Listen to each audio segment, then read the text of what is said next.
Hello, YouTube. I am sorry about the wait. I was having stomach issues tonight, which, you guys know, just happens to me sometimes. Welcome in Sirius Lowell, Mahane, Justin Other Dragon, Regnarocker. I greatly appreciate y'all being patient with me, and I guess I can open with how that's going. So, I haven't talked about it in a while, and it's been a while since there's been some progress on that, but I've met with a bunch of doctors. They've run a lot of tests and taken a lot of blood samples.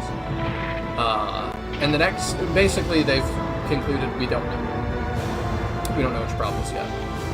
But, the next thing that I have to do is they want to put a camera into my stomach and take samples with a laser.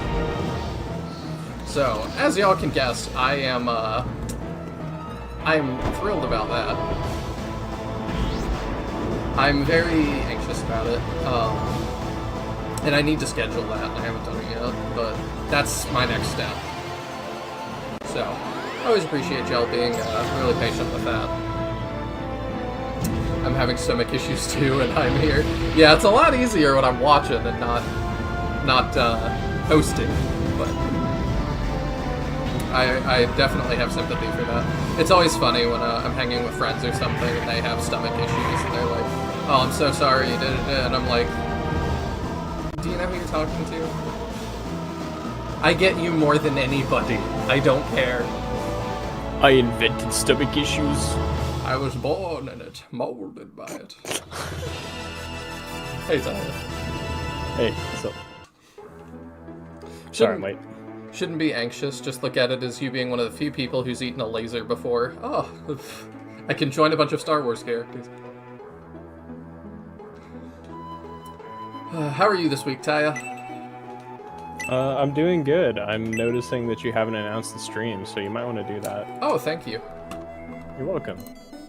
But, hopefully Mira just went down. Was taking a bit long to go down for bedtime, so... Dang, I'm jealous.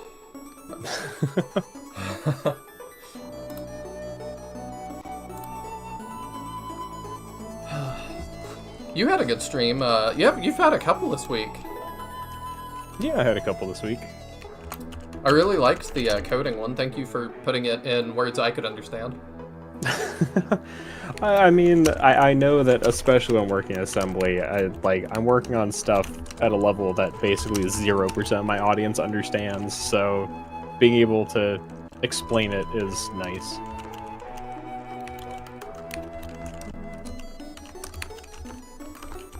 I mean, not only that, but, like, thanks for working on it and stuff. Like, I know it can be a thankless job. Mm-hmm. But, I've worked on few things as thankless as the Shrine Force 1 editor. Yeah. It's the user base, like 5 people. What is the, goal, kind of? Like, are you guys trying to make are you essentially just trying to make it easier for people to make Shining Force Alternate, Arden's Armatra? Like, what is the ultimate goal? Kind of, yes. I mean, the general goal is just to add things that people might want to use, you know? A lot of the new features we're adding are not necessarily things that have even been done before, but it's a lot of nice-to-have stuff. And some stuff like what I was working on Monday with making it so stat boosters don't go away by leveling up, I can definitely see just kind of becoming the standard for any new mods going forward, for instance. Absolutely. Yeah, anytime I have to explain that to people, I feel stupid. Yeah. Like when I'm watching a stream from somebody who's never played Shining Force before, I sometimes will be like, just so you know, when you promote, like, stat boosters kind of get erased, so you may want to hang on to those. They're just like, wow. And I'm like, yeah. See, I always tell people the opposite. Don't hang on because to in my mind... You say don't hang on to them? No. Why?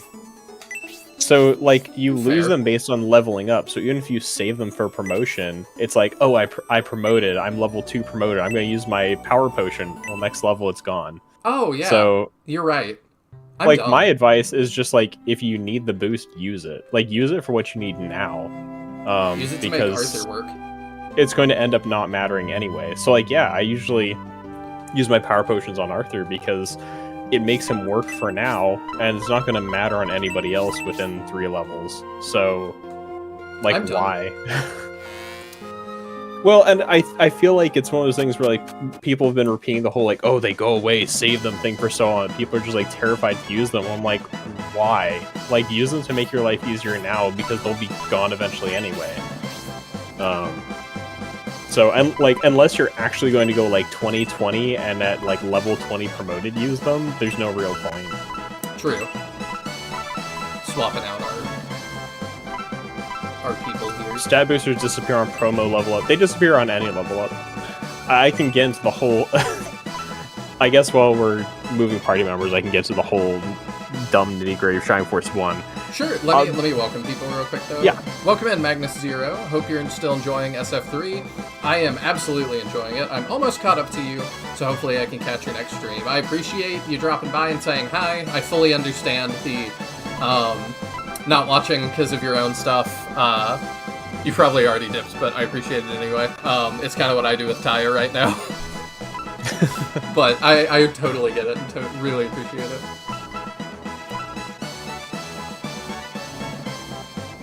Alright, do you wanna... real quick too, I guess, I don't know if I want to use Jubei or not. I'm between him and Produn. I'm kind of leaning towards Produn, because he seems harder to get. What's Produn's spell list again? Slow and Blaze 2. I feel like Slow is worth it. I would run Produn just because Slow has such a great success rate in this game. It's just better. I think Produn has better stats than Jubei too. It's not even about that. It's just who do I want to. No, like, but you know that I'm constantly pushing you to actually use decent units. So. I know, but Honesty's still sitting on the bench for a minute. I'm not worried about it. She's gonna be an animal when she comes back. Same with Kate. These two can just eat any enemy. Yeah, Kate with 93 attack is wild. Yeah, I think we'll go with that for a little bit. So a little bit about the stat boosters while we get back in this battle, since we've already seen it. Yeah, we have. The way stat boosters work in Shining Force 1 and the way level ups work in Shining Force 1 are like fully antithetical to each other. So if I imagine I am at level 2, right, and I have 10 attack, and at level 3, I should have 13 attack, right? So Shining Force 1, instead of looking at your level and being like, aha, based on your level, you should get a +3. Instead, what Shining Force 1 does is it looks at your next level and says, aha, at this level, you're supposed to have 13 attack. So working backwards from that, you're going to get +3 because you're at 10 and you need to go 13. Well, it also doesn't care about stat boosters. So if I'm at level 2 and I've got 10 attack and I use a power potion, I get lucky and I get +2, so I have 12 attack. And then I level up, and Shining Force 1 looks at my next level and says, aha, you're supposed to have 13 attack, and then it looks at my current attack and says, you've got 12, so you're going to get +1. So regardless of the stat boosters I used, I'm still ending up at 13 attack. Like, as soon as I level up enough to get that stat beyond however much I push it to with the boosters, all of those stat boosters are effectively thrown in the trash. That makes sense. So, well, stat boosters... It's dumb, but... Right. So stat boosters in Shining Force 1 are best used on characters who don't get their stats for a long time, like Arthur, because Arthur, as we all know, struggles to get most of his stats. So giving him like +5 attack at the start of the game with, you know, some power potions is going to stay relevant until he's like level 15 before he outgrows that. Or Hans. Where other characters like Xylo, you put it on him and next level he's losing anything he got from it. It's just entirely wasted. And this is unpromoted, promoted, whatever. It's just entirely wasted after a couple levels. So it's... And yeah, like you said, Hans. Pretty much any character who has late growths in a stat is going to get the most benefit out of using it, and you should use it early. There's basically no reason to hold out on using it unless you just have nobody who could use the boost right then. Like, if you want to wait until some later fight where, like, oh, you know, actually everybody in my force swings really hard. I can just hold this power potion until somebody's struggling. That's fine. But, like, waiting until a certain level or waiting until promotion or whatever is all, like, this kind of mythos that's been created around misunderstanding what the issue with stat boosters is in Shining Force 1. And the issue is that... Yeah. And the issue is that it just moves your attack to where it's supposed, or your stat to where it's supposed to be. It doesn't care what it currently is. Yeah, and that would explain why you have Strength Screw Xylo get 12 attack on a level up. Is it related to chapters as well at all? Nah. Okay. I'm not sure how that would make any sense. It already kind of doesn't make sense. It does, but like, if I was programming it, I would be like, why have we decided to do this way? And we'll potentially use Jubei and get that summon. Well, Lowell says that it comes from a katana later on as well, so we could potentially just see it using that. Yeah, but I don't know. Oh, I Alright, like or to... we can just Jubei. It's an excuse to use Jubei.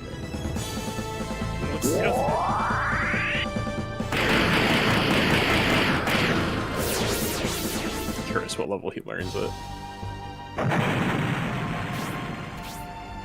Oh, he actually learns it pretty fast. So yeah, if we use him at all, he should pretty quickly get access to it. He can come to the next battle. Until I forget, and then he's benched. I know you said he can come to the next battle, but for a second I thought you said we can cut to the next battle, and I'm like, Nihil, this is live. We can't just like cut to the next battle. I was like, what are you talking about? That's what you think. This is all actually pre-recorded. You've played the entire Shining franchise. You're just gaslighting us into thinking that there's spoilers for you. It's not that I haven't played it before. It's that I'm actually just that bad. You played it blindfolded the first time. I mean, we've both done some of the yogurt. That's essentially the same thing. Yeah, I do think that inflicted us with permanent brain damage. That's why I talk Did you like finish this. that? I don't remember. I have not. I want Okay. to at some point, but it. But why? Why would you want to? Because you did. Oh, okay. You My can't suffering must be inflicted on others. You can't suffer by yourself. I can, that's why I'm programming a fighting game again. I got nothing to say about that. Do you want to update us on how that's going? Sure. The Shining Force 3 fighting game that I've been talking about, like maybe I'll make in the future, now has rollback netcode and Symbios can punch. Hey, that's pretty good. It doesn't do any damage or like connect with anything, but he can sure look like he's punching. Are you gonna give him a sword, or is he just gonna punch? Did I not send you the video of it? No. Oh. I've got a... I didn't think it was a video. It came as a JPEG. There was a video that I sent to a few people. Oh, okay. I'll send it to you. If you want, you can show it on stream. I don't really mind. Yeah? Since we're talking about it. But it's obviously very basic right now, but I decided to approach it from the opposite direction I did my previous fighting game, where I did all the gameplay first, and then I ran into huge issues with networking, and that's what put on hiatus. So I'm doing the boring and tedious part of networking this first, so that people can play it online, and next I'm working on the gameplay. Which feels like just a smarter way to do this. Yeah, let me show it real quick. Is there a sound? No, not. no. Okay. I've got it. Let me pull it up here. Where is my monitor one thing? There it is.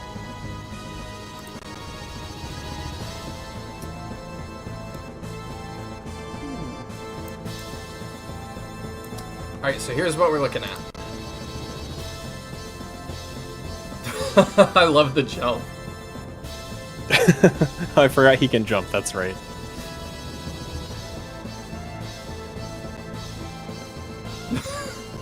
He looks like he's like seizing. This is awesome. Oh, it's the harbor too. Yeah, I can export the actual like battle scenes it uses, so I can use the Oh like my gosh. battle like scene settings from the game. That's crazy. Yeah, and to be fair, I say I can, and all credit goes to Ryudo, who made the tool that actually like exports this stuff, and then I'm working with a guy named MuseSnap who rigged the model for me. Wow. And then I did all this programming. This is probably like 12 to 15 hours of programming work. And the version showing on screen is more jittery than the actual current version I have. I had a little bit of buffer, so you get less of that jitter between clients. Okay. You said, doesn't Symbios have a shield? I thought he did, and then his model actually does not have a shield. So I have no idea. I thought we talked about him having a shield previously, and like maybe his unpromoted one does, but because I'm starting with the first tier promotions here, That model doesn't have a shield. You said, too, it was more difficult to rig than you thought. Yeah, like part of so the thing with the Saturn that I didn't know is that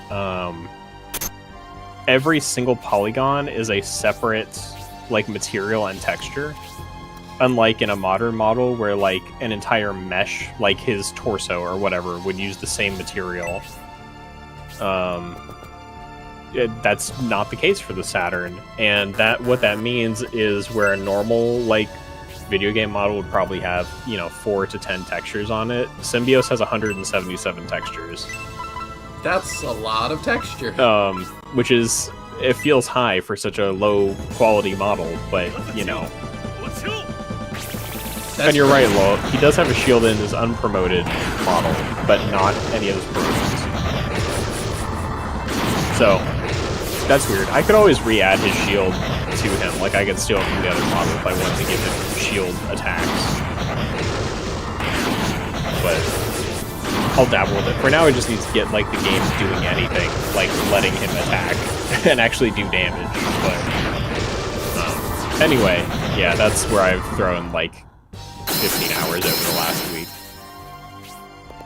You said too that it was all built on quads instead of triangles. Yeah, Saturn graphics are.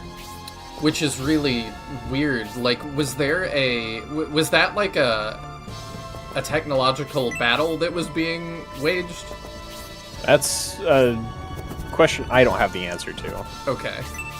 Yeah, the Saturn uses square polygons. The export from Yudo uses a library that does result in tries, so they are technically not 100% game accurate. I see. And we'll probably do a little bit of repair work on some of it, because it does lead to some weird warping of some of the textures. Ryudo showed me, like, Frank's face in particular is really screwed up if you export him. Kind of like so, yeah, kind of like Dome Rick. So there may be a little bit of, like, post-export fiddling to try and make them just look better in these incarnations. Oh, seriously, I was asking the same question. Yeah. I didn't even read that yet. I was just bringing it up because I thought it was weird that was the case, and I wonder if that was like something that multiple people were pushing for, or if that was just a specifically Sega thing that they were like, no. It's kind of like, how Sony has their things they dug their heels in, like Blu-ray. That they were like, I get you want HD DVD, we're doing Blu-ray, and Sony won the vote. Yeah, I don't know. So I wonder if Sega was like, no, the future is square, old man. And then the future was indeed not square.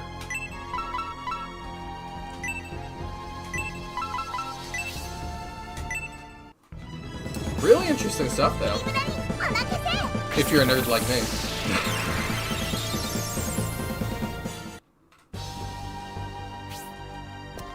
How do I want to handle this? You probably take a freeze to the face just fine. Apparently, had a quick search, kind of from the AI overview, but I've seen it supported by some other results. The use of quads maintains backwards compatibility with Sega's arcade hardware, which apparently also used quads. But it's better for sprites, which are rectangular, but worse for 3D. So, as games went 3D, generally, it would make sense to switch to tries as just like the thing you use and sacrifice a little bit of that sprite efficiency. Makes sense to me. Apparently, quads made it more difficult to program 3D games, interestingly. But so I guess they must have like envisioned more 2D games for the system, question mark? Yeah, I actually don't know. That does imply some weird things with that. Yeah. The Shining Force 1 and 2 remakes were going to be 2D anyway.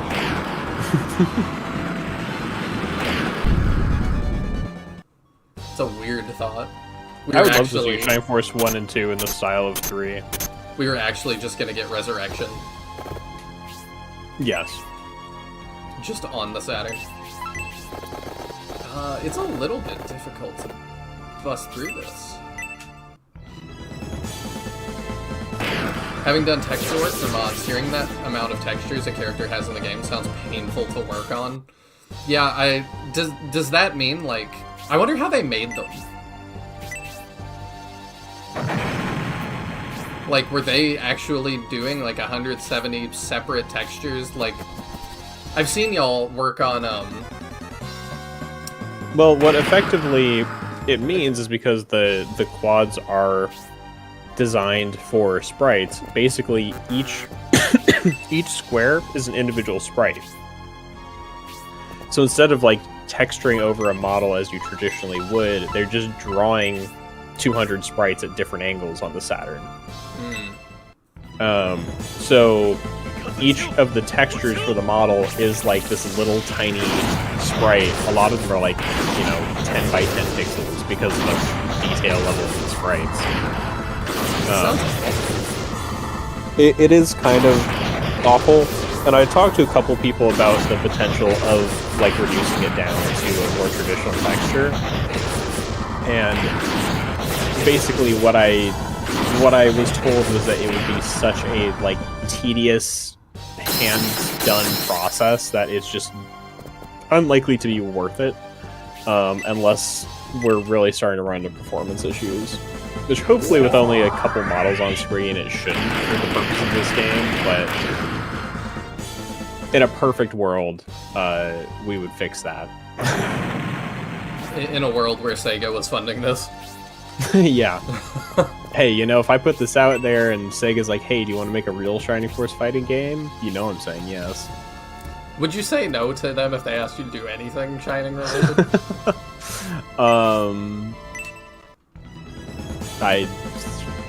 Hard to say. We want you to make Shining Resonance Refrain, Resurrection of the Dark Dragon. I mean, honestly, if somebody was going to tell me they were going to, like, bankroll me to have creative direction on any game, I'd probably say yes. Fair enough. Like, even if it were not particularly my genre or franchise I care about, if they're like, hey, you've got creative leverage on this project, it would be really hard for me to say no. I have $5, and I trust your I will vision. make as much game for you as $5 will buy. Excellent. I can't wait for my coin flip sim.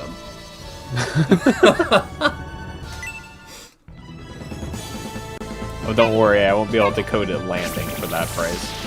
Dang. You can flip it. It just doesn't resolve. That's somehow better. Nobody asked for coin landing simulator, just coin flipping. Yeah.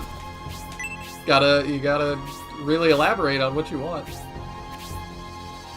Don't forget you have a single target heal with Gracia now. I did totally forget that, thank you. The Saturn was originally going to be a powerful sprite-based machine, then Sega learned 3D was going to be the new big thing.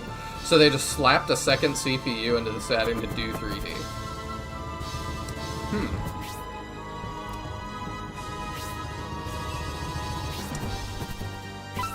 Feels like a very American solution. Just slapping parts into stuff. Yeah. But I guess Sega had already done the, what if we just had you put your cartridge into another cartridge? So, they were pretty innovative. I love seeing the, like, stacks of, like, Game Genies and Sonic 3 boosters, like, all slotted into one another in some unholy tower. I wonder if they would run, or if, like, the loss of power going through it would eventually, like, be too much and it would stop functioning. It's a good question.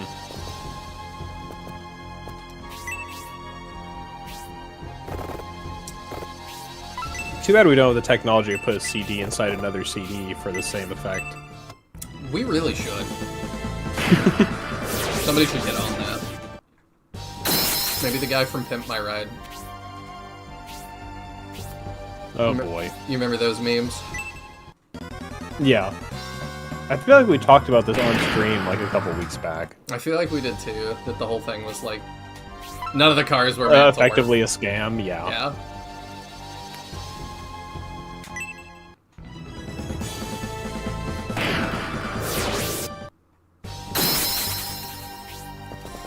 But, I don't know, somebody's gonna do something. I think somebody's gonna do something with Shining Force. Eventually. I hope so. I mean, the fact that they, even though it's, as far as we know, canned, Yeah.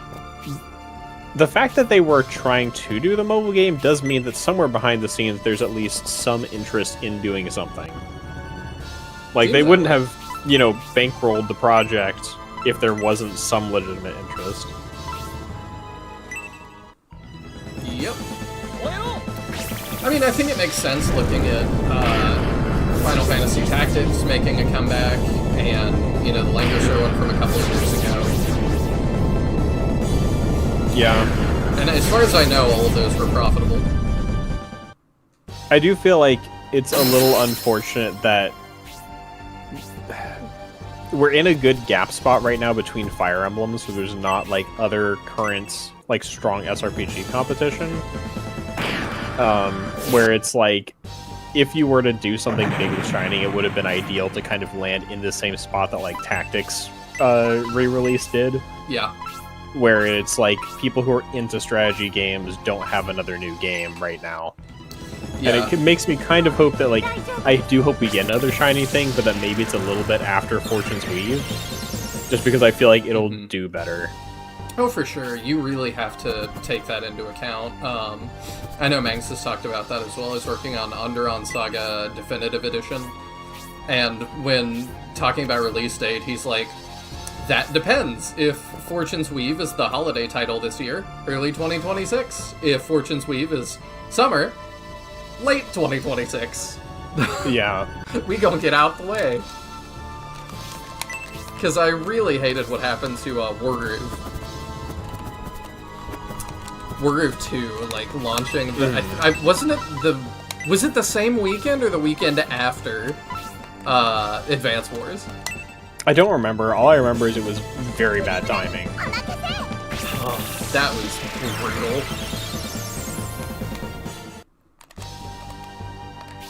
I'm really surprised that they actually went through with that launch.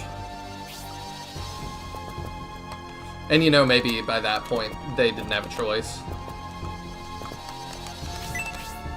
If Sega has any sense, they'll do Shining Force after Fort's Weave blows over. Yeah. I'm really curious to how that's gonna do. Because Three Houses does seem to print money for intelligent systems, but Three Hopes maybe didn't. So I'm like, will those people come back for another one? Additionally, like, people who are big Fire Emblem heads are like, this looks like the same setting as Three Houses, but it's not like we see returning characters or anything in the promotional material. Yeah. I mean, they so do it's like look how really much similar. Yeah, I'm just curious how much it'll pull back in that, like, Three Houses casual fan base, you know? I don't know. There's also, are they going to stick around, and if so, for how long? Mm-hmm. But just because, like, I mean, if I'm a casual who, like, this round of casuals got introduced to Fire Emblem through Three Houses, am I just going to look at that and see, oh, that's the art style of Fire Emblem, and not recognize that it, you know, is related to the same universe as the Three Houses setting, you know? Yeah, I'm not sure. Because it's like, you're not seeing Garreg Mach, you're not seeing the characters. You see Sothis at the end of the trailer, but... Oh, that's right, Sothis was there. That's also, like... You know, we talk about how you and I are really into the gaming sphere and stuff, and we do things like watch trailers. Mm-hmm. There's a lot of people who don't. Mm-hmm. So, I don't know. It'll be real interesting to see what happens. Mm-hmm.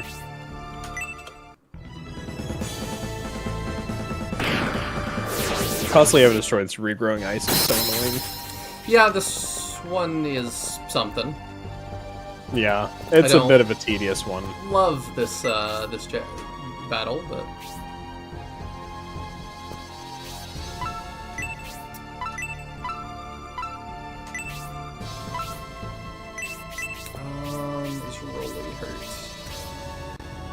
So, yeah, okay. Let's just start getting her out, and we can aura all of us.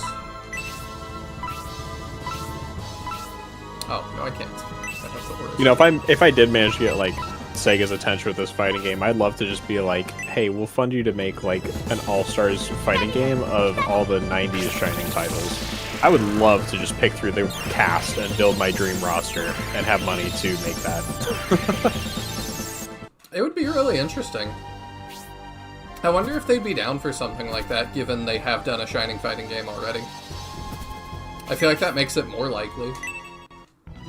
Yeah, like, between the fact we've got Blade Arcus from Shining and the fact that Gacha was, like, kind of a revisit of Shining Force 1 and 2 characters, I feel like there's a non-zero chance that that, like, could be a thing. I don't think it's likely. No. But there's a chance. But I also really wanted Fire Emblem Warriors, and, you know, Koei and Nintendo, I don't even know if they had each other's phone numbers. And that happened somehow. So, I mean, things happen.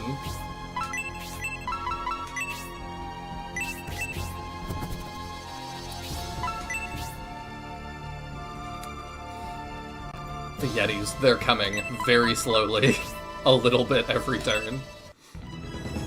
I like this one personally. Just the enemies are a little underwhelming. This is one I like more on paper than I think I like the execution of, because I'm just kind of inching forward. Yeah. It doesn't help, too, that this is where I decided to promo everybody, so I kind of redid this one a bunch. It almost feels like it'd be better if it was done more like Odd Eyes Battle, where it's like, you would just intermittently have her block you, and not that it's an every turn thing. Yeah. Because, like, Odd Eyes Fight has the intermittent, like, falling of the platforms. Right, Rocker says Arthur definitely should go in. I feel like anybody who appears in multiple titles would be kind of a shoo-in for an All-Stars game. Aside from, like, maybe the Creed's Mansion cast. Yeah. Like, they're technically in Shining Force 3, but they're all kind of such non-characters compared to anybody else from 2 that you could select. I might just have Karna represent them. Yeah, I could see that. She does seem to be the one that people care about the most. And I see why. Like, Tyron is my favorite, but... He's just bad, unfortunately. Yeah.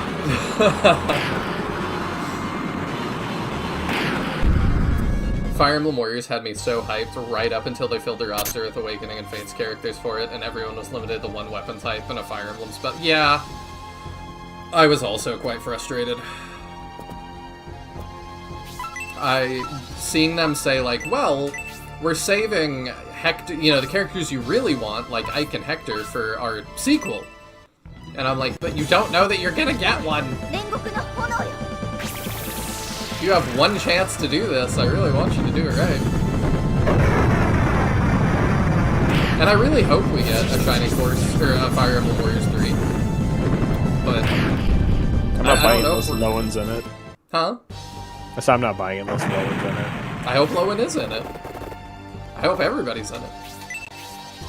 Full Smash Ultimate, everyone is here, and you've got 200 different playable characters. I would be so stoked. Honestly, 200 is, like, underestimating for Fire Emblem.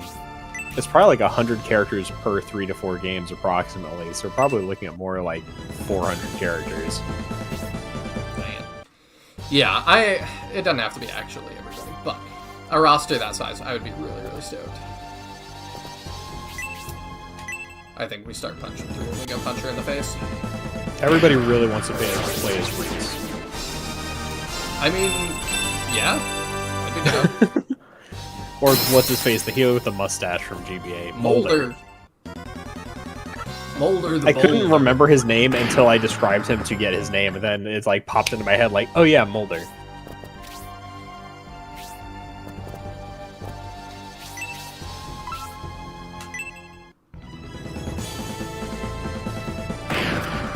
And whoopsie, another lie there. The sequel was a Three Houses spinoff. I don't yes and no. I don't know if they're lying or not. I think they might genuinely view that as the sequel internally. Or I don't know if they do. Because it's not called Warriors 2. I think they didn't know that that was going to be what they were doing next. That may have been a Nintendo call. Well, I mean, I feel like it's kind of like to the same degree that, you know. Oh, do I need to talk to Marky? I don't know. Do you? Okay. I feel like it's kind of the same vein as like how Climax thought they were going to make Shining Rogue, and then that became Landstalker.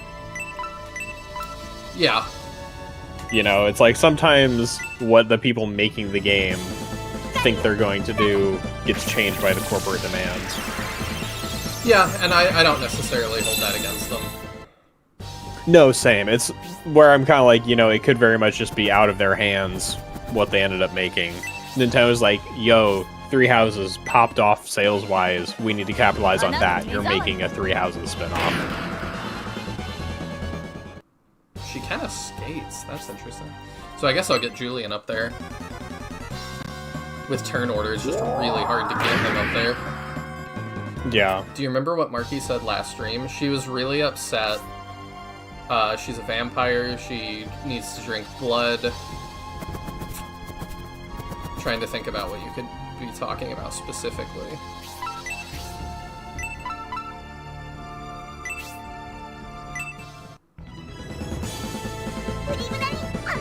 Should we? I'll make sure to talk to her. At least Marky's a little more at terms with it than Lemon. She's not like throwing herself off of cliffs. Yeah.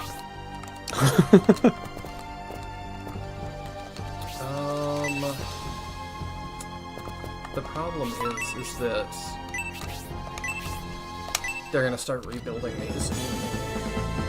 It is a pretty good attack animation. Warriors Orochi did a massive roster and it worked there. Yeah, I really miss those days. I actually think it's quite unfortunate how good the staff user attack animations are with how little you should really be seeing them. But they're honestly probably some of the best attack animations in the game, in my opinion. I like them. I just appreciate that they're like a full run up and hit and not just kind of a jump in attack, jump back like a lot of regular attacks are. That Yeah. it's just a more detailed like, oh, I'm doing like a sideways run and there's a lot of build up to the swing. I don't know. It's just they feel more detailed. You might need to defeat all other enemies. Okay, we can do that. I'm going to assume that the ice crystals don't count as enemies for that purpose. I would think not, but that would be the most insane. cruel condition. Like, you must clear them all in one turn. If and this then was also talk to her. Faldarian Tactics, it would. But no, y'all seem to be implying there's something I'm definitely forgetting. Julian really is just getting stuck behind that ice there. Yeah. You need somebody to block it so he can get through. I can have Rolly destroy this one, and then he can move up, I suppose. Bull's Up Staff Monk has the best attack animation. It is really good. The whole, like, bring it around his head and then whack. It is very good. There we go. I definitely am going to have some Bullzone Monks in the fighting game. Sweet. I feel like that's just a requirement. Bullzone Monk announcer pack. Choose your fighter! No, it's gonna be a Force Advisor announcer pack, but I voice all the Force announcers just like on stream. It's just me doing different voices for all of them. You could make it really far doing that, I think. Yeah, I mean, at least, you know, for temporary purposes, I'm gonna have to voice act everyone, because there's just not enough voice clips in the base game for what I'll need. Yeah. So, at least temporarily I will, and then, who knows, maybe there will be other interested parties to do some voicing. Oh, I'm so down for anything you want me to do.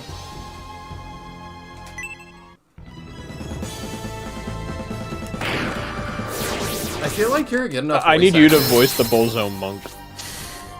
I The Kermit voice. would totally do it. What were you saying about voice actors? Sorry, I missed it. I was just saying, you're a good enough voice actor that, like, I really think just you even by yourself could make it pretty far. I'll just use this game as my voice acting demo reel. What? You'd always pick Grantak if that were the case. Perfect. Dragon Bebop has my vote.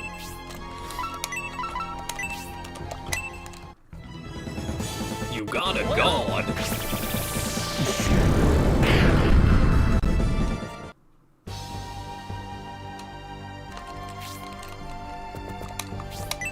Put up your dukes, Julian.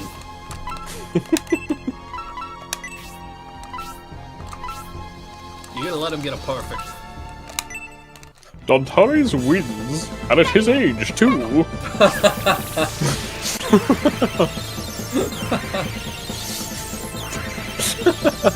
I'd have to slip in a couple of stupid references to our jokes. Oh, definitely.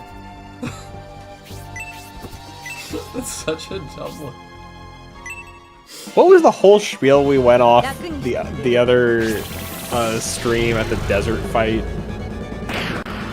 Oh. Where Benetron was giving Julian advice. That hurts. Yeah. I'm trying to remember. Maybe just random life tips, I guess.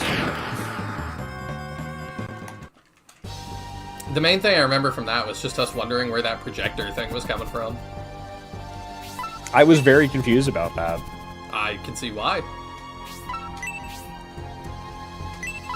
And they really didn't explain.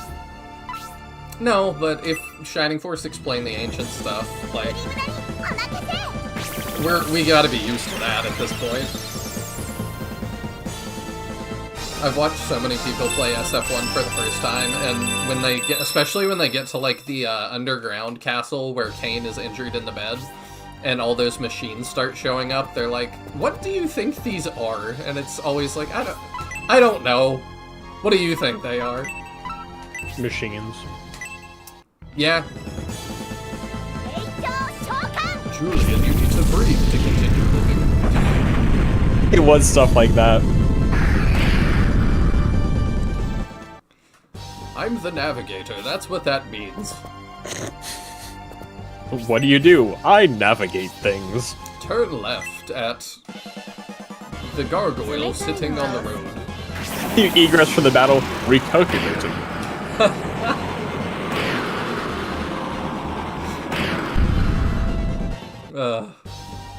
In 2 turns, make a legal egress. I gotta say, as a kid, whenever I heard the, like, make a legal U-turn, it really just sounds like make a legal U-turn. It like, does. on every single GPS. And as a kid, I just, like, why? Why do they say, like, make a legal U-turn? Just say make a U-turn. You shouldn't specify it's illegal. If you're giving me illegal advice, that's a different problem. Yeah. But they always, like, every single GPS I've heard says it, make a legal U-turn. It's like... It's because of that one guy that listened to his GPS tell him to drive into a lake. I guess. Like, I really think he ruined it for everybody. In 200 feet, legally drive into a lake.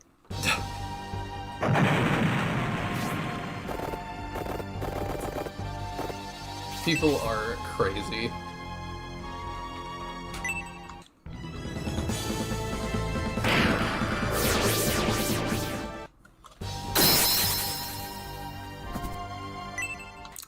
Speaking of crazy, turn left, but those are trees. Trust me, yeah. Speaking of crazy, YouTube seemingly has fixed their chat thing from last week. I posted about that in the Discord, but I don't know if y'all saw that. Yeah, that was bizarre. How does that even happen? I really don't know.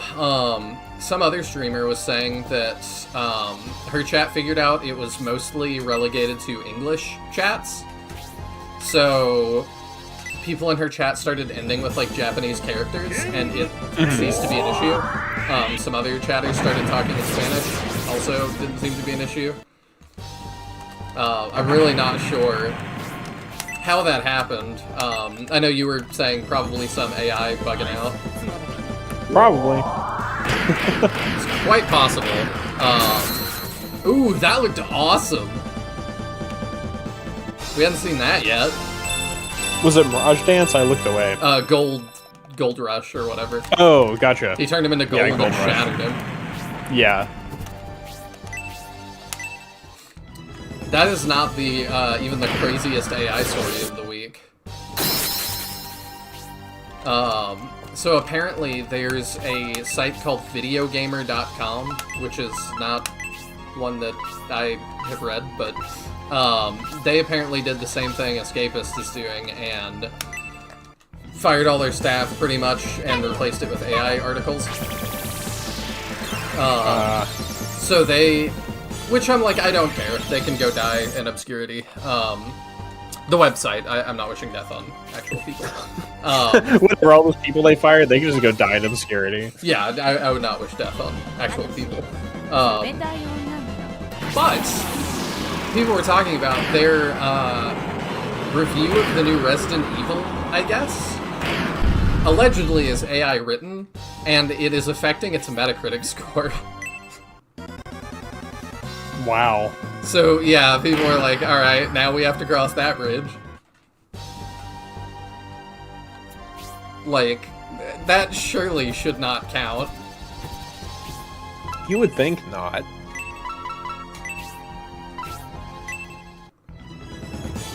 They can go die. Nighthell 2026. Hey, clock. Perfect timing. We were just talking about, we'd been talking about, Teodrin figured out there's a method to export all these models. And so he's now working on a Shining Force 3 fighting game. And we showed some of that. Really early in progress stuff, but I'm really excited about it. And now we're talking about, I guess it's videogamer.com has AI written reviews that are now affecting games' Metacritic scores. And I'm just like, that's crazy. I don't know how that's where we are, but that's where we are. Get him this EXP here.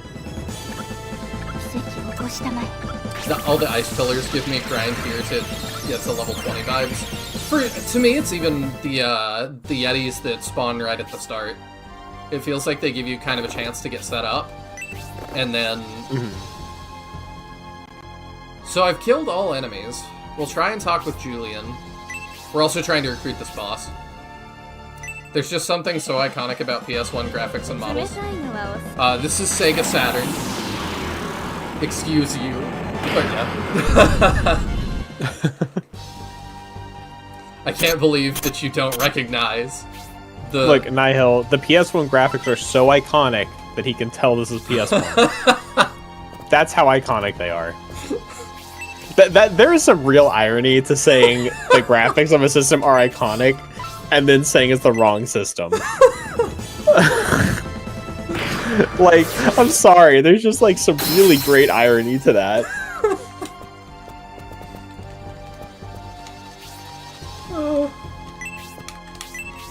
It is really funny. I don't know who I have to talk with. You do have to talk with her, Julian or Gracia. Yeah. I was gonna just use Julian, so. There's so many Shining Force games, it seems like every time I look at your channel, you're on their 45th installment. OMG, this isn't PS1, kill me. Well, to quote LOL, quoting Nihil, they can go die. Nihil 2026. Dang it.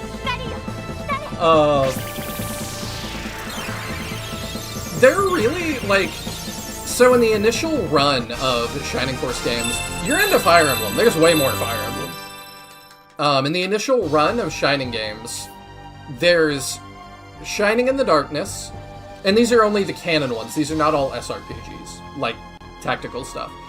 There's Shining in the Darkness, Shining Force 1, Shining Force CD Part 1 and 2, or I guess it's Gaiden 1 and 2, and then Final Conflict would make it 5. There's remakes of Gaiden 1 and 2 called Shining Force CD, so, I mean, it's our version of Shadow Dragon, I guess. So that's 2 more, which I've also not played yet. There's Wisdom, Holy Ark. 3 is 3 games long, it's kind of like Fates. And that's it. It's 10 for the original run. And then there's not also... 10. Is it not? No. Shining Force 1, 2, 3, 3, 3 is 5 games. Okay. Gaiden 1, 2, Final Conflict, CD, Wisdom, Holy Arc. I wasn't sure if we were counting 3 as 3. I mean, we had this discussion before, and we kind of came to the conclusion that's really 3 games. I think it is, but in the same way that, like, I count Fates as one Fire Emblem entry that is 3 games long. But so we've got the 5 numbered titles: Gaiden 1, 2, Final Conflict, In the Darkness, Wisdom, Holy Arc. So do we Did I wanna say CD? I don't think I said CD. And then you've got question mark a 13th game if you count the premium disc as its own game. I would not. I don't think. But it does I haven't have played gameplay content, so it's... We'll have to wait until you play it. I've never played it myself, so I'm not sure, but we've got like 12.5 games. Yeah. And that's just in the initial run. It keeps going, and there's, a ton of other ones that I believe are still canon, but 3 is the end of, like, the line that most people care about. SF3 did the whole spread the one game out over multiple installments gimmick. I don't really agree, because they're much more similar to Fates, where it is kind of 3 independent stories, but it makes more sense to be separate games than Fates does. Like, it's different protagonists, it's different stories it's kind of one story, but it's 3 different parts told from different perspectives with different protagonists. Like, I feel like it's pretty justified in being separate games and not like it's one game spread over entries. Yeah. Yeah, each one of these has felt like a complete game to me.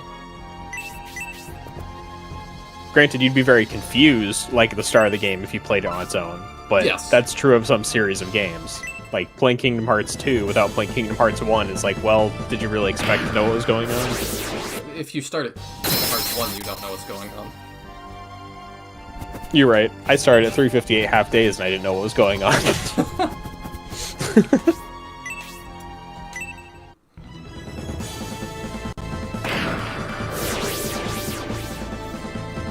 Premium disc is DLC, effectively. It kind of seems that way.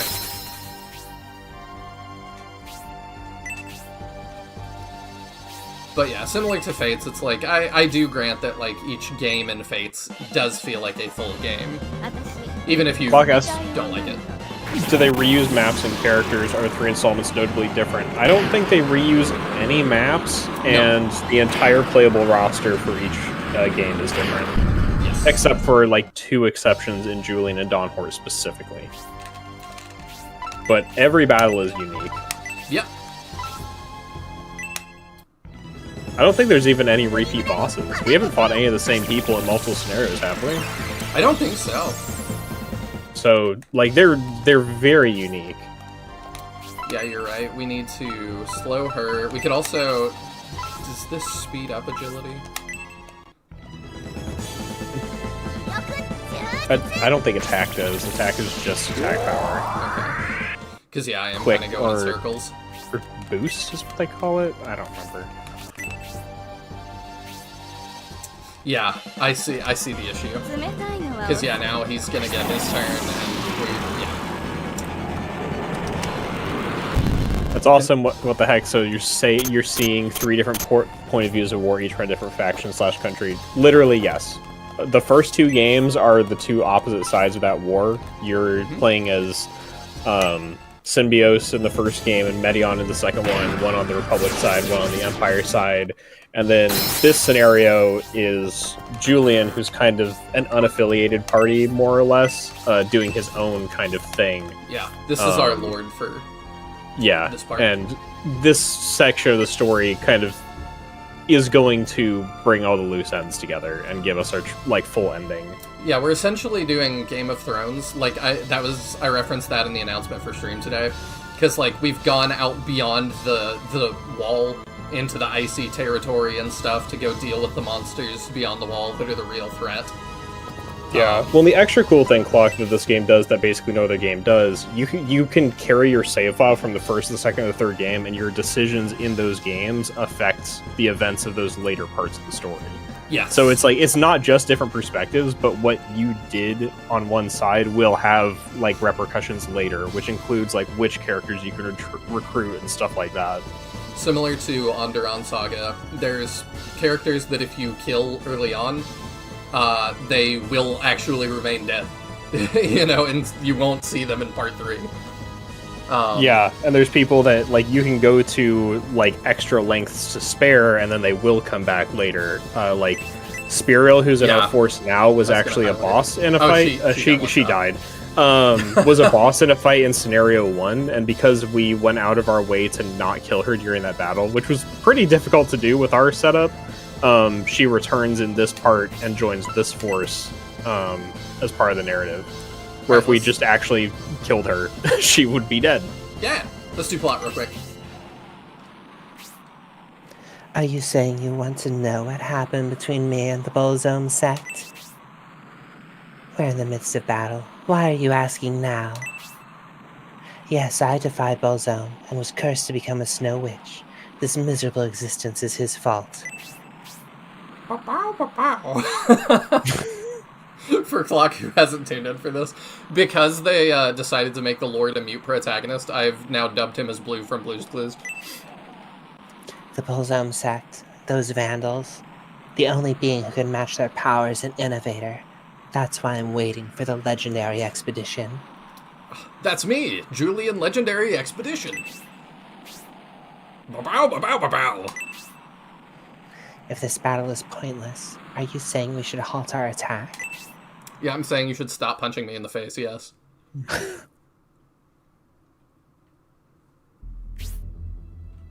Why have you stopped? The thing I just said. The battle is in your favor. You're winning. Because your curse can be broken.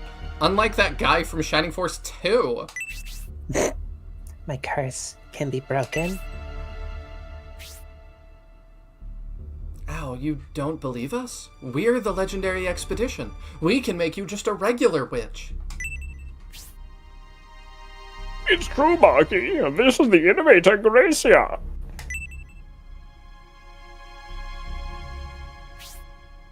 A lad like this is an innovator? How come I didn't sense a thing? Must you remain in the cold because of Bolzome's curse? I just really like the outdoors. Navigator, I don't mind if I do, Julian. That's right. This time of year, I stay in the mountains and wait for winter. We only wish to pass through here. We seek the ancient road. I believe if you pass through here, you'll emerge on the road. Marky, I'll do my best to free you of the curse.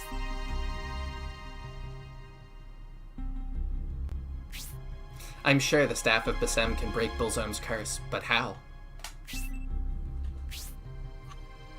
Blessing, Gracia. The blessing of the staff. Not a fan of the mute protagonist, to be honest. That's one archaic part of older game stories I always hated. Yeah, you will hate this game even more than mute protagonists. The protagonist, when you see them from other perspectives, is not mute. It's only from your perspective that you are mute. It's really weird. It's the most baffling decision. I have not talked to a single person who likes the way they did it. But yeah, it's like when we played as Symbios, he was mute, and then when we've seen him in the second and third games, he has full dialogue. Like, he gets to talk when we're not him, and it is just a baffling design choice. Yeah, it's, I think, the worst design choice in these games. Yeah, it's, I really hate it. Like, honestly, I don't know. If I were in charge of the translation team, I'd add an option to, like, write dialogue for these characters. Maybe, yeah, that you can pick in the opening, yeah, like that you could enable it, just because like it feels so weird and it's just so jarring. Yeah, and it's not like in certain instances we don't know what they said. Yeah, because like we could just copy that dialogue over verbatim from the other game and put it in. Like every now and then they have dialogue that we just never see from another perspective, but there's a good portion we have written that we could just copy over.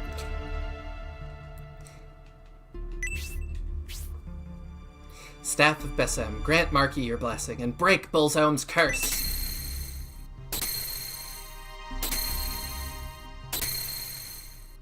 Ignore that it looks like I'm shooting you in the face with a laser. Do you feel any different, Marky? Yeah, how do you feel? I don't know, but it's comfortable. How can you not know? Your eyes have changed to a beautiful color. My eyes have changed back to their original color. That means I'm free of Bullzome's curse. That's great, Marky. Now you don't have to attack people anymore, and we can finally pass. That's great, Marky. Now move out the way. Gracio's right, Julian. We have to make up for lost time. Let's head for the ancient road. You're the legendary expeditioner going to challenge Bullzome, right? I owe him one. Bullzome made me so miserable. I want to give that misery back to him personally. I feel like a playable character now. So naive.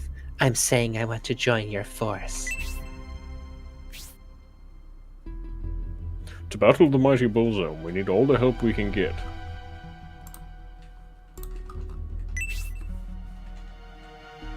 Marky the Witch joins the Force. Let's go. Now that my powers have returned, we'll show Bullzone.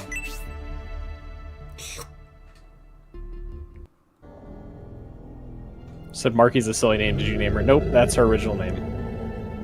Yep.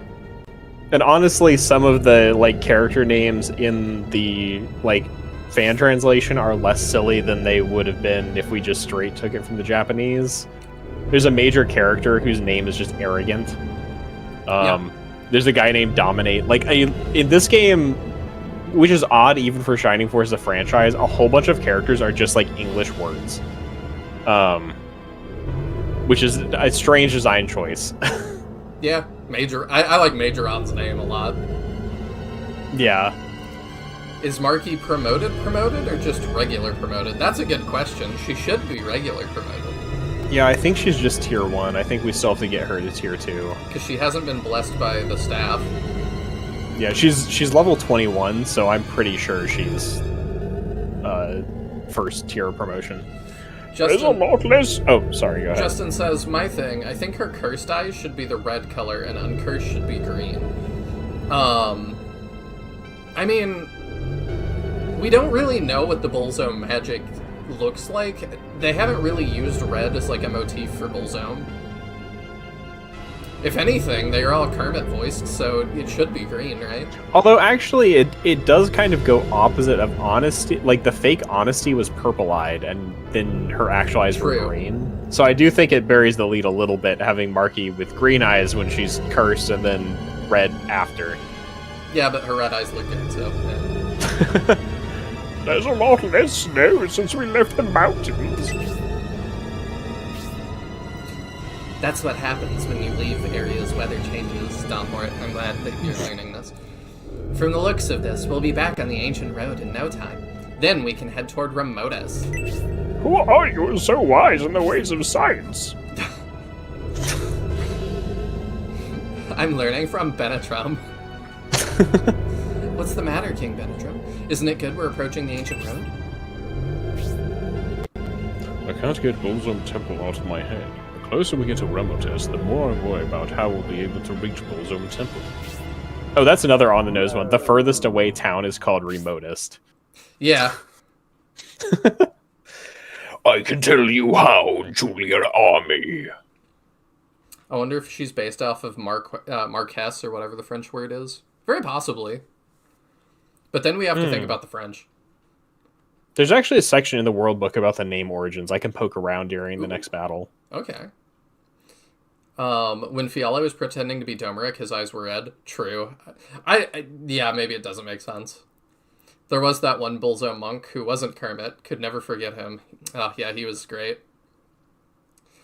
I just think the red eyes look a lot more evil than green eyes. Plus, Fiala had red eyes. Fiala's are, double-colored, though. Did I tell you I got a new job? I work for Lifeline now, so 20 hours a week I answer calls for old folks who have fallen down and need help getting up. Pretty chill, very easy, fully remote. That's awesome, dude. I mean, we work kind of in the same field now. So that's cool.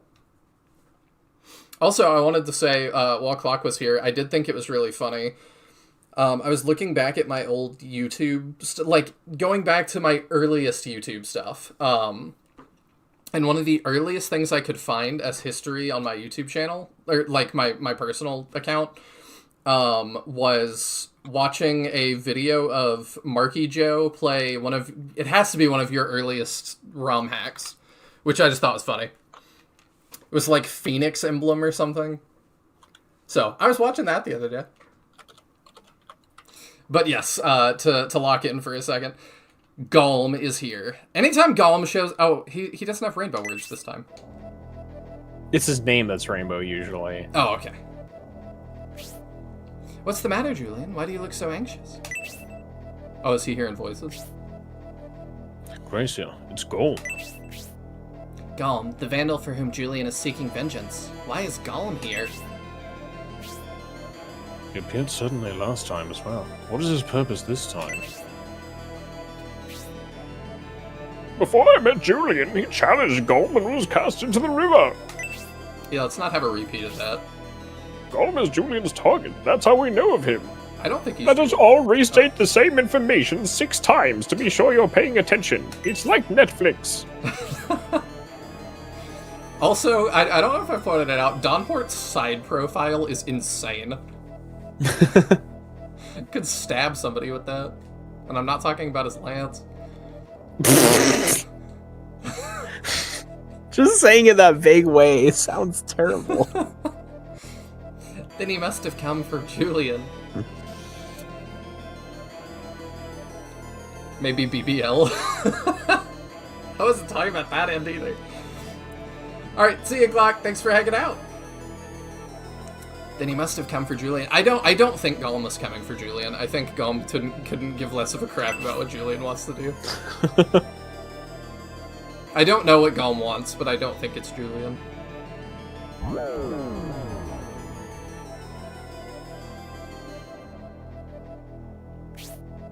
Ba-bow!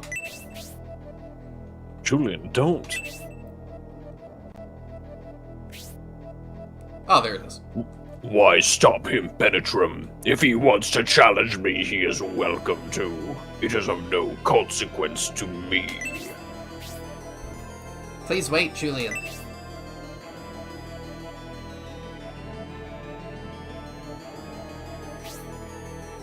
Have you shown yourself to battle, Julian, or have you come for another purpose? You say you know how we can enter Bullzone Temple. What will you tell us? No, I just wanted to flaunt it. I can tell you how, but... Is it Julian? He seeks revenge, so you want his life? Let's not speak nonsense. No matter what kind of information we need, we're not going to turn Julian over to him. All of you, attack all at once if you like. Defeat me, and I will tell you how to enter Bullzone Temple. Julian, stop! King Domeric exclaimed calmly.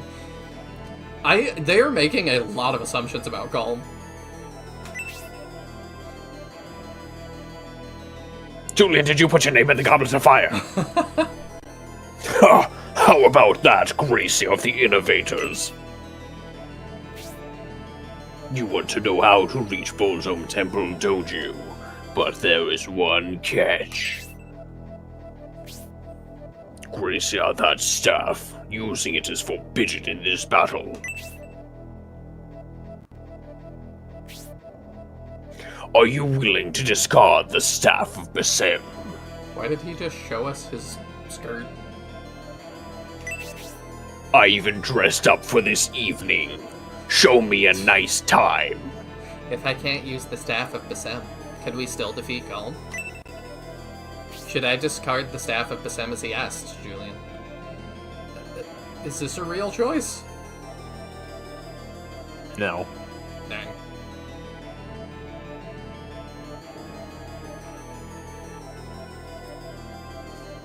Oh, yeah. I didn't even realize. Did I read that as Domeric, or did I read that as Benadryl? I'm not sure. I don't remember. What would I actually answer to this? Probably no. I don't know. I'm like, I kind of trust Golem. Because he could have ended us a million times over if he just wanted to. Mm-hmm. So, yeah, sure. The staff Basim won't ensure victory, but must we accept this challenge with such a disadvantage and risk the annihilation of our force? So you refuse? What a pity. If that's your decision, then I'll be on my way. Please wait, Golem.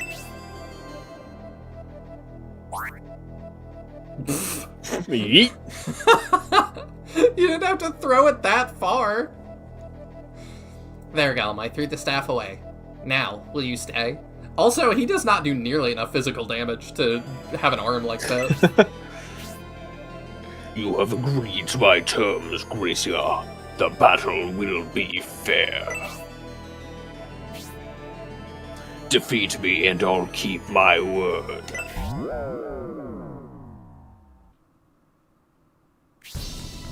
Oh, But are you strong enough to defeat me? If not, this place will be your grave.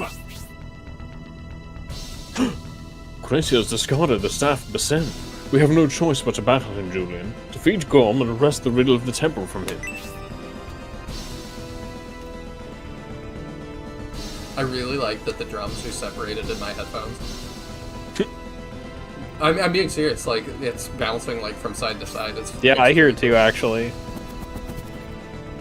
Okay, we want to egress, though, so we can get Spiriel back.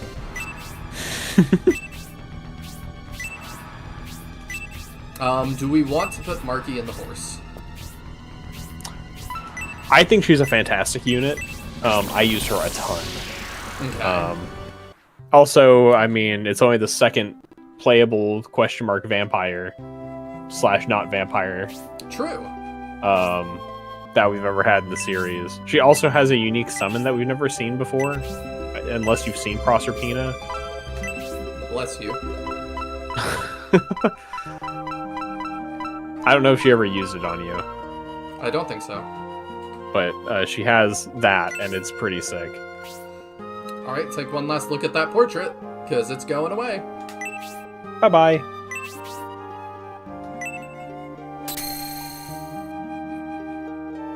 Wasn't Higgins also a vampire? Oh, yeah! Was he vampire? Yeah, he was for a minute. I think.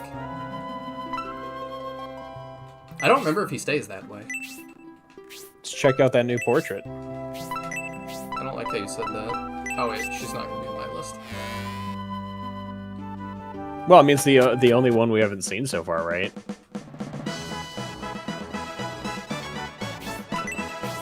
Yeah, you just said that like it's gonna be bad. It's not bad. Oh, It's literally identical.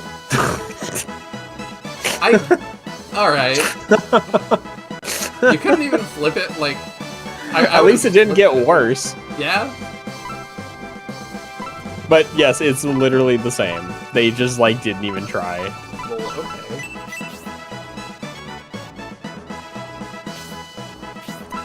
Alright, let's figure out who we're taking, who we're leaving.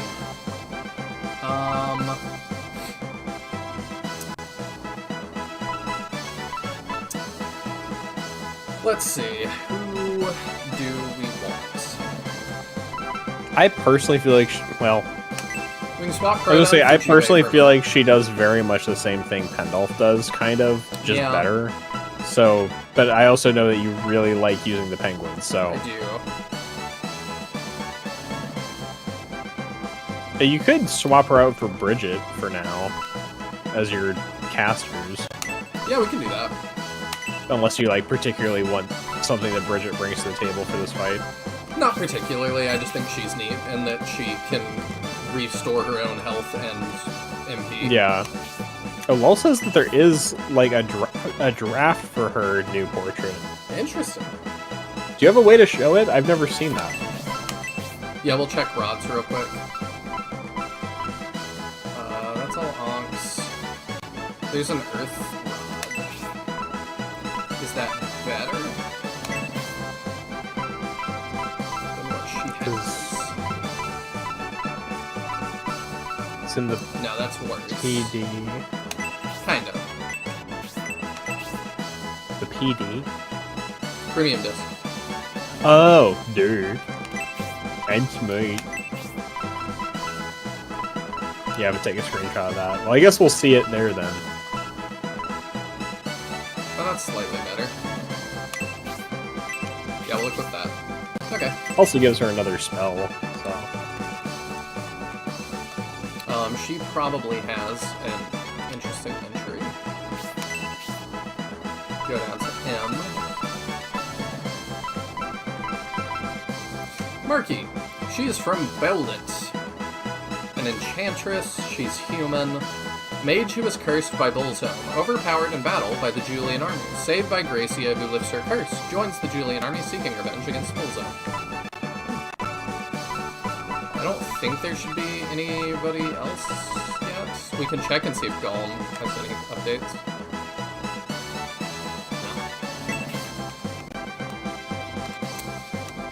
Do we have new dialogue here? The Sleepy Ride gives her MP regen. Now that Grace has become a true innovator, our last hurdle is how to scale the cliff to reach Bullzone Temple. I think that's the same. I'm not sure. Yeah, that seems the same. Okay, but you should have dialogue. To be able to lift the curse on me, the Innovator's power is amazing. I'm going to repay Bullzone in full for what he did to me.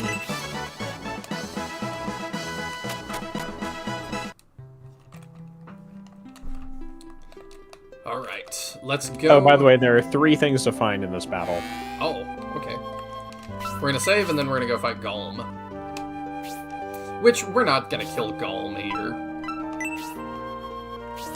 There is no way. You just said defeat, not kill. Yeah. I just mean more like based on what Julian thinks is gonna happen. Yeah. Keep in mind, Gracia doesn't have his staff here, so you don't have the blessing spell. Oh, okay. Oh, that's weird. The, like, silence and lack of snow. Yeah? Yeah. Oh, I did. It's like a little eerie, almost. It is. It'd be even more eerie if we killed her.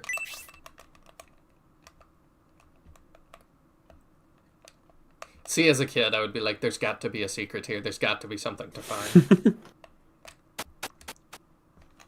Yeah, they really did put nothing on the overworlds in Shining Force 3, though. Yeah.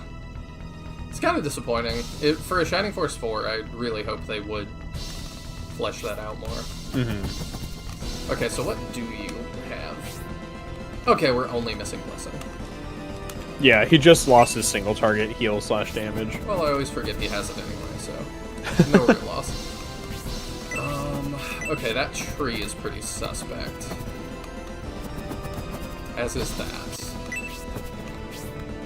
We're gonna put you up there. Oh, I am being dumb. Let's look at Golem. So he's got Bolt 3, question marks for HP, which I don't want to know, 60 defense, 85 attack. That's not that scary. And Spark 3. Yeah, I mean, that's... But without, like, magic scaling on the enemy side, it's not that bad. No, it's also that, like, I would have expected Golem to have something unique to him that just could obliterate us. Mm-hmm.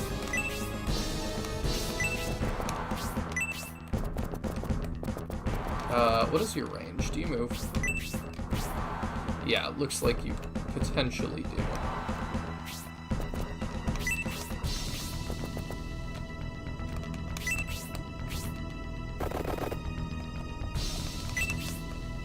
We'll start moving that way. We'll let our flyers check stuff. Hopefully Golem doesn't rush us.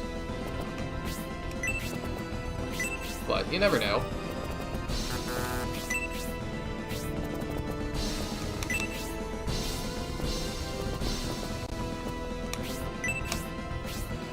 Oh, nope, he sure does. I thought I was out of his range. I want to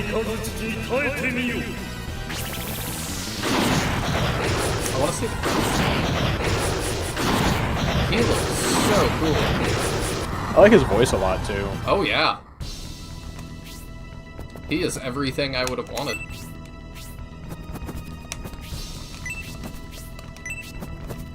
Okay, where are the items? Oh, you want me to just tell you?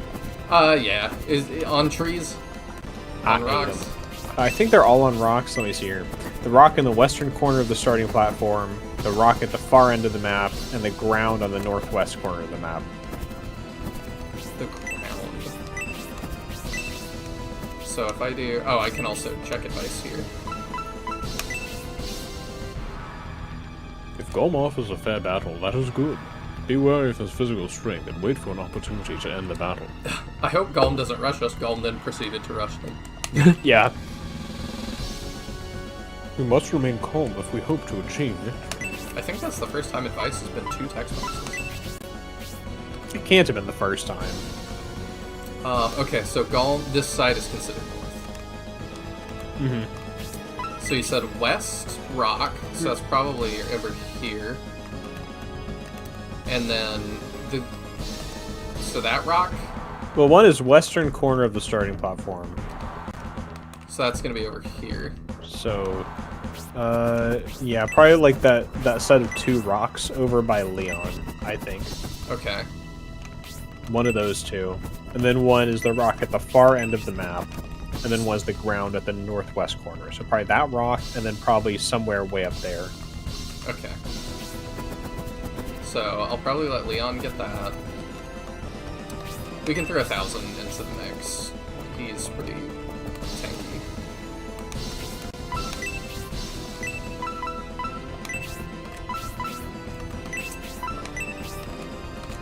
Hello, J-Mall! I have a question. Is this game better than the first and second games? Are you asking is Scenario 3 better than Scenario 1 and 2, or is Shining Force 3 better than Shining Force 1 and 2?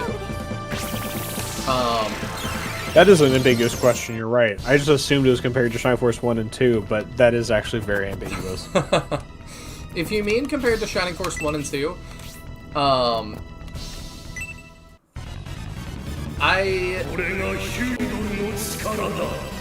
Sorry, I'm getting hit by something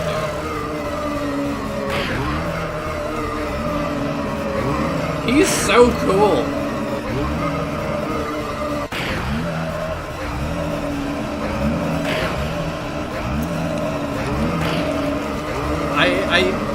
Shining Force 1, I think, will forever be my favorite game.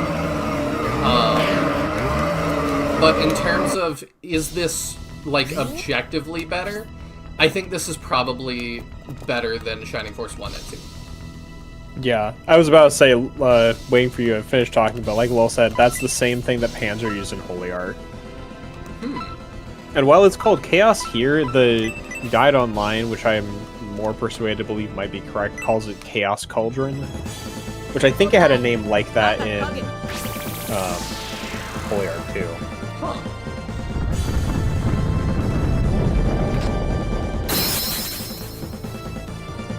That's interesting. Wow. Yeah, That was a lot of damage. it's pretty cool. And strong. I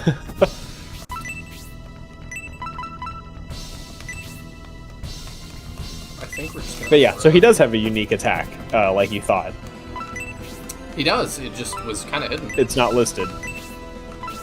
Oh, it's a special move, not a spell. Let's throw that out. And Holy Archer is called Chaotic Blizzard. Okay. How long is this game as a whole?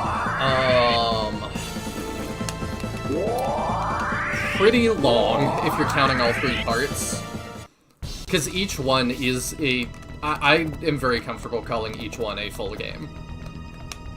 Let me see here. I should actually be able to see... I'm looking at the start of stream. I should be able to see the time on your save file Okay. for this game. Because it won't include the last 2, but like each of the last 2 was like 40 minutes or something. Or not 40 minutes, 40 hours. Yeah. Each of the last 2 games was 40 minutes. Yeah, so you've been 27 hours into this game. I think each of the last 2 was at least 40. Lowell says that for all 3 scenarios, his first playthrough is roughly 150 hours, which feels appropriate to me. Like, the 120 to 150 range feels correct. Yeah, I feel Although like the end of this scenario, I feel like, takes longer than the others, so the end of the scenario might push it a little further and closer to the 150 mark. So, especially if you do the optional stuff that I did, that I think you probably will do as well, because we you'll are also want it. absolutely doing optional stuff. Yeah, it takes a long time. It was one of those things where I was like, I'm just doing this for 20 hours off stream. Wow. Okay, I mean, 20 hours is probably an overstatement, but it's a significant amount of time. We'll do it, but yeah, that sounds nuts. I mean, it's essentially 3 full games. Oh, we can see his health.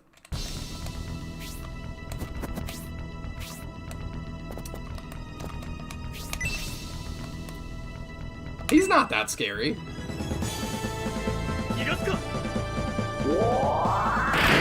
Nah, his fight is honestly... Wow. His fight honestly feels a little bit underwhelming to me. You have... I think part of it's like, if you hadn't just grinded to promotion here, then it would be harder. But because we just grinded up to promotion, it makes it kind of not really much of a challenge. This game looks really cool. Maybe I'll play it in the future. I'd absolutely recommend it. Like, both as a Shining Force fan and just as an SRPG fan. Like, you know, the closest thing I've played to this is Fire Emblem Faiths, but man, is this a lot more coherent than that. Yeah. Lol, you took a screenshot of the portrait. Toss that in probably the Force games? I feel like that's where we've discussed similar stuff. Yeah. Yeah, toss it into the Force games channel. I'm really curious to see it. Just a reminder too, Julian didn't do that by himself. I gave him a attack buff. Oh, okay, good. I was befuddled at that much damage. You were muddled.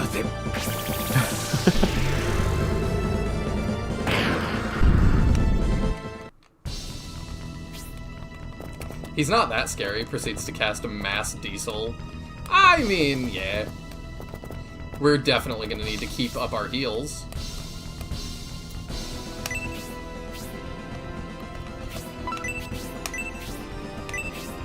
Probably just going to do that on Julian, just to be safe. Because he is double turning, I think. Yeah, he does get double turns. Okay, it would have been alright anyway.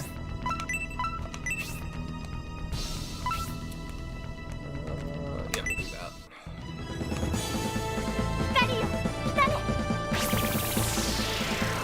I'm glad we have Isabella for this.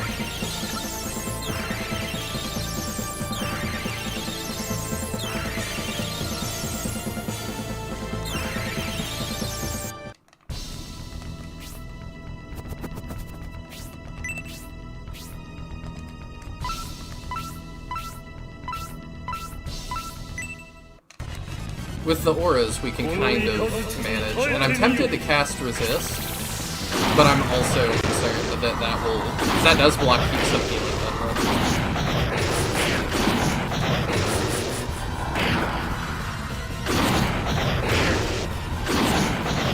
It's posted,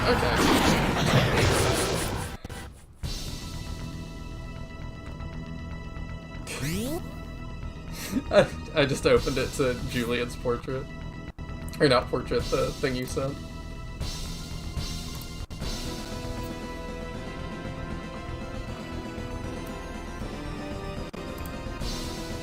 Okay, let's pull it up here.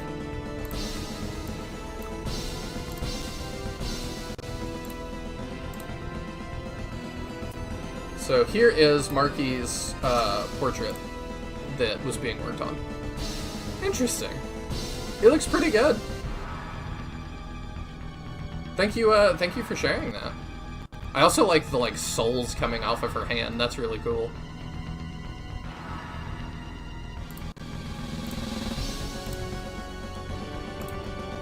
I guess Yadrin had to step away for a sec. No, I'm here. What's up? Oh.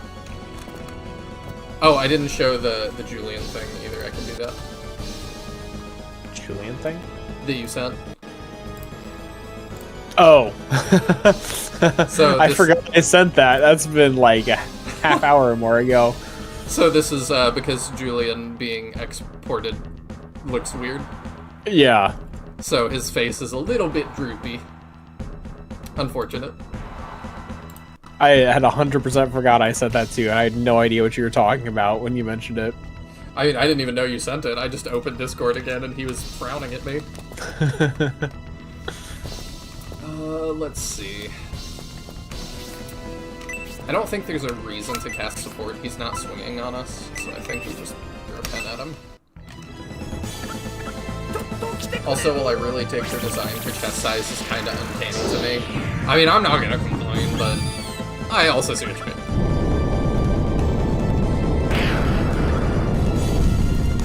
Pendolph being able to do 54 damage is awesome.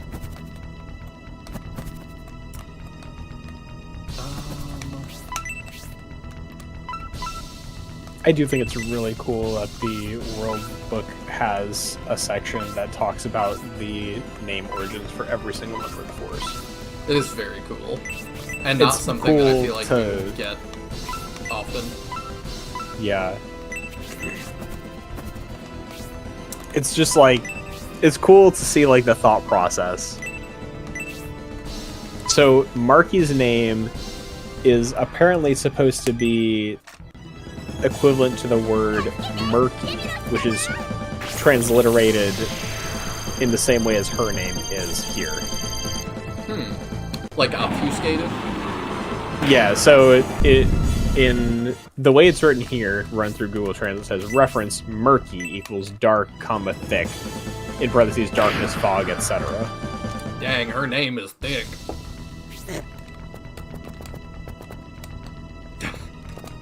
Now, you want to know what's interesting about the name origin for Harold? Sure, that's not what I expected to be. The description given there is Harold equals a boy's given name. Okay. But I appreciate that they threw it in there, despite the fact that there's nothing, there's no reason, it's just a boy's name.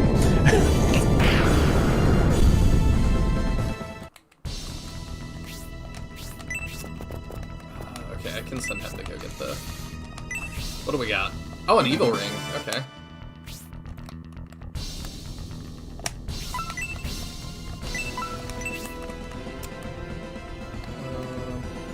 Yeah, that'll do. I really dig pretty much every character's design in this game, if I'm honest. I don't like Don Hort. You don't like his design? No. I feel like he, looks goofy, but he's a little bit, reminiscent of, Vankar. He is, a bit.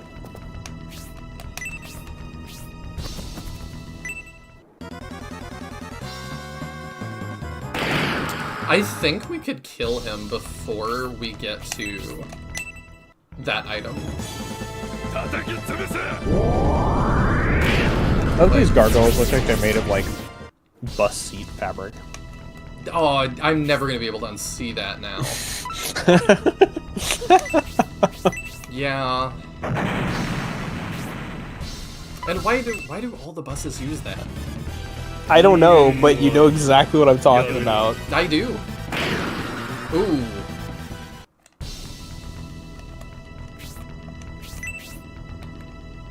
I keep hitting him. You're doing 70 damage per.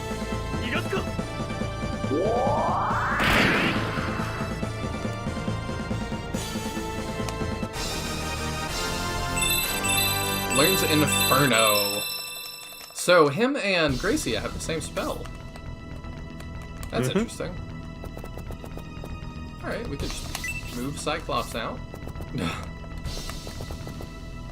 Can put you here.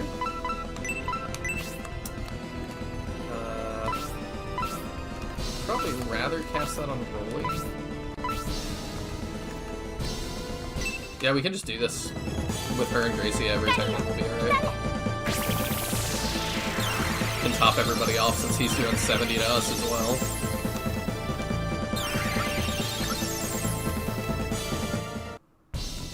Julian leveling off Golem is fitting. Yeah, it very much is.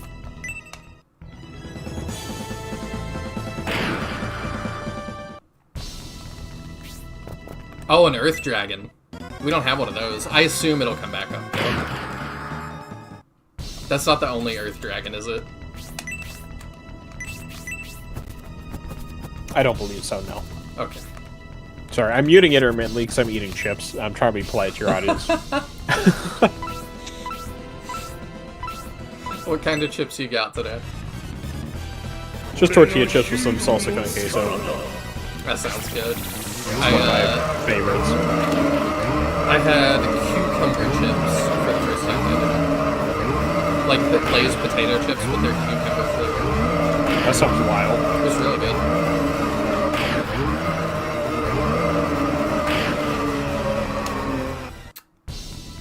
The Earth Dragon is the last of its kind? I feel like you're trolling me. I've never had cucumber chips, but I've had pickled chips, and they were pretty nasty.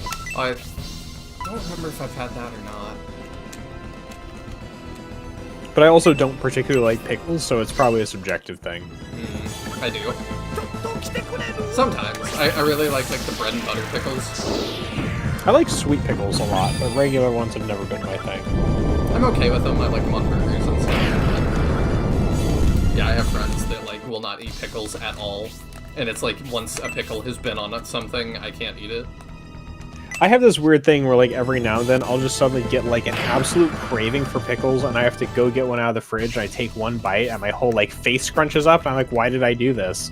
But it's exactly what my body is telling me right then. It's like, I want a pickle. And I don't know whether that means I'm missing something that pickles have, and my body's just go bite a pickle, but I regret it every time. I don't know. I don't know if I have that. I do that with really spicy stuff sometimes. The main spicy thing I regretted eating was the jelly beans that you sent me. Most everything else has been fine. I still expected the soup to be worse. Yeah, the soup was not that bad. It was spicy, but compared to the jelly beans, nothing. That stream is still my favorite playthrough of a Shining game I've ever seen. It was pretty fun.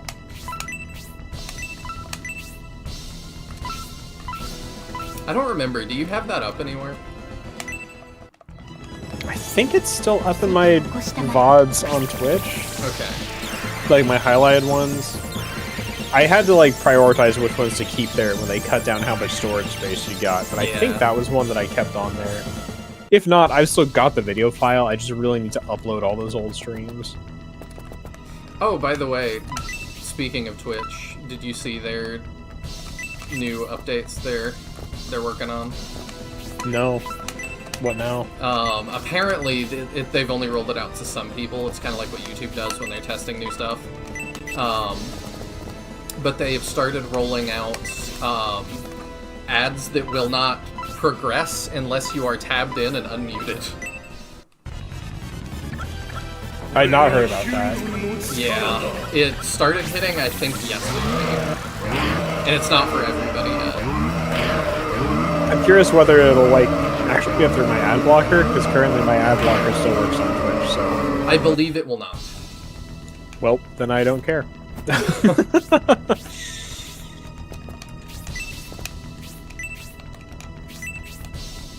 Oh, okay, it's another one of those. Alright, that should be all the things. We should be free to end the battle now. I just think it's crazy that they're actually rolling that out. A lot of people are likening it to, there was a trademark a couple of years back that never actually came to anything. That was you have to, after you watch an ad, it's stand up and say McDonald's. I remember that one. Yeah, people are likening it to that. I guess it's one of those things that, with how much YouTube pushes ads, I would be surprised if it doesn't come over here if it, does quote-unquote well on Twitch. I don't think it's going to do well on Twitch, and I can tell you I don't think so either. I'm already not running ads to y'all during stream, and, I forget. I don't even know if I have mid-rolls enabled. I know I have starting and ending ads enabled, which I feel like is fair. Yeah, I have no idea. But like every time they ask me like, why are you not using during stream ads, I say I would like ads that are less intrusive. So if they just ignore all of us saying that entirely and they're like, here, let's make it as intrusive as possible, like I'm just never gonna hit that button. Let me just run like banner ads on my stream, like back in the old days of YouTube where you just had banner ads. Yeah. That I'd be fine with. Just like go click the X. Especially if I can pick. One of the guys that I watch sometimes is Ring Stabity. He does a lot of like mecha SRPGs.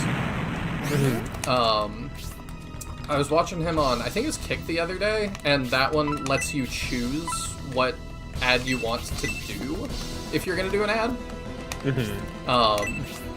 So it was really interesting. I didn't know that's how that worked on that platform, but like he read like the, you know, what do y'all want an ad for, and he kind of let us pick. And I was like, this is really interesting. Yeah.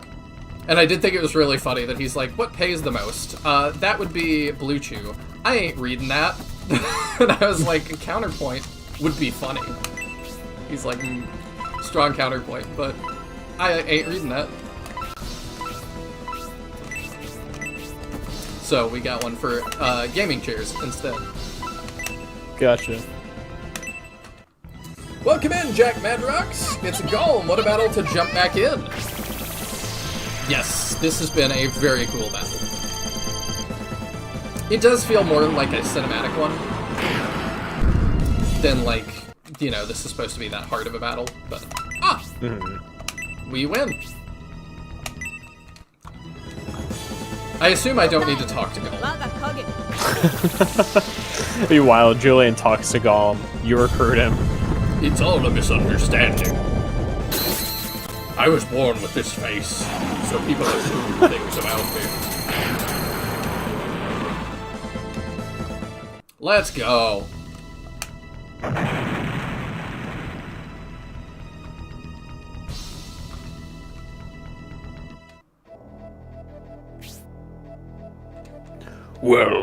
Well done, Julian Force.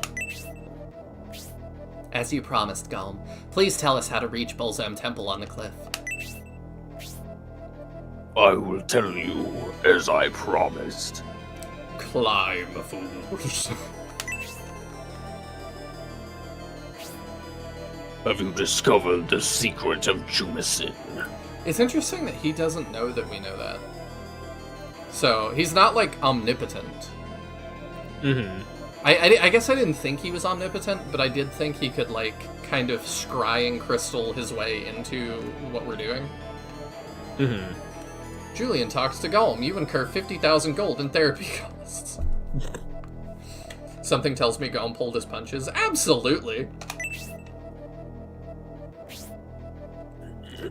So much hate didn't recruit Golem. Terrible Let's Player. Oh. I'll work on that. I'll make it up to you. I'll recruit him in the fighting game. Wow. That's correct, Julian. Jumicin is comprised of you, Prince Medion, and Lord Symbios. So you just know. It's like the Megazord. Who's the lucky one who gets to be the head? So he's just known this, I would assume. Could it be? The key to Bolzom Temple is held by Jumicin. The two shrines at the left and right of Bolzom Temple hold the keys. But what is the significance of Jumicin? Must the three armies attack simultaneously? Yeah, that is a very good question. Like, we know what it means, but, like, great. What does that really mean to us? The two forces which do not contain the Innovator attack from the left and right to open the passage to Bolzom Temple after taking the shrines. That's why three powerful forces are needed. Then the force containing the Innovator makes a surprise attack against Bolzom Temple. Wait, what if we don't separate the armies and just attack one area at a time? The passage to Bolzom Temple doesn't stay open long. If you don't enter immediately, it will close. After that, we can defeat Bullzome and seal him. Well, Bullzome isn't there yet. That's not enough. Ideally, Bullzome is not going to resurrect. He's not going to get that far. Mm-hmm. We alone won't be enough to seal him. Is that what you mean, Gollum?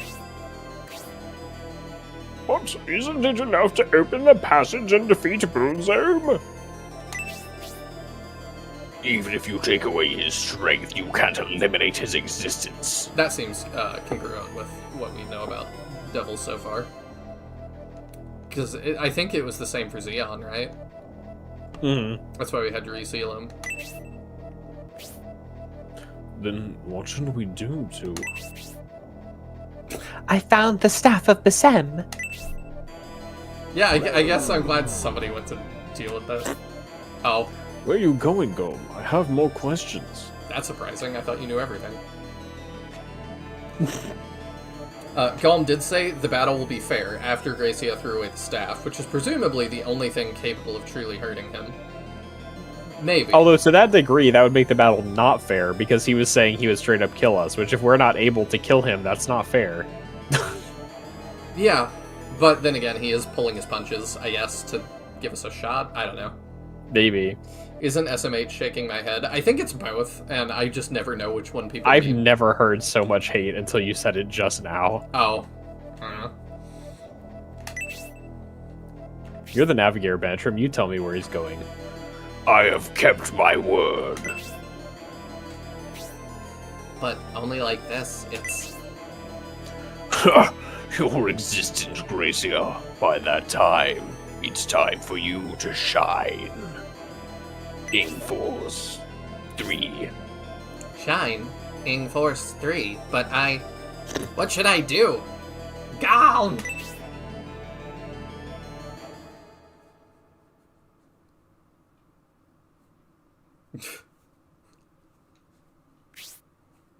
What is it, everyone? It's that I didn't realize you were wearing a dress until just this moment, and now I know how Centaur would wear a dress. Huh? Where's Gold? He's gone. He left without telling us the most important part. If we're not able to seal Bullzome, all of this will have been for nothing. No, we will definitely be able to seal Bullzome. Really? King Benedrum?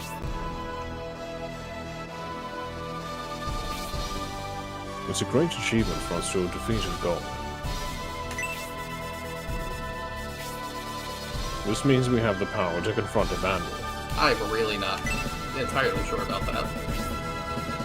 As for what he said about Gracia, we take away Bullzome's strength first, then Gracia can use his power. I think that's what he meant. The ancient road is around the corner. Let's hurry, Julian. The thing that gives me more faith in this is that we defeated Abdark forever ago, and we're way stronger than that now. So even if, like, you know, the next Vandal is like 10 times the strength of Abdark, I think we could handle it. Mm-hmm. The Julian army learned much in Maya. Gracia obtained innovator powers from the Oracle at Arkhill. The Julian army battled Golem and learned how to reach Bullzome Temple. Now they hurry to join the Symbios army. Chapter 5, The Creator's Legacy. Benetrim's secretly the composer as well. I'm back! Mexican food in hand! Excellent! Yeah, we'll save. We just finished the chapter, so... What is the next chapter? Let's find out.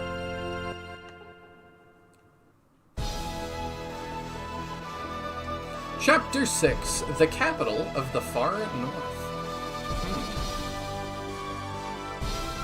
Are we finally at Remotest? We found the ancient road at last. How far are we behind the Symbios army? I bet they're way ahead of us. The Symbios army is nowhere to be seen. They must be pretty far ahead. Also, just for clock catching up as well, this guy is our Jagan, and each scenario has its own Jagan, which I also thought was interesting. This one's the lamest of the three. Yeah, he very much is. But you have Centaur Jagans. Were you going to say more about that? I was gonna say I must always bring the Don Hort hate to the fore. Is he your most hated Shining character? No. Peter eclipses him. It's either Peter or Slade. Slade? I'm honestly really? not sure which. Oh, I hate Slade. I've rambled about Slade. I know quite a you bit. hate Slade, but I didn't think you hated him that much. And to clarify, never mind. I won't clarify. Okay, I'm glad we've clarified we're not clarifying. That, I'm just messing with you. I can't even explain why I can't say what I was going to say because you're you. I appreciate it. We must hurry to catch up to them. Hold on. We have to rest and resupply. We should also gather any information we can about the Symbiote Army's location. Can we not look for footprints? They're moving an army through here, and how often does that happen? All the time. Maybe. There's a village ahead. Let's see if we can find out how far Symbiote is ahead of us before we continue. Wait, hate Slade? Alright, when we start battle again, I'll let him talk about as much as he can why that's the case. You're right, King Benetrum. We're all tired after this trip through the snow. I wonder if that's the Holy River. Don Holt, I have a request for you. I would like you to go ahead of us to the village and ask around about the Symbiote Army. Would you mind? That's all. Not a problem. Leave it to me. That sounds like the words of someone who's gonna mess it up. Yeah. It's like our ninja from part 2. Let's proceed as well. Or I guess it was part 1. Oh yeah, Murasame. Yes, he sucked. I'm letting you know you're captured. Thanks.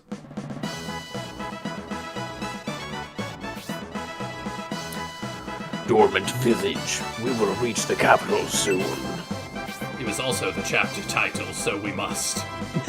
Ammo test. That's where Bullzone Temple is located. Those awful Rainbloods and masked monks have been rather quiet recently, but I'm sure they have some more surprises for us. Yes, as we proceed, I'm sure they will try to stop us. If they have something planned, I bet they'll spring it near the volcano we saw up ahead on the ancient road. We can't let our guard down. I don't remember who the... She was very southern. Oh, yes. A volcano in the Dormant Mountain Range. Primula, do you know of the volcanic mountain? There's never been an active volcano in the Dormant Mountain Range, but after seeing it on our way here, there does appear to be some activity. We'll need to be extra careful when we pass by it. I wonder how Don Hort is doing. Yes, he should have returned. He's hanging upside down by his toes in the town square. Don Holt, we were just wondering about you. What happened, Don Holt? Did you find out anything about the Symbiote Army? You mean you weren't able to obtain any information at all in the village? Not only was there no information, it appears the Symbiote Army hasn't even reached this village yet. I can't believe it. They should have been here way before us. Yeah, they should have. As far as I've heard, there's been no sign of them. We are apparently the first to arrive. Maybe they got lost? If that's so, what happened to the Symbiote army? I mean, we did take the Navigator. Yeah. The rain blunts. They must have been delayed by the rain blunts. That's the only explanation I can think of. What should we do, Julian? Should we go back to the ancient road and look for the Symbiote army? Is this a real choice? I don't think it is. I'll state and we'll double check. So let's say yes. It's a shame to waste all the time we've gained by going back. The symbiote's army will be critical to battle against Bullseye. If that is our decision, the sooner we act, the better, Julian. And let's leave as soon as our preparations are done. Okay, what if I say no?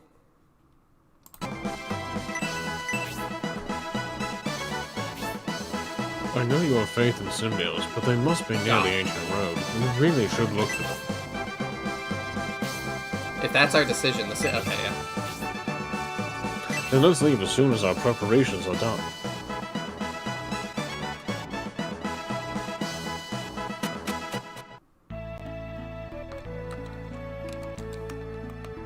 Alright, how many things to find here? A billion! Oh my There's goodness. 1, 2, 3, 4, 5, 6, 7, 8, 9, 10, 11, 12. Okay. And they're relatively important, most of them. Alright. There's also 2 deals in the item shop and a haggle in the... Or, sorry, 2 deals in the weapon shop and a haggle in the weapon shop and a deal in the item shop, 3 haggles in the item shop, and a very important item in the regular inventory of the item shop. Interesting. So, make sure you look at that. Although, We will do that. I only point it out because I feel like often we just don't really look Oh, we at the totally regular don't inventory. at this point. So, we specifically need to. To catch up on chat real quick, is it because of Slade's attack growth? I think it is because of a lot of things. So when's the SF2 mod that rewrites the dialogue and makes all the characters actually matter instead of the Peter show? That might exist already, I'm not sure. Don Hort's portrait looks a bit better, but man, I still hate his tiny top knot. It bothers me and I don't know why. I don't know. It doesn't bother me, but maybe just because it's a little bit of an odd hairstyle. Volcano, is there another young dragon? That was so disappointing. They died, rip bozos. I can't stand the red nose like who let Rudolph in the Force. We have a long history of that, though. I mean, Luke was the first one to have the weird nose. I hate that this game gives so many relevant yes-no dialogue options. Yeah, it does kind of bother me. I don't like being railroaded, and then it's hard to know, like, when it matters and when it doesn't. I would have preferred they not ask me things if it doesn't matter. The portions of the 1,000-mile river that flow from Oral Village and remotest merge here. The current gets heavy until it empties into the sea.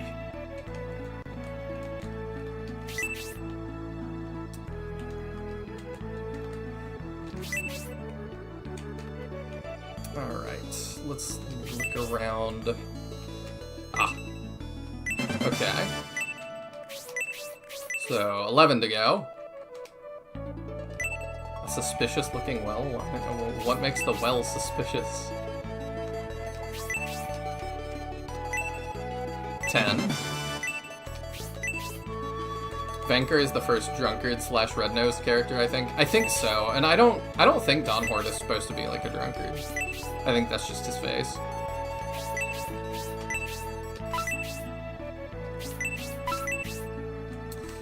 Do you want to not depart the city? To not leave and not travel south? Yes, no. It does feel that way sometimes, honestly. They should just let us play to the portion of the game where the symbiote army is critically important, and then you're just soft-locked. These are the consequences of your actions, Julian. That would be crazy. If having a soft lock in a game like 120 hours in would be bonkers. That would be so brutal. If the volcano activity is starting up, my laundry is gonna get all dirty with ash. This stupid volcano is a bane to housewives. Another army came through before you. They didn't visit the town, so we didn't actually meet them, but we saw them. They headed east on the ancient road. Don Hort, come on, you should have known that. So that could have been Medion, and it could have been Symbios. I don't know which. Wow, a soldier. I've never seen an army before. You look really cool. I hope I can be like you someday.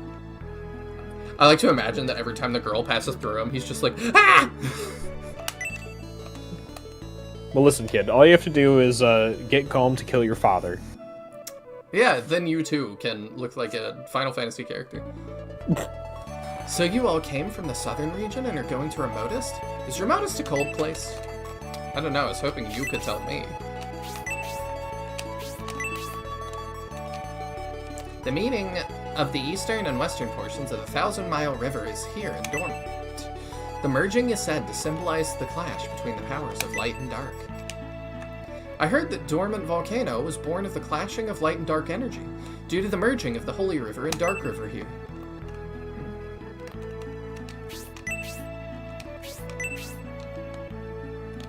It's also interesting there's like steam coming off of the river.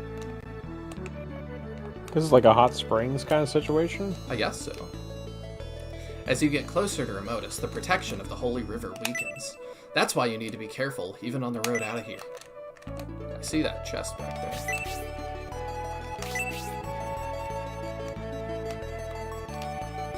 Yesterday, a ship came up the river from the sea and stopped, then left towards Orin. This morning, another ship was there, but it mysteriously disappeared when I glanced away. Okay, that maybe is Medion, actually, being pursued by Rainbloods.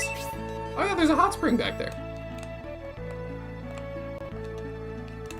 The little old man. I like that.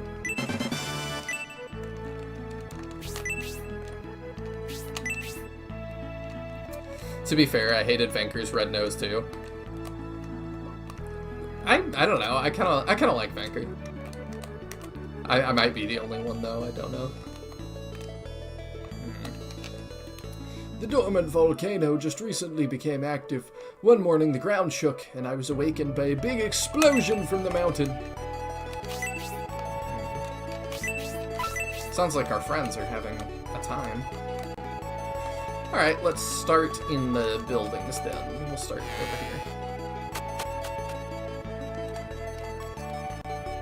Do you believe economic class is a social construct? Yes, no. And whatever you answer makes the narrator look at you in disgust and shake his head. No other effects on the story/gameplay.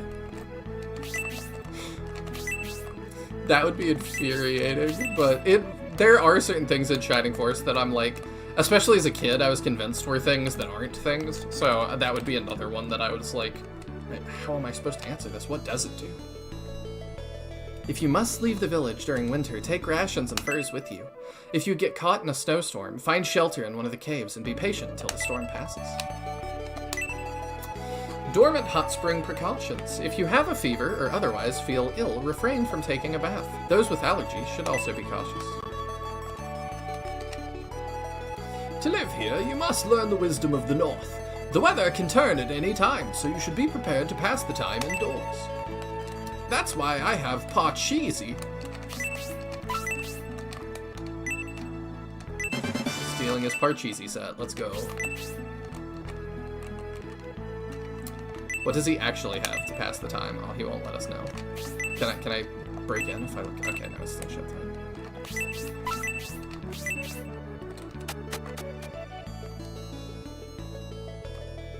Japanese pizza Mia, you bet's going to have a hot spring yet. To be fair, we got through like 10 games before they had one pop up, so. They had one in Shining Force 2 that Sheila is in. Is that a hot springs? I thought so. Actually, maybe it's not. I never got the implication it was a hot springs, just like It's a a lake spring. she was bathing in. Yeah. I could be wrong. I don't I think you're remember right, actually. the dialogue super well. Yeah, it's just at the bottom of a waterfall, Okay. which I would assume is not a hot springs, but Probably not. Armory map. Ooh, okay, that's important. however, it is the like sacred waterfall training location trope. So Yeah.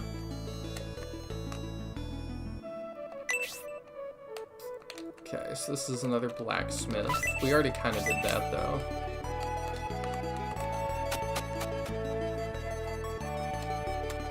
I'm starting to wonder why the goddess cries so much to find all these goddess tears. There are a lot of them. I forget what that does. Is it MP? Oh, It's MP recovery. You don't have to be quite as precious with them as you have been, but honestly, you don't usually need to re-up your MP through the course of the fight because you have plenty in this game. So yeah. I don't think you were often running into our mages actually running out of MP Not too frequently. as an issue. Oh, this guy has a nice little stash of wine.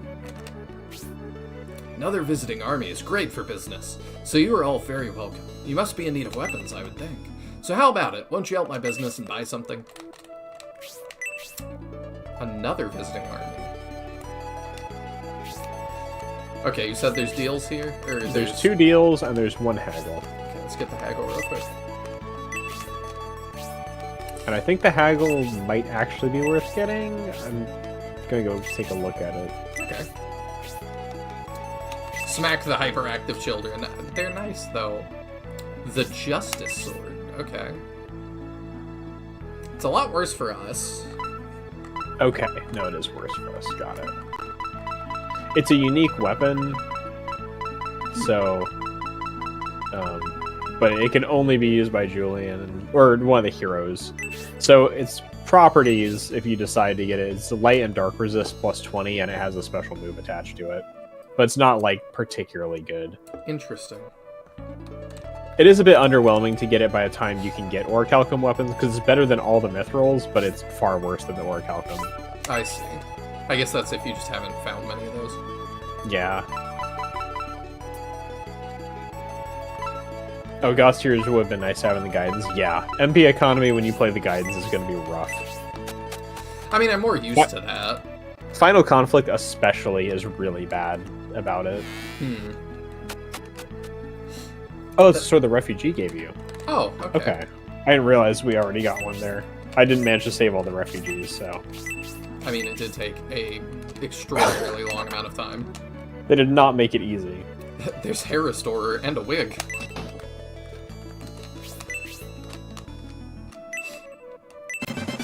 Potion, okay.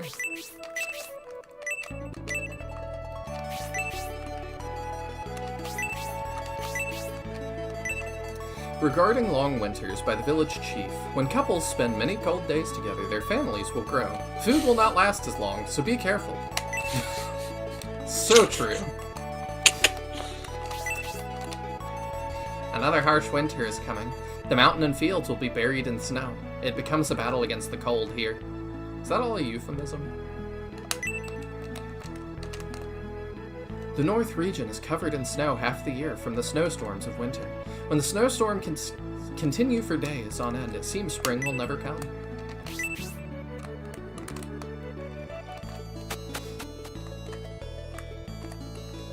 I had a haircut recently and found out how bad it really was for me. What, just hair stuff? Like, I know there's stuff for that. I don't know how well any of it works.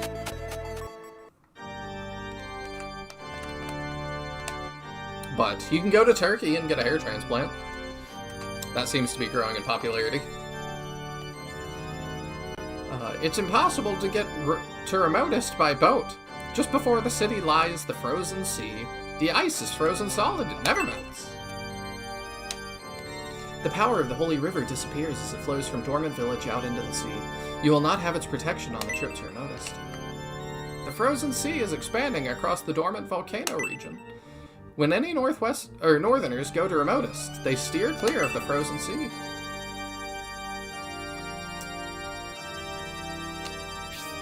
The city of Remotest at the end of the road also has a church of Elbison, but I don't believe you can receive a blessing there. That's interesting. I wonder why. Did that revive Jubei? Yeah, it did. Yeah, the chapter change always does. Luckily, I have a beard to salvage it. There you go. Alright, let's peek at this underground thing. This looks like our base. What? It is our base. It's just empty. Is it our base? Let me see. Does this have our... Yes! What? You have entered the Twilight Zone. Yeah. This is weird.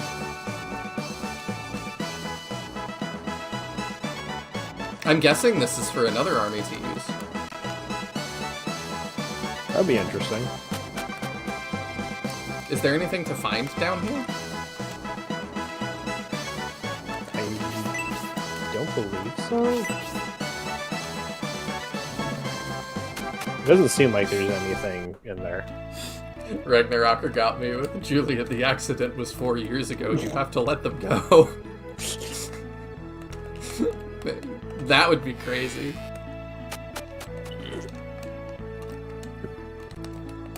Ah, item shop. Okay. Let me raid your stores here. Another potion. We're getting lots of potions.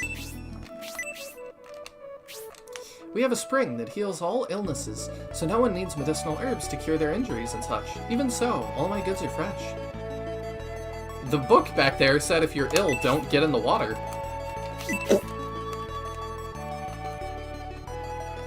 Also, just like, I run a business that nobody uses. This makes sense. Yeah? I don't know how I afford rent. Yeah, I'm not really sure. Do they have to pay taxes out here? I mean, I'd imagine that whoever governs this location taxes them some amount. You said there's 2 haggles here? 3. Oh. Maybe. I don't know who runs things out here. Not sure. I'm not sure how much we know about the government of these reaches. Be Domeric soon if he has his way.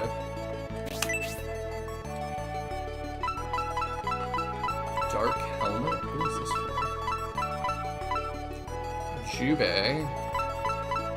Jubei only. Yeah, there's quite a few ninja-only equipments in this game. Okay, I mean, we can... It lowers his luck by 1, but I don't think that matters. Doesn't matter until he gets charmed. Dang, everybody... Okay, everybody's totally full. I have to go put We don't have an accessory on Julian. I don't think there's one Marky either. But that makes sense. I'm just surprised you don't have one on Julian.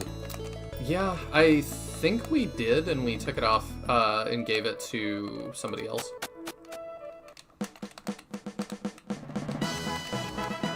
Yeah, we can probably... We got a small mithril, we can make him one.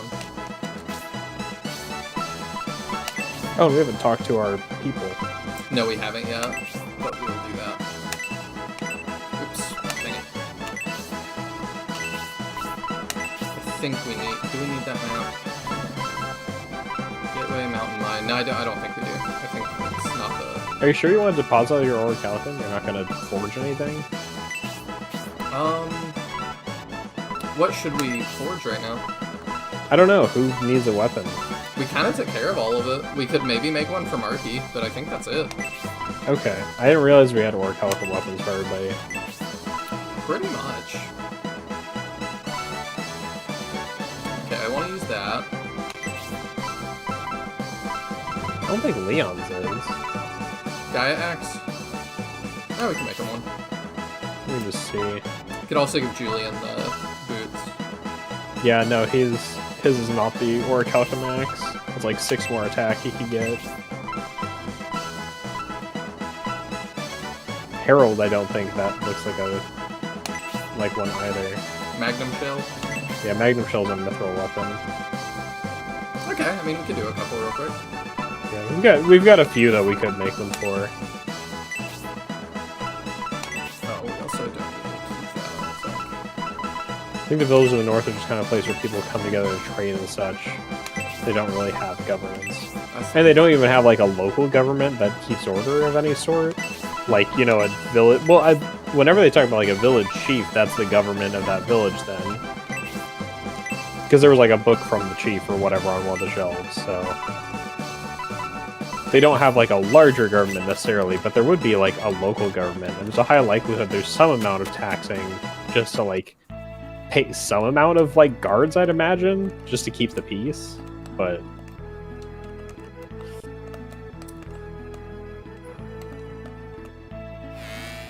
Alright, let's go ahead and buy that and get our last taggle just so we remember, and then we'll go forge. I think you gave Julian's white ring to Bridget so she could drain tank. I believe that's what it was. Did you look at the regular items in the shop yet? Not yet. Okay. Does Primula really need 3 fairy powders? Probably not. It'd be so funny if she just spontaneously generated one every battle or something. I mean, it would make sense. Yeah, I mean, she is a fairy. Unless you make fairy power by like, grinding them up. Oh. What is fairy powder? Gonna make the What is its goddess origin? have more tears. Unless the guy's wrong. It's supposed to just be another orichalcum. Oh, there we go. Alright. Alright. Deals. Ninja helmet. Okay. Jubei.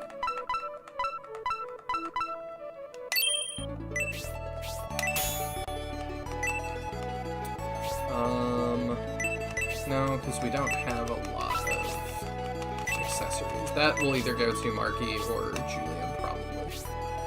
Alright, what do you have? Silver Ring. Battle Bracer. Delicious Meat. Restores 5 HP. Ogres love it.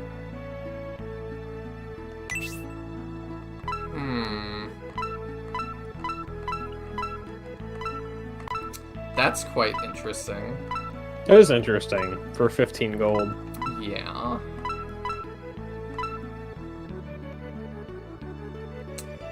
Marky can have that.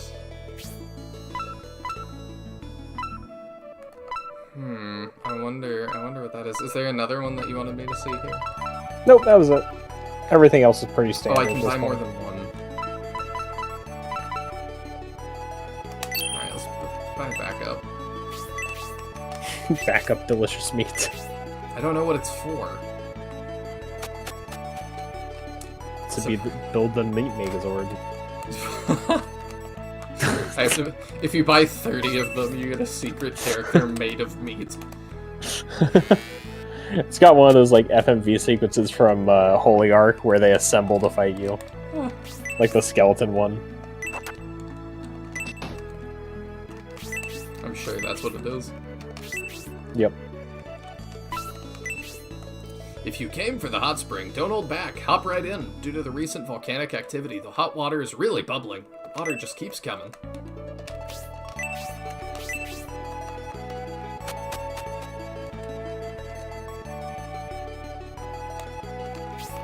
Can I? Oh, I can't jump in. This is such a nice bath. Now I can die happy. I like that he's in there with floaties. That's great. Yeah. Now is the perfect time to take a dip in the hot spring since dormant volcano started acting up. I'm glad I went out of my way to come here. This hot spring is a community bathhouse, so everyone can come together naked. However, even though there may be contact, having sex is against the rules. Okay.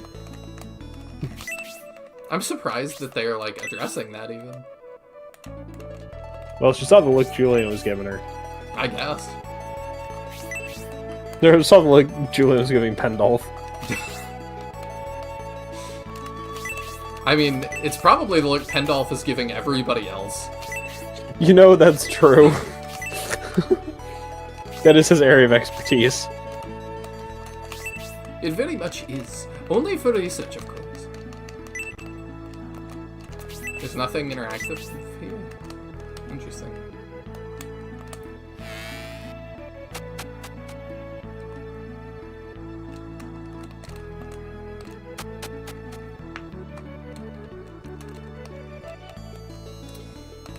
Let's see. Okay, we said we were gonna do forges.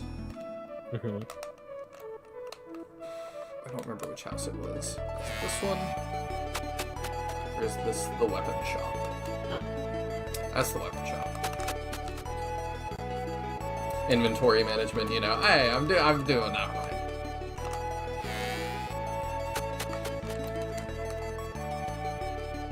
Here he is.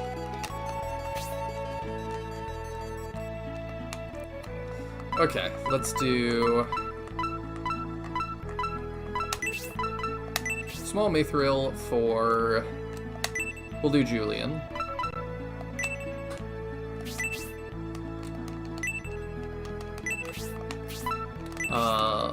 Okay, we come back. Z button. Oh, are you saying there maybe there is something interactive there? Oh, it's just. I think there's that to find things. Yeah, never mind. Sure, we can do attack ring. Oh, let me swap stuff around.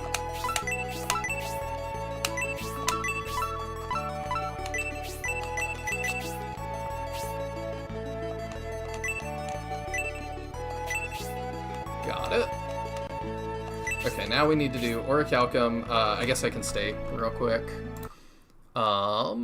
And we needed one for Harold and potentially one for Marky. Yeah. I'm not and sure who Leon. else potentially. So let's do Leon first since we're using him to attack a bunch. So what do we want? What are we hoping for Leon? Orichalcum only has one result. I keep forgetting that. Yeah. I prefer that so much more. The Apollo Axe. Interesting.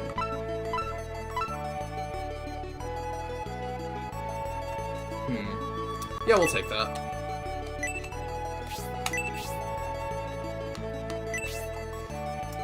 Okay, and then we probably still have some. I might have to go pull that out of the convoy. Nope, we got plenty.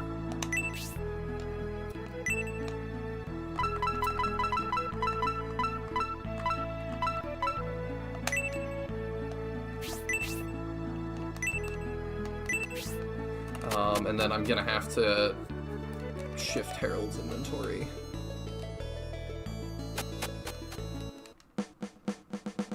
A button to find the location in towns. Z button, stupid autocorrect. That's fine. I knew what you meant.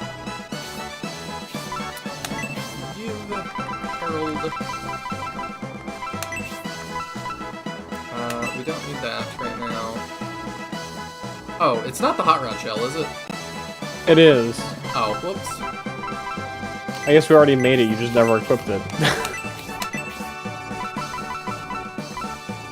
You know what we can do?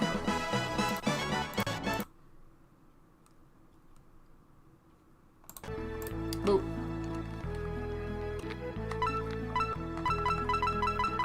I think this is back where... Yeah, I gotta do that for Leon again. Oh, whoops. Okay.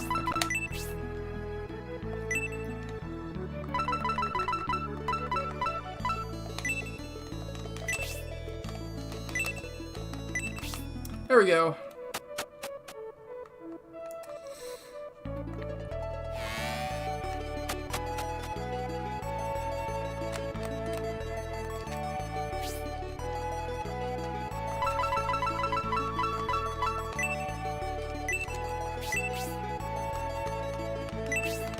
I forget, does Dawnford have a Orichalcum weapon? We'll go through them all in just a sec. Okay. Let's do the Swift Boots on Marky. You can take the meat. Oh, Leon might eat the delicious meat. He's I- the Lion King. I trust him.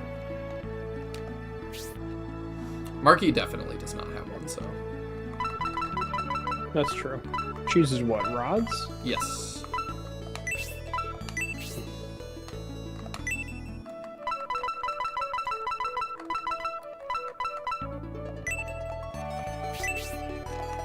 There we go. We'll go through everybody in just a sec. Okay. Yeah, you can tell if somebody has a Orichalcum weapon because they have that little, like, sparkle next to them. Oh, do they? All of them have a little sparkle in the sprite. The Rod of Will. Interesting.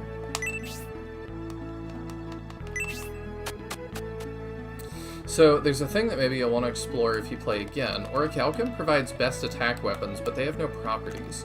There's another weapon triangle of properties. Demon, magic, and something else. Demon is effective against holy type enemies. Can't remember the others, but one is effective against beast type. Interesting.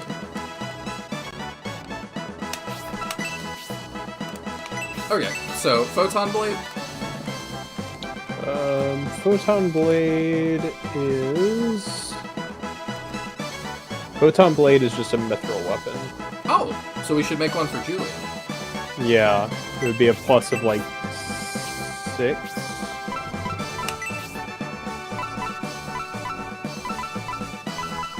Potential. Alright. Okay, who else? Gracia, obviously, Seth. We can't do anything. Lord Halberd. That is a mithril, Okay. so we could get an upgrade for it. So let's do give. We throw these in. We'll take. I thought we had done all this already. No, I think like we'd done some for sure, but And then Dunhort might not be who we need to do that for, but that might be all our Orichalcum at the moment.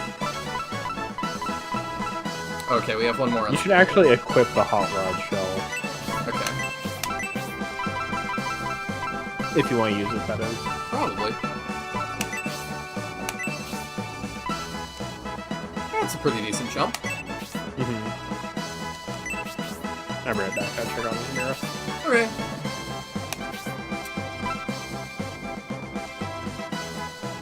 Mithril weapons have these different properties. Demon is good against spellcasters, magic is good against beasts, holy is good against undead and bull zone ones. Interesting. I think we've used some of the holy stuff. I don't know if we've had demon weapons, I wonder if that's cursed stuff. And I don't know if I noticed magic was good on beasts.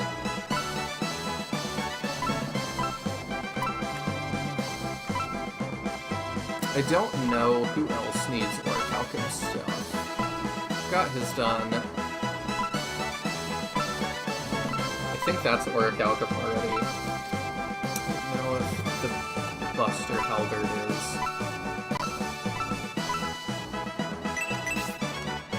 We can go to the ones that we said, though. You've had all those types before, they're just not obvious. Huh. I mean, the holy ones, at least, were kind of obvious, I felt like.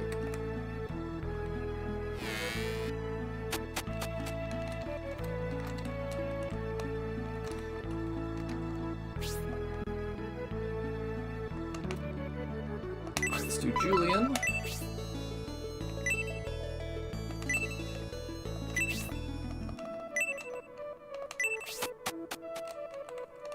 I do wish we didn't have to leave and come back in every time. Demon is not cursed. I want to say the weapon's named Dragon or Demon? Oh, okay. So like the Dragon Rod? Varion Blade. He has so much attack.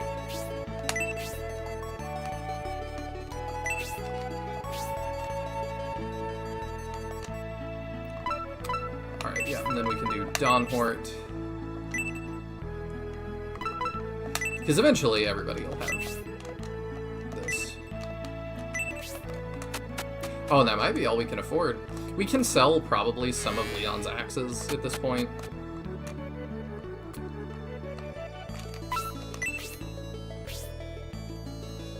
Buster Halberd.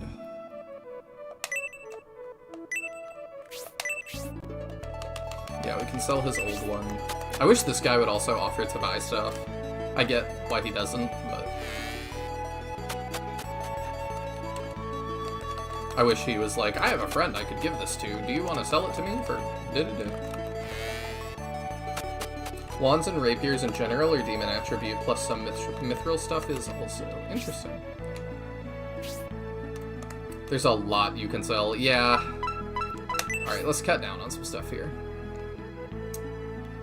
I don't know if I want to sell Julian's swords. So we could sell that. Oh, that's another Orichalcum weapon right there.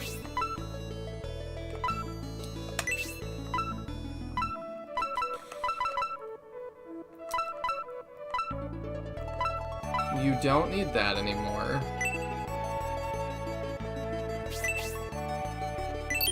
For sure.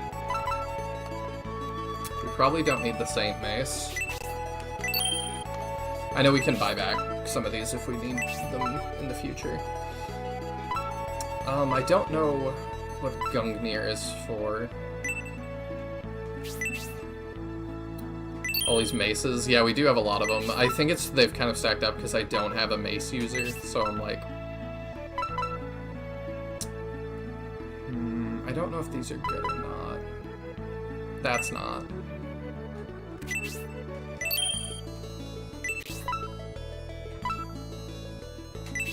You've got too many axes. Fire is a special attack.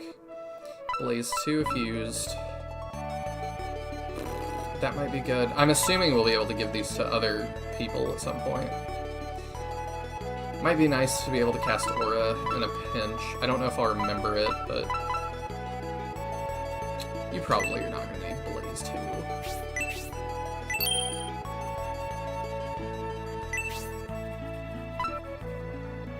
There's another one. Macho Mace. I don't know. Pretty Glove. That's probably better for somebody. We should give that to somebody. Another Saint Mace.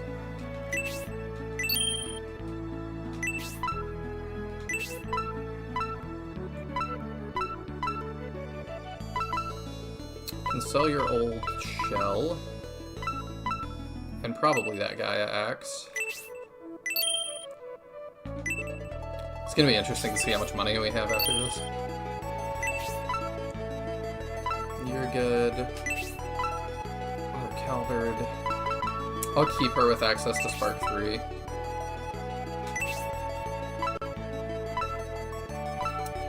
I really don't need you to have Freeze Orb.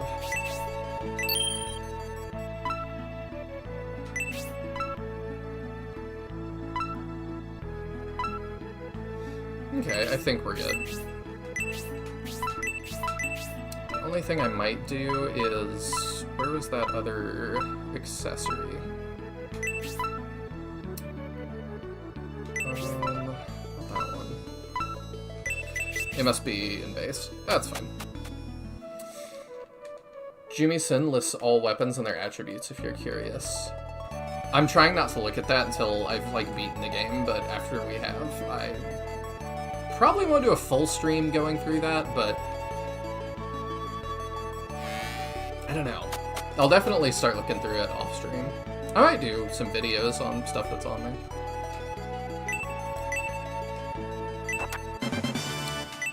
$1,500 gold coins. How much money did we... Yeah, that was a lot of money. Okay, we can once again buy anything we want. And there's another Auric Alchem. Many people in this village don't like winter, but I enjoy it. The hot spring on a snow-covered winter morning is the height of luxury. Oh, that sounds lovely.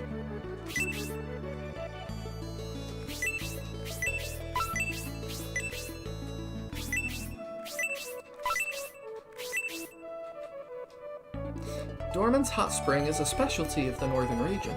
It can heal any illness as if by magic. I bet the southern region doesn't have a hot spring like this. No, we've got trains. So take that. Maybe combine going through Jimmy-sen with the premium disc stuff? Oh, that makes sense. Yeah, I'd be cool with that. Okay, we talked to that guy. We haven't been in this big building. Did I talk to you? I think I did. Yeah.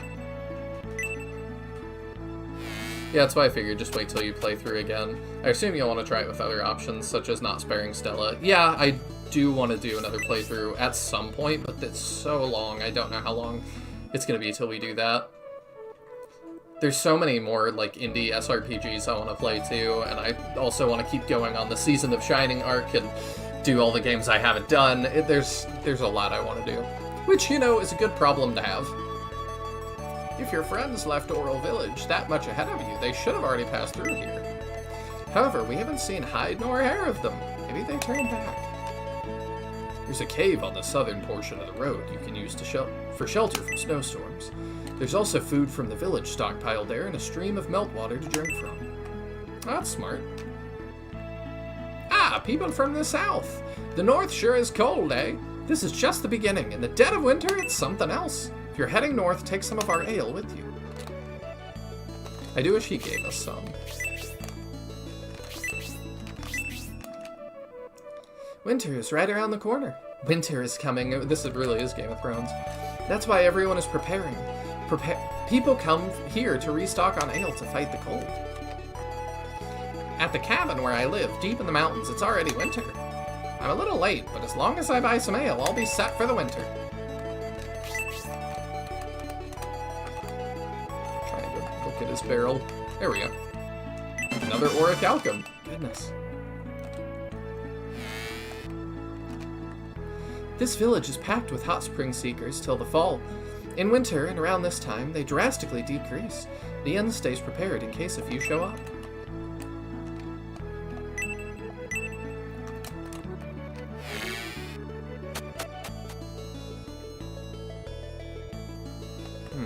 That's interesting. I didn't think that would be a secret door. Dragon Man Claw. There she is.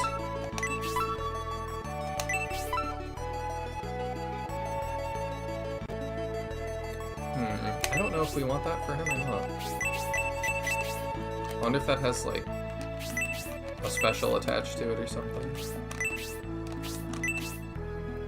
That weapon is unique to Cyclops? Okay, maybe we do want it for him then. It's 1 less attack, but it's crit plus 10, counter plus 5, and a special attack. Alright. And this one has counter plus 5, fire resist plus 20, and a special attack. Okay. Gives him a unique special attack? Oh, we gotta use it then. It's awesome. Alright, yeah. Alright, we gotta use it. For sure.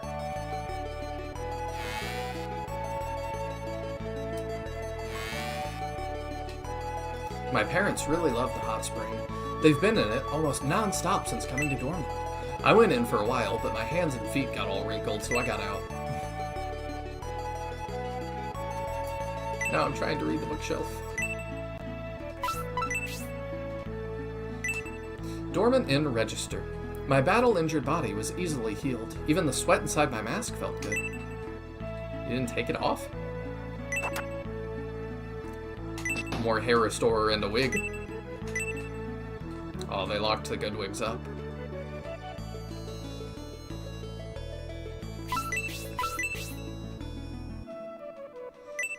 Okay, we talked to these guys.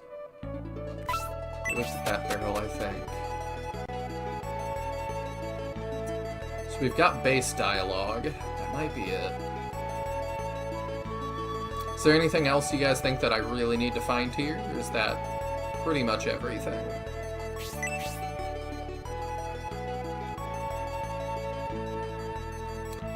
I think we go do base dialogue now. I assume walking out of there is what progresses plot. You're good? Excellent. The Symbiost army must have been intercepted by the Rainbloods as we were marching towards our kill. And just as we've managed to learn the way to Bullzone Temple after our battle against Golem 2.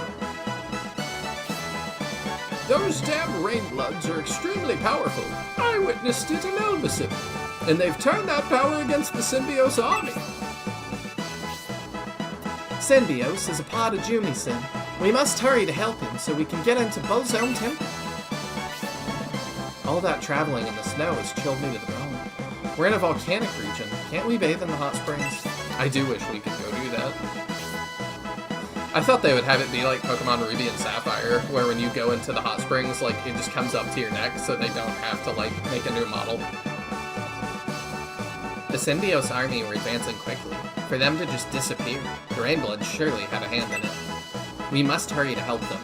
It will be impossible to defeat Bullzone without the Symbios army.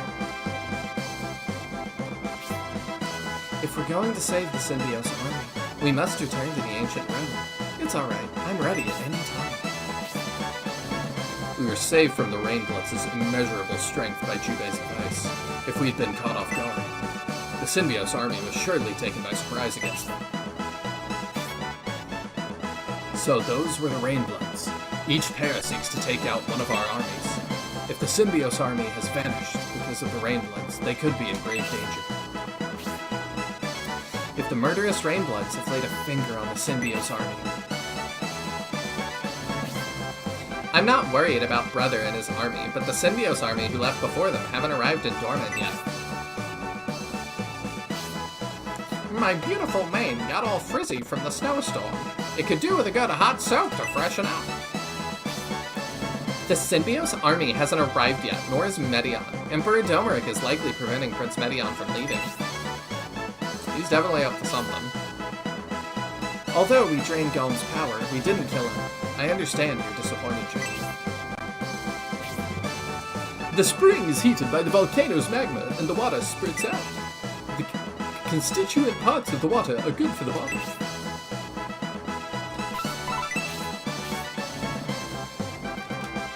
I always forget his voice because he doesn't talk in such long intervals. I didn't have any problem with the snow since my machine keeps me warm, but I guess you got cold. I feel Jane's presence. She may be nearby. So she's gonna show up in the next cutscene. I feel Jane's presence. She's definitely not anywhere near here. Welcome back. Currently, one dragon will I join us in knew battle. you were gonna do it. Do you know how to recruit dragons for battle? Somehow, the dragon tribe of the North region seems to be under the control of an evil force. Unlike other dragons we've encountered, which are definitely not under the influence of an evil force. It seems Bullzome is not the only enemy the legendary expedition must contend with. You know, even if he wanted to call the Rainbloods off, they probably haven't been home to see Domeric again. And I would say he could send Yasha, but I think we ended all of them. That is true. Like, he and the Rainbloods have just not been in the same area, like, at all. Alright, we did all the dialogue. We are ready to move on, I believe. Unless we found some more Orichalcum and we sold a bunch of stuff. Okay. So we can keep going through. We did Dawnhort. Kate has the Breaker Arrow. That does not look Orichalcum to me. Okay. Yeah, she could get an upgrade. Oh, I see the little sparkle you're talking about. Yeah, it's that little blue sparkle. Is present These two for can't Aldora. have that, can they? Correct. We can't make anything for them. His doesn't. I don't Which see is the sparkle weird, because here either. that's odd. I guess the axe just doesn't. Yeah, no, the axe lacks it for some reason. Huh.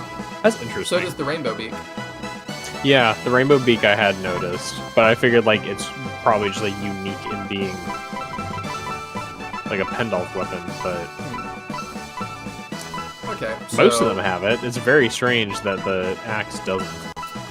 So we'll do one for Kate and one for Bridget, I guess. What the she has which the Vulcanon wand? Yeah. She's also got oops. So the main reason I'm like kind of on the fence for her with the Bridget has the Gungnir as well. well, she can't use that. No, but maybe I should pass it to Dom. So the reason I'm on the fence about making the Orichalcum wand, right? So she has the Vulcanon wand, which gives her access to Phoenix. The Orichalcum wand gives access to Spark, which she already has, but it has 2 MP regen. So, but it's only 1 more attack. So it's like the spell it gives is fully redundant for her. So I'm not sure whether it's worth doing, unless we really want the 2 MP recovery. But we just discussed we weren't really having MP issues, so it's kind of up to you. I feel like having access to a summon is really nice because it gives her big single target damage. But Yeah. anyway, that's my only thought, just that she doesn't really get anything out of the Spark access. Okay. We can do Kate and Primula then. Yeah, making a wand for Primula makes sense, though. Because getting her Spark sounds great. And the regen.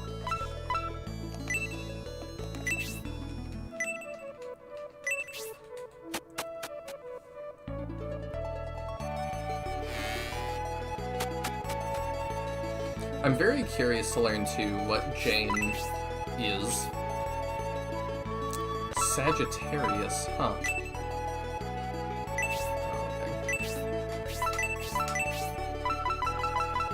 Everybody loves a good saggy Tauros. Oh, I can't. Okay. I hate the way they did this. So I'll give it to Gracia for now.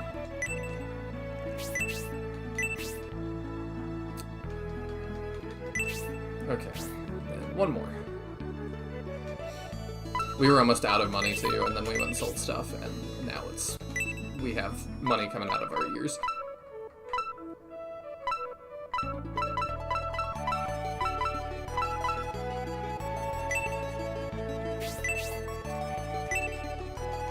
Okay, and she's in our force, so we can actually adjust promo.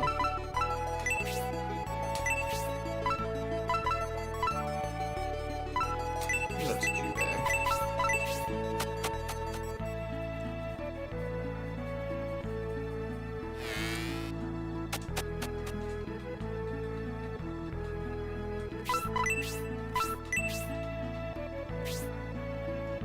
The Eternal Wand. Interesting. I guess it will always be a wand. I suppose that's a fair assumption. We also, importantly, got the glove for Cyclops. Gotcha. Okay.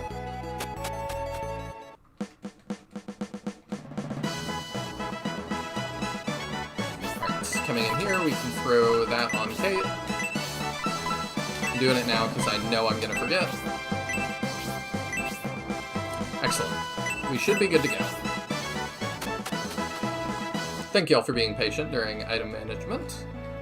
I'm actually going to save that we did that, just in case. Because that was a lot of item stuff. The emblem on the stained glass outside the church looks like a shower drain. I see. Did you notice that? No, I'll have to take a look at it. Yeah, he's just got a little shower drain on the top of the church. Yeah, thank you, man. You're right, it does. I don't use that as often as I should. Yeah, there we go. What is it? It's yogurt throwing all your stuff out of your inventory. Oh, gotcha. And I think the I shortcut... couldn't tell at that size. Yeah, they're all really small, but yeah, the shortcut even... I think like what that mode's called is like item management or something. Or inventory management. Alright, on we go! Finally. Ooh. It's called Nihilmunkenvent. Yeah, that's what I meant. It's German for screw this. The Synbios army left before us, but haven't arrived in Dormant yet. Something must have happened to them. Could it be the Rainbloods? There are still 4 of them, besides the 2 we defeated. They must have attacked the Synbios army. Wait, you defeated 2 Rainbloods? He got little smokestacks on his head. Look, you idiot! You just had to announce our presence to the Julian army, didn't you? Look, then you're Rainbloods. Dang it, they didn't know we were Rainbloods until I reprimanded you. Wow. Of course we are the Rainbloods. Bishop and Pond went after you, but we lost contact. We are becoming concerned, but would not have guessed it was because you had defeated them. Oh, so Queen must be the best one. So you defeated Bishop. Then where have you been? It took us much time to track you down. If it is any of your business, we passed through Berlit Mountain on our way here from Ark Hill. Way to dox us, Donhort. That means we've been tricked. No matter, we are prepared for battle even without the help of Bishop and Pawn. King is searching along the river for you. You picked a good time to show up. So, they're all looking for us. You're looking for the Synbios army, right? This trap was planned to surprise you. The Synbios army. So, they were defeated by the Rainbloods? I wouldn't say defeated. Captured, to be exact. Oh, y'all suck. Wow. Synbios is not dead, but he is in critical condition. His army is concerned about him too. still means Sirius is in critical condition. Why would his army be worried for him? Now that I know the Julian army defeated Bishop and Pawn, I can't allow you to live. You must pay for the defeat of our companions. Rook, you plan to disobey King's orders and seek revenge on your own? Come on, Queen. Let me do this to prepare for the Medion army's arrival and to avenge Bishop's death.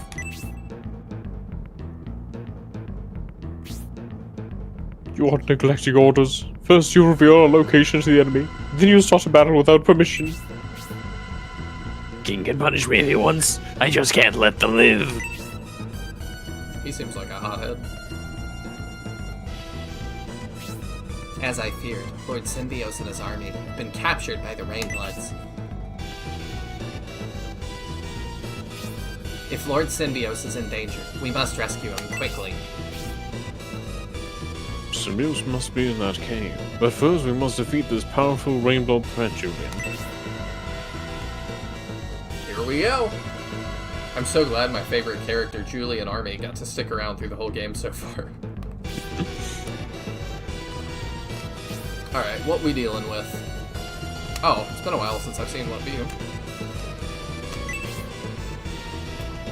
Honestly, compared to the last battlefield we fought Rainbloods on, this is a very, like, underwhelming location.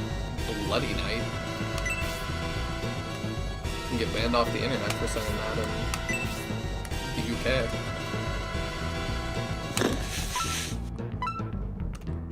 Their internet laws are getting really insane.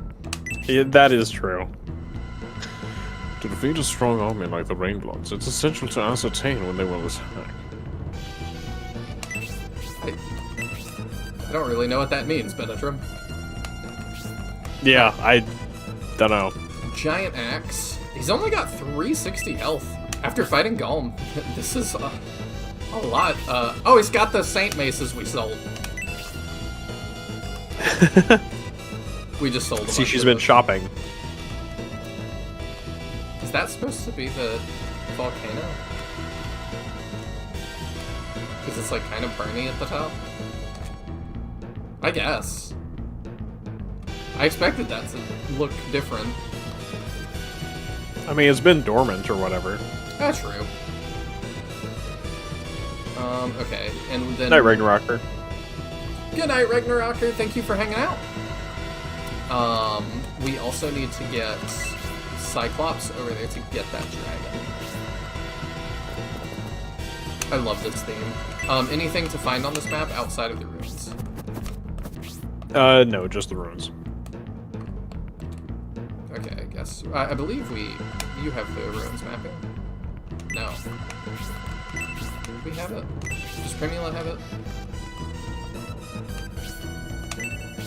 I think so. Yeah, okay, we're good. Artillery storage. What could that mean? Benetrim, they've already attacked. That's why we're here. Yeah, I'm kind of confused by what he's meaning by that. Welcome in to Soye. I really wish, like, as soon as YouTube announced they fixed the chat issues we were having last week, the top reply to that was, I really wish y'all would, the next thing y'all fix would be going back to usernames instead of handles. Yeah, I still don't understand why they did that. It feels like sometimes they make a change just to make a change. Yeah, it's such a downgrade. I wish these Rainbloods were as OP as they looked when they first appeared. I mean, the first two we fought were definitely pretty intimidating. We probably do just 1 billion damage now. Yeah, that's about what I thought.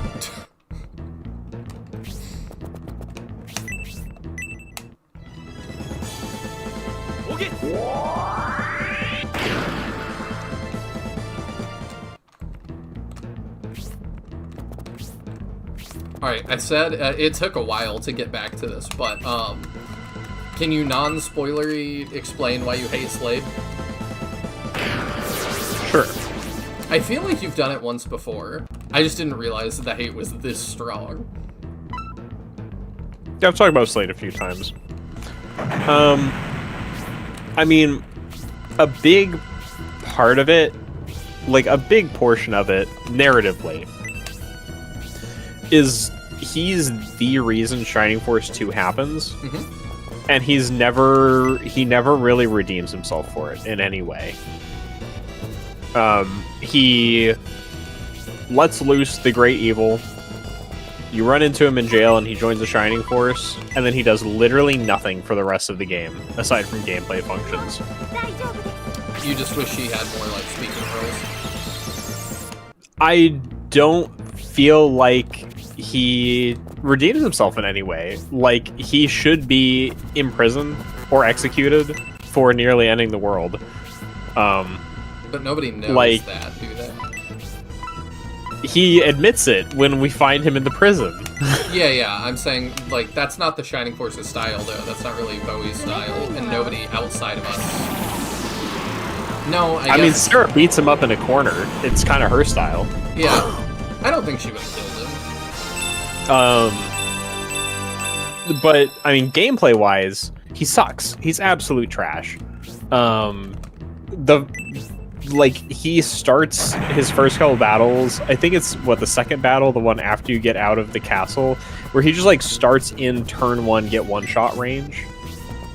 He does 0 damage until you get to, like, mithril weapons at the end of the game. And even then, he does middling damage. You're supposed to re-roll for a specific katana so he has an insta-kill chance, which is just a the joke. Doom Blade, right? It's not the Doom Blade, it's the, what is it called?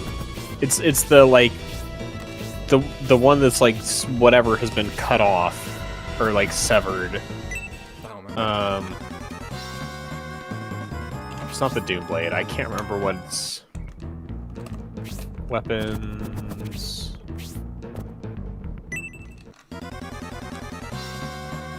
The Gisarme. Ah, yes. That's what it is. Where everybody's like, "Oh, Slade's so great, Slade's so great." I'm like, "Well, his attack's not very good." Like, "Well, you just get him the Gisarme," and then it's like, "Okay, cool." So I have to roll for the one special sword that has a random chance to sometimes kill instantly, and that makes him good. It's like when people try to talk me into like, "Oh no, like Wizard Kazan is super viable. You just use Diesel, and on average, that will do more damage than using Summons will." And it's like, maybe. Like, it's Diesel. Yeah. You're playing the odds. Like, on average, maybe. But the odds of it connecting are unlikely. So, what if I just roll unlikely every time? I'd rather just have the guaranteed 70 billion damage from Atlas. Yeah. It's not like he doesn't have other high damage options. His damage isn't bad, though. Incorrect. That's also, like, Diesel... You're also assuming that you're hitting people who are at full health every time. His defense is what sucks. All of him sucks. He's a bad unit. For me, he was doing... Also, like, ninjas are overrated. I hate ninjas in general. I have a lot less experience with Shining Force 2 than a lot of people do. But for me, he was doing decent damage. He just was glass cannon. He definitely was in 2-shot range, at least, and that's with favoring him pretty heavily. It just, I mean, it does not set up a character to leave a good taste in my mouth when he's starting battles right after he joins in range of an enemy that one-shots him. And it's just turn order RNG whether or not he just gets to take part in the battle. I don't remember. Like, we've talked about before that, like, the battles after a character joins should make it feel like they were worth getting. And Slade is the exact opposite of that. Yeah. Also, like, it is an affront to my eyes every time I see the Thieves' Dagger in Shining Force 2, so, like, that alone detracts points from him. Why is that? THIEVE''S. Oh. Thieves? It can be the thief's dagger. It could be the thieves' dagger with the apostrophe after the S. But thieve apostrophe S is just right out.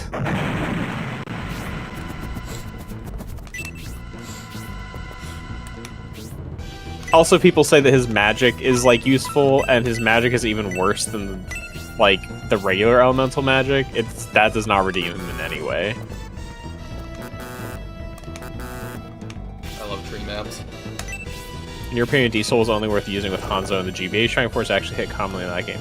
I think Shining Force 3 is the best game for Diesel because it does damage if it doesn't insta-kill, so it's never wasted. I agree with that. As somebody who just threw out a Diesel, and in I don't Shining think Force it does 1 that and in 2, any of the other games, but it's actually good here. I don't use it in SF1 or 2, and I just used it here.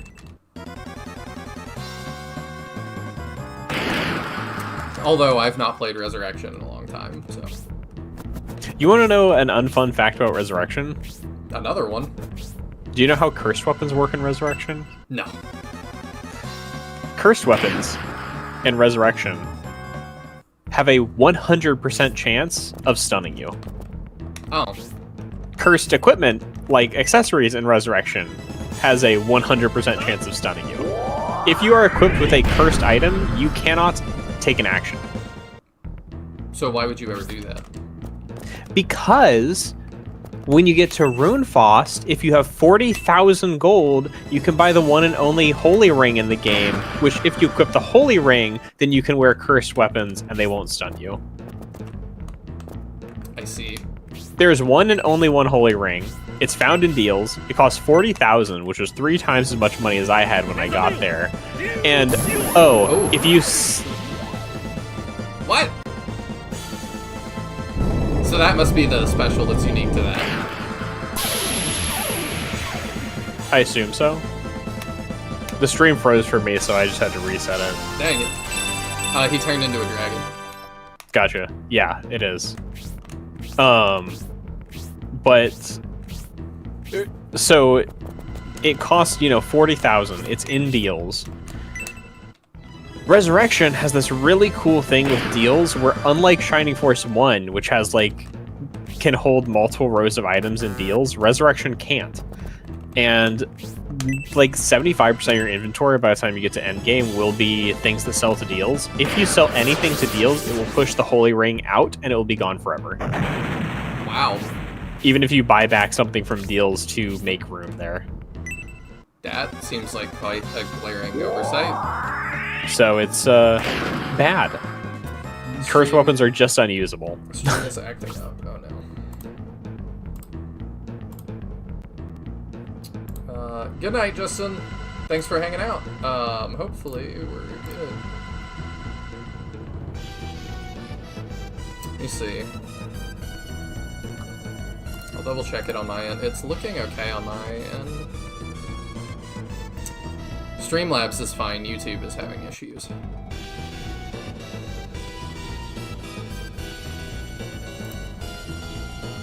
Hopefully it smooths out here.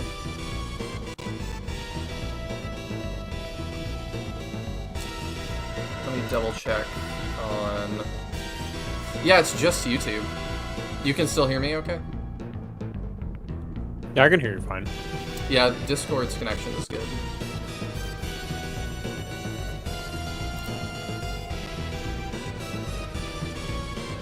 Hopefully it smooths out here in a second. Seems better now? Okay, cool. Thank you guys for letting me know. Okay. It's better now. YouTube's stream delay really messes up when issues start and when we get to report it. Ah, okay. Well, I still appreciate y'all bringing it up. Do that and heal us both. That was the special. Got to see it just before bed. Excellent. Yeah, I surely, Fire Emblem and this were taking ideas from each other. Because that was very Manakete.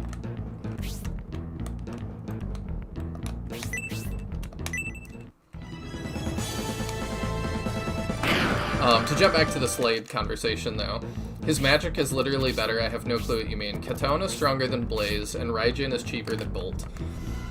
So, with Raijin being cheaper than Bolt, that only matters insofar as he has the MP to support it, right? Mm-hmm. So, does that work out? It might. I don't know. I was trying to, like, check against online Shrine Force 2 stuff, but the quote-unquote ultimate Shrine Force 2 guide sucks. Dang. If you go to the spells page, it doesn't even list Raijin and Catan.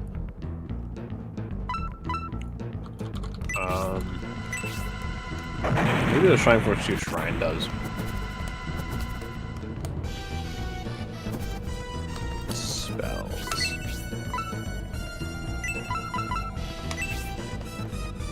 Yeah, Pernilla can get that. Why not?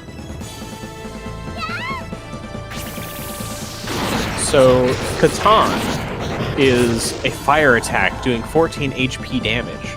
Blaze is a fire attack doing 6 HP damage. At level 1, which Blaze costs 2 MP and Catan costs 6 MP.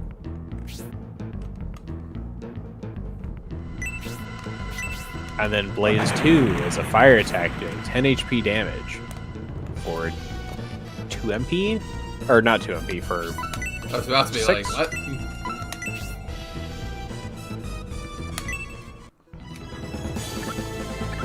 I don't know anywhere to find info on character stats, though. At least not online. Because the thing that would matter would be that he has, it's like percent of his MP, because he's the only one that gets them.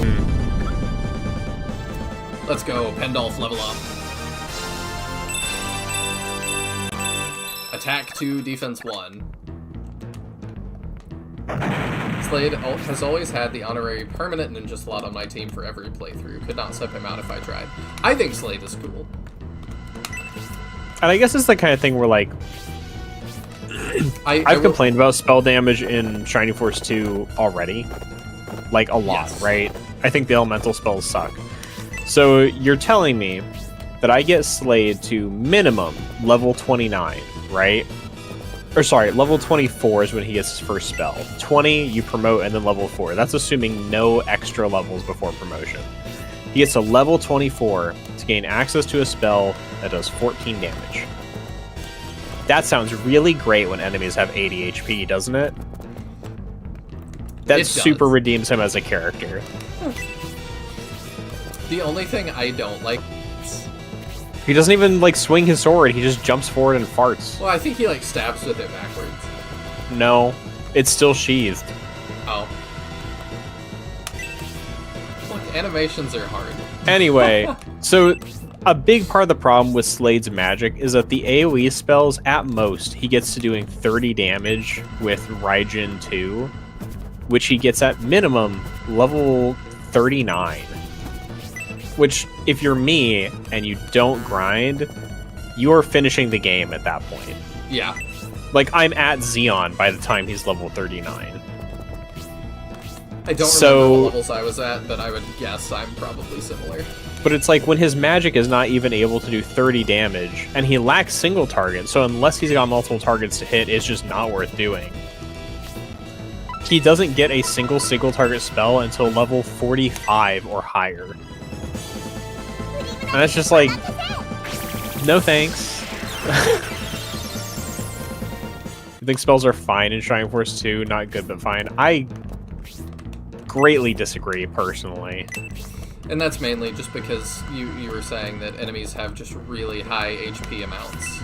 Enemies have really high HP amounts. And that's where it's like something like Dao just ends up being much better. Because you can do single target. We are tangled in an unexpected battle. This is because of your recklessness, Rook. If the Julian army defeated Bishop, they are tougher than we expected. Tougher than the Symbios army, for sure. Attacking without King's order, it looks like you've got yourself in trouble.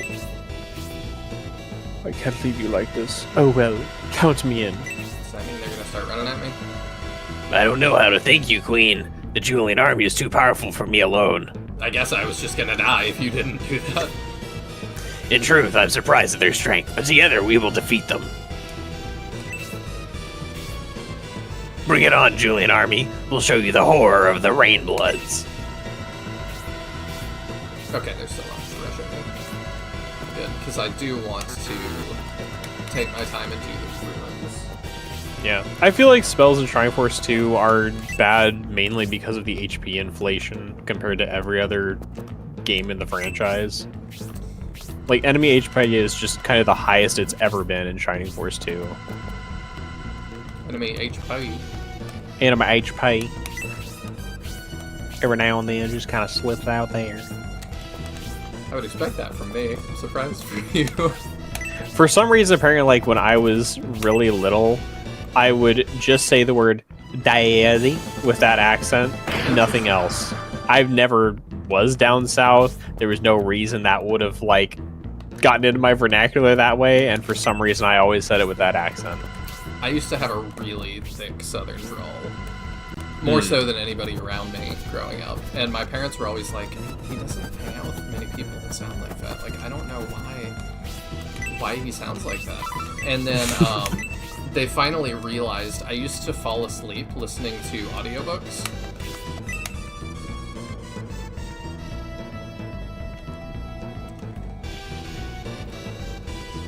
You wanna be the thief?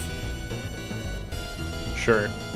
Don't try it. The treasure in this ruin is mine. Julian, thieves are after the treasure in those ruins. We must stop them from stealing the treasure. And little boys, apparently. Sounded like the old guy from Family Guy. Oh, I was going for more of a... Well, bless your heart.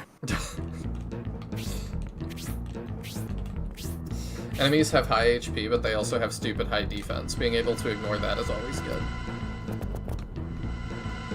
I found the most effective way to ignore defense in Shrine Force 2 is not playing.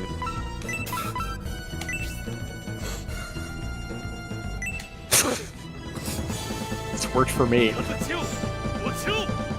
the stuff to mess up after the stream music. I think it's time I run it back. I also have an in-progress Iron Man for Shining Force 2 that I need to finish. But there's no guarantee I'm gonna make it through that either.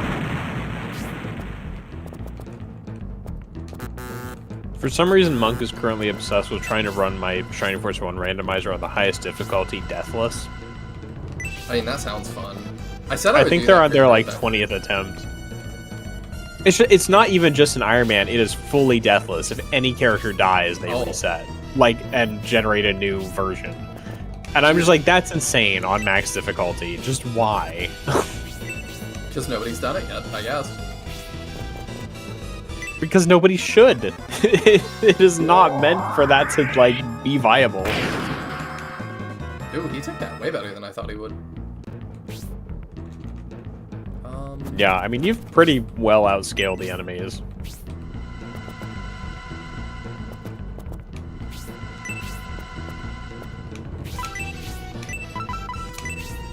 Thousand can fly, so we're gonna throw him into the ruins. I do want to, whenever I go back to Shrine Force 3, maybe try on a higher difficulty. Because it really does just get to a point that I don't feel like you're challenged by most of the fights.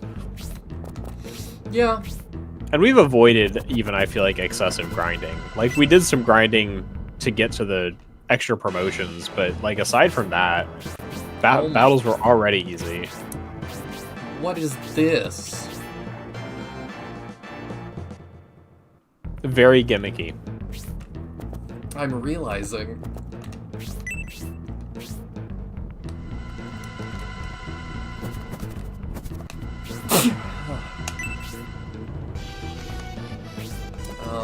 Yeah, we're gonna have to deal with that, I guess.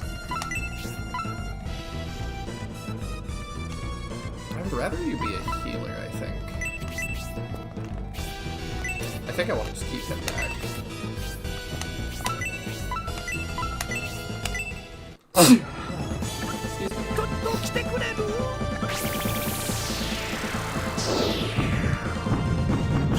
If you're new, by the way, to Soye,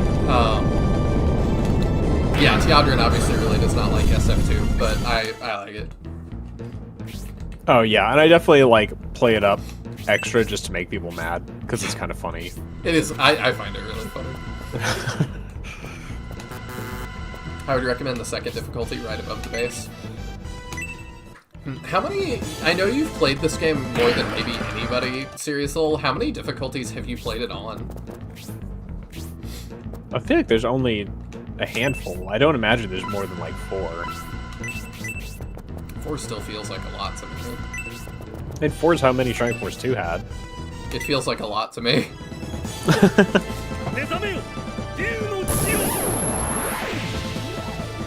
It makes stuff into a decent challenge. I see. I mean, I would be... I don't know. If I do it again, I probably would. I'm interested in the highest difficulty. I just don't know how... If it's actually going to be fun. Or if it is just going to be like a grind fest.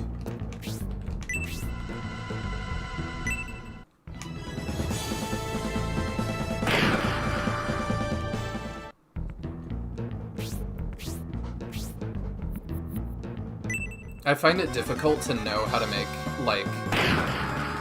When you can just grind infinitely, it gets really tough to make a SRPG difficult and fun, I think.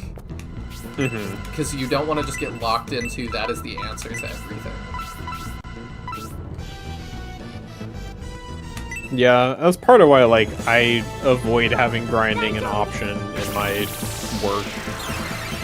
I don't mind it as an option, but I think it should be scaled like you're not doing it.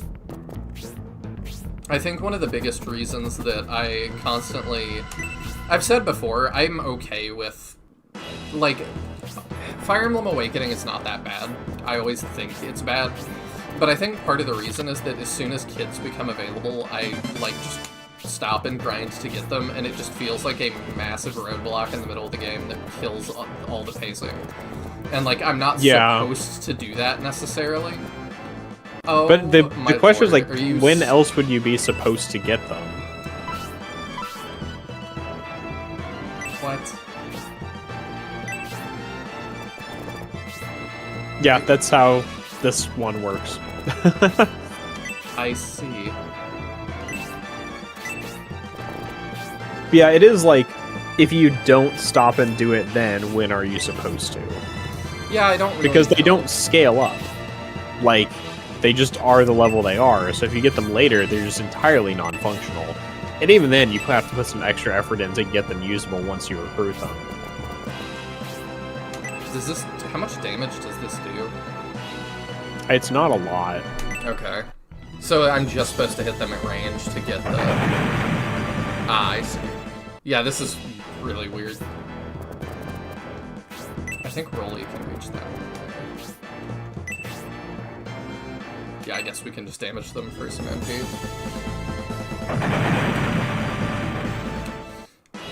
I've played normal, hard, and insane. Insane truly is a grind fest. You pretty much have to be max level at all times to survive. With the mansion battle, I literally just had to grind a max level to promote people. And see, that just sounds not even fun. Because, like, I would potentially, like, want to do that as a stream challenge, but if if that is how it goes, like, there's no question of if I can do that or not.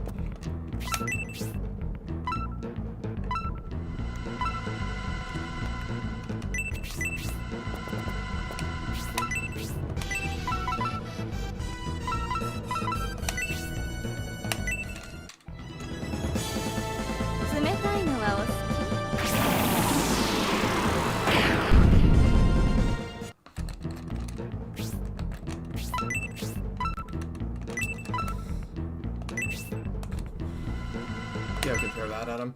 So, you feel like that's a flaw in Awakening as well. I feel like it is in Fates, too. Yeah. Well, Fates has the extra problem on the Conquest side of having very limited grinding opportunities. So it's really hard to get the child units up to a good functional level unless you bought the DLC to go grinding. Or I guess go do a bunch of people's castles. Oh, yeah, I forgot that was an option. Well, you can't do that anymore. Man, not anymore. I think maybe you can. I think Conquest limited how much you could. I mostly use that feature in Birthright. I think I've heard that Conquest limited how much you could do that. I think you can do it through, like, some weird stuff that fans set up now, but I don't really know about that.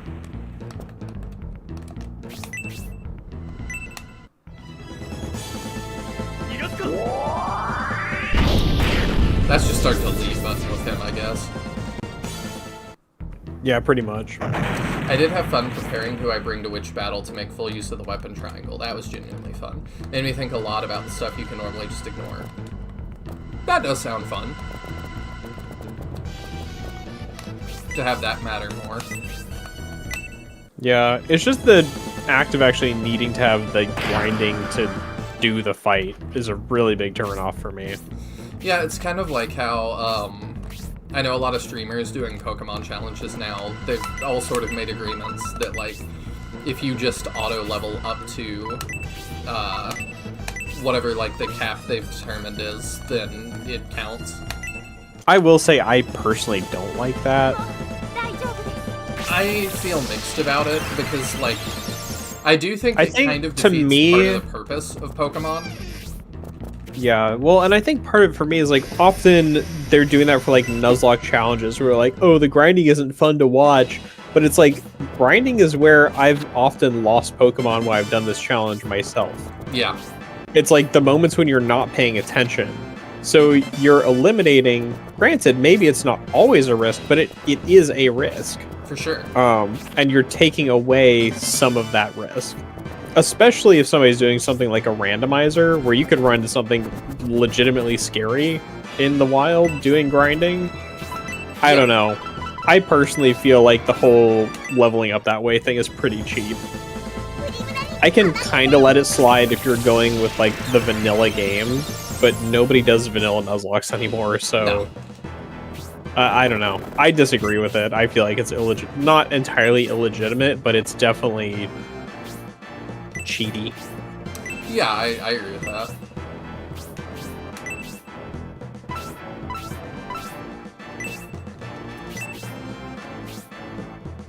I also find it funny that for speedrunning, they all agreed that there's, like, I forget what the text glitch is, but there's, like, some text glitch that's insanely difficult to get, and I think it's, like, 4 hours into the run.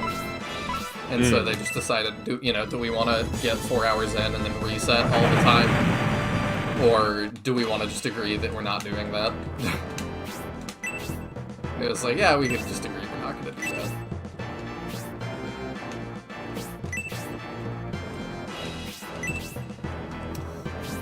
But yeah, I kind of agree. Is it, like, as well, actually but disallowed, though? Where, like, if somebody did it, would it be invalid?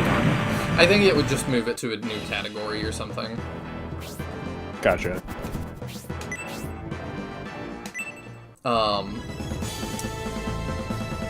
But in terms of, like, the grinding and stuff, it also feels like Pokemon themselves are not really caring about that as much, because they're, doing every game now has, the EXP share, like, on by default, and does a bunch of stuff. Like, they're really minimizing the need to do that across the series. I don't know if I noticed that little, like, twirl she gives her staff. That's cool.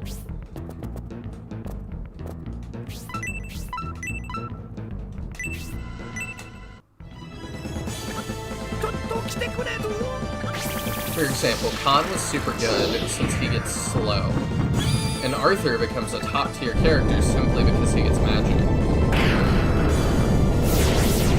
Also, there are technically challenge mods that come with the translation patch, I think. Really? Like what? I know you said there's a randomizer, but like what else? Step away, I'll be right back. Okay. Hoping they don't rush us. Okay, hang on.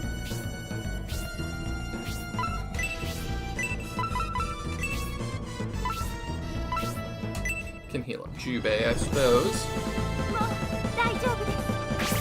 I'm really curious what mods exist for this. Like, a randomizer would be cool. I wonder if it goes across all 3 scenarios. Can I get Jubei in scenario 1?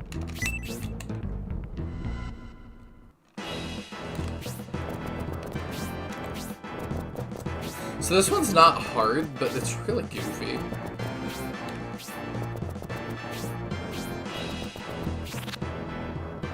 Chaos Blade.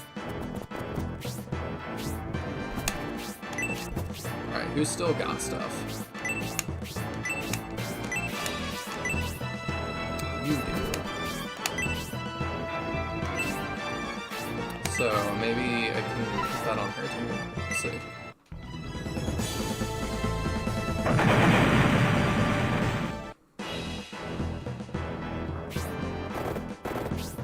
You still have stuff. No. I feel like they're just playing musical chairs and I'm shooting them with cannons while they're doing that.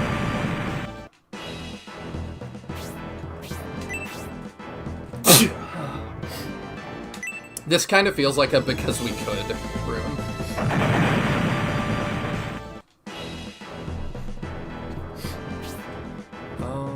Yeah, you don't need that.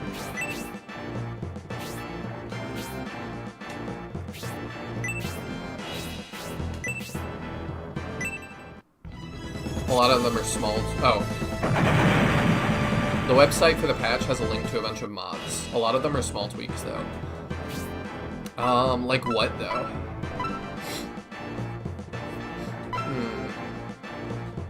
What will we drop? Could maybe get rid of the Gaia Axe.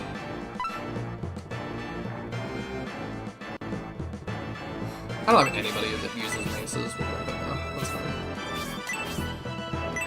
No targets. Yeah, the Gaia Axe is good because you can still use it for aura. Yeah, I was kind of thinking that.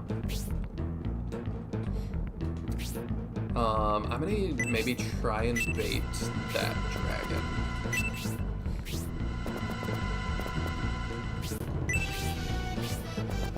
Oh, okay, you want to start moving.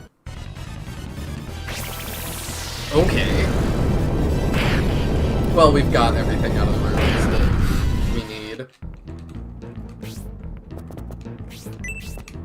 We can probably just end you pretty quick.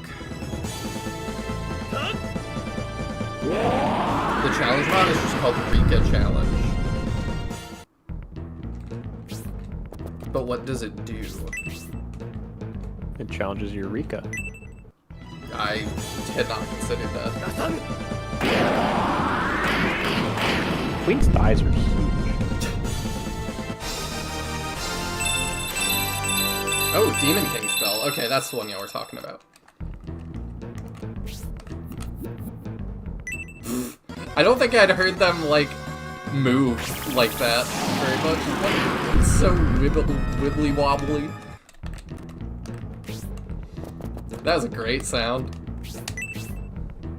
I'm gonna try to send him to go get the Earth Dragon, because I'm worried that there's not gonna be too many of those.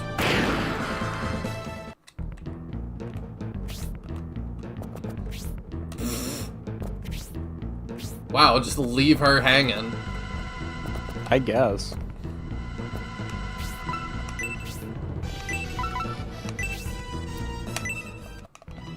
Rika's the modder who made it. I don't know what it does. I haven't checked it out.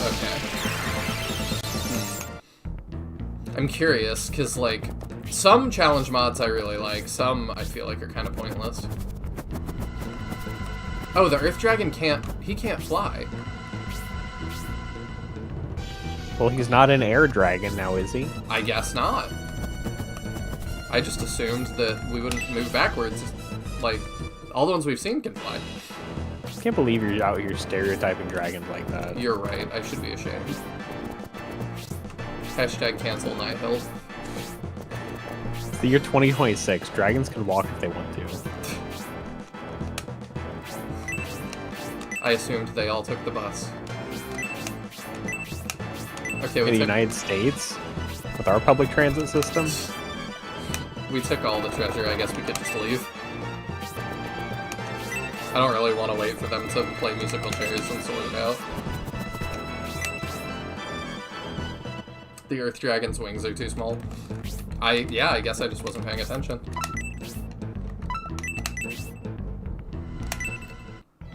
I like that every attack we've hit the queen with is ice-based. Like, not even on purpose. When that first comes up, it kind of looks like Donkey Kong's head. Unless I'm just crazy.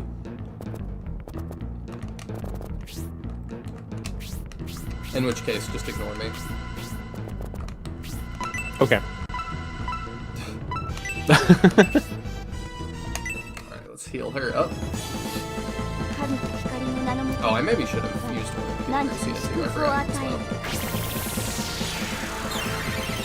I remember Blessing exists the one time I shouldn't use it. Do you have any MP left? Yep. Excellent.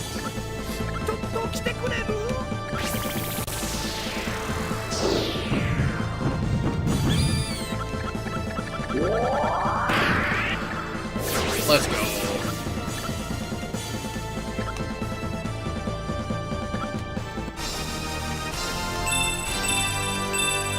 That was a really good level for him.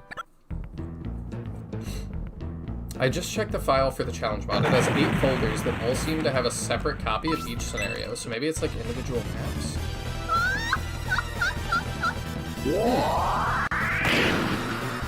That sounds intriguing. Like it's just a collection of maps that you can play in the SF3 engine? That might be worth looking into. Thank you for the $2, Caldera. Game over? We're doing great! I don't know what you mean. I hope you're doing well this evening. We do not need another Saint Mace. Oh, there's no dialogue? That's kind of surprising.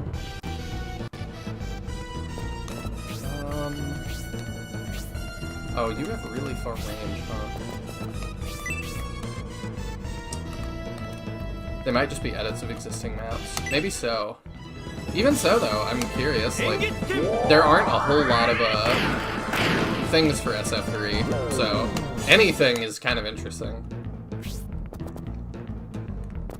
Alright, we can do that. Let's move Cyclops around to go fight the dragon. We can kind of block this Rainblood in. Just blocks that with his hand. Jubei's terrifying. I suppose we can use him to heal Gracia.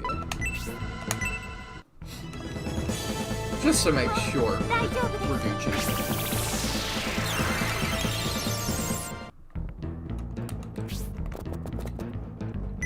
Ah, it was I who got bottlenecked. Oh, that's good, though. Strong start. And you can help. Don't do 70 damage, please. Or do exactly 70. Oh, okay, yeah, we're not doing that much.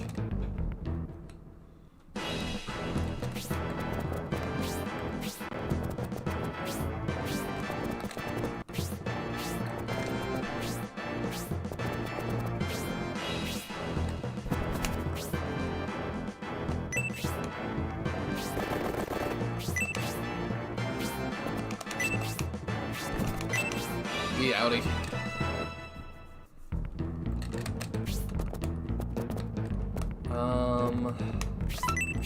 How much do I wanna... I probably wanna delay.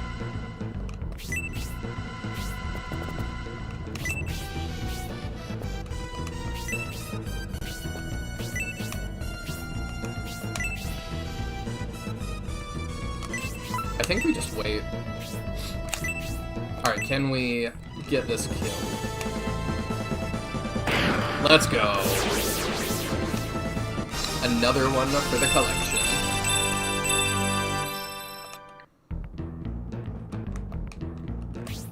We don't need that.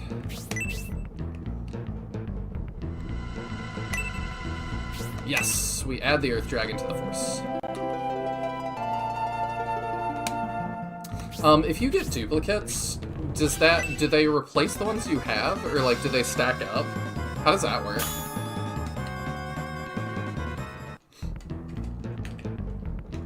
Do you know Taya?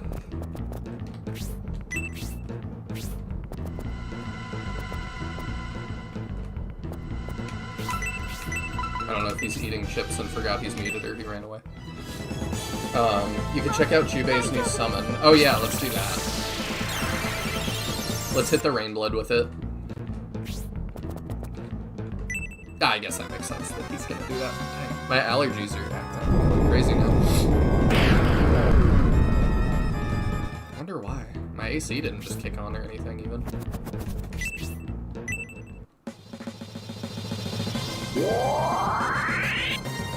Our blue dragon has one last hurrah before he's replaced by the earth dragon. Actually, I don't know if I should replace, because that one doesn't fly.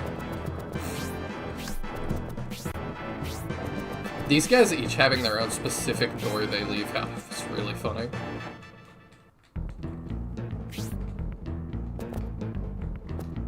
Okay, I'm good with us getting kills now. Oh, that's only 2 range, okay.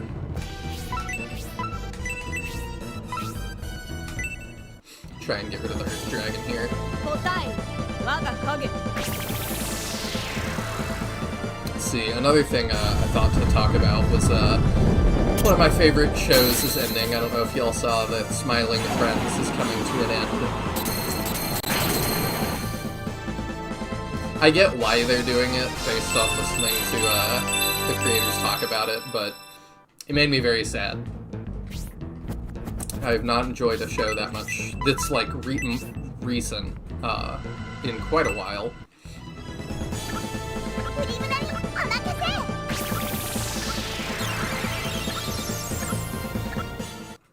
I've got like a sweatshirt I really like that has the Smiling Friends characters on it, but I can't wear it on stream because there's green. So it ends up just looking invisible. Oh, I thought wearing green was a bannable offense on YouTube or something. Oh yeah. Canceled me because you wore green. I was asking a second ago, do you know how the dragons work? If I recruit 2 of the same one, do they like I just have duplicates, or? You make babies. That would be crazy. You have duplicates. Okay. I mean, it would be interesting to have them make babies and have it be like Chow Garden. Maybe.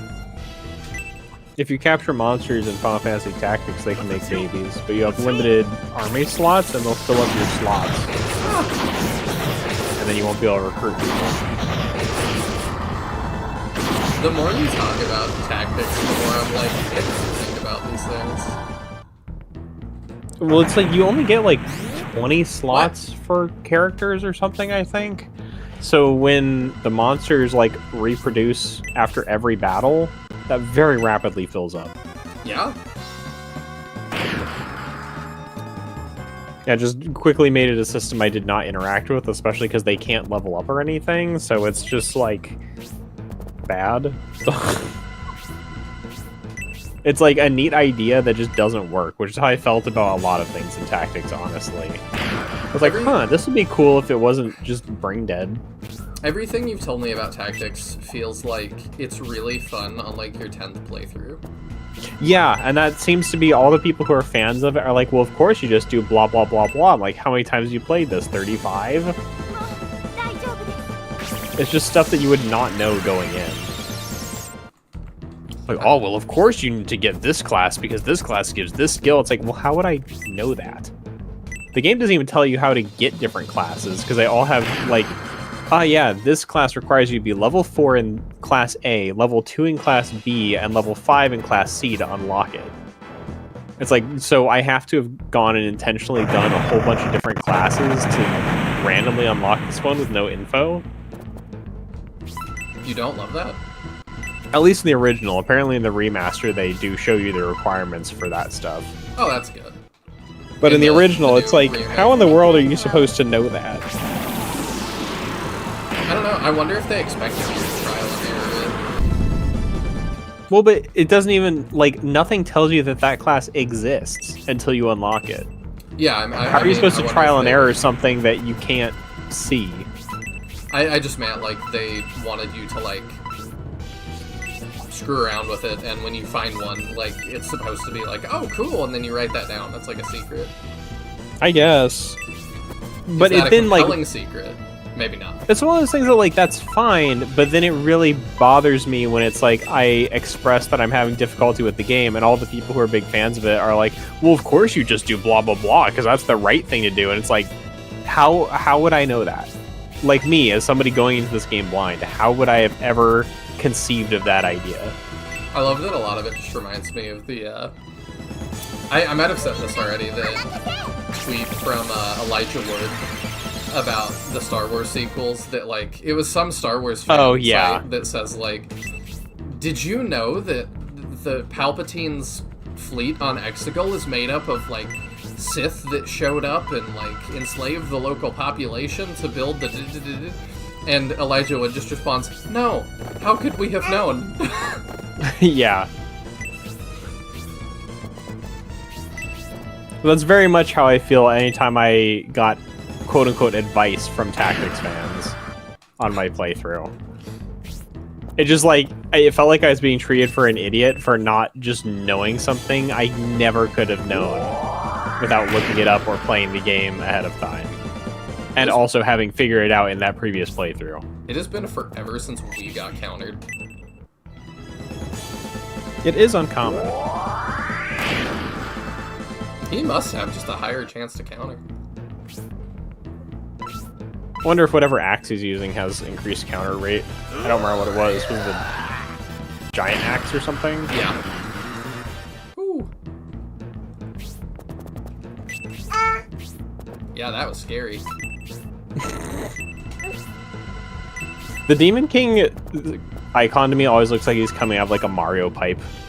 Can't unsee that now. He's popping out. To me, it just looks like a severed head going, ah!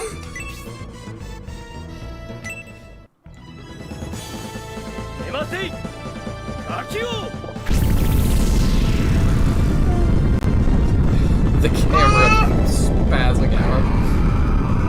What is that? It's the Demon King. You did summon him. That's crazy looking. It is very cool. And then he's like, no! I got motion sick from you summoning me, so I barfed up all my skulls.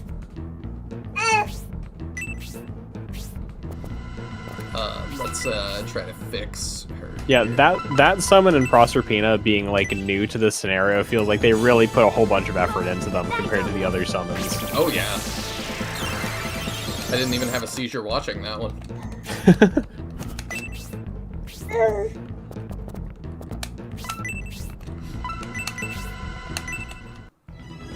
It sounds like the VA strained himself really badly. Yeah. Yeah, for the Rook. Oh, not the Rook, for the... In my head canon, that is Lucifer, but that's probably not the case. Oh, we finally got to that! Because I remember you saying that, like, a long time ago. I mean, maybe. You're right, that probably not, but... Hell if I know. Did you see what I did there? I thought that was... Actually, it'll be Arc Valley if I know. You call yourself a Shining Force channel.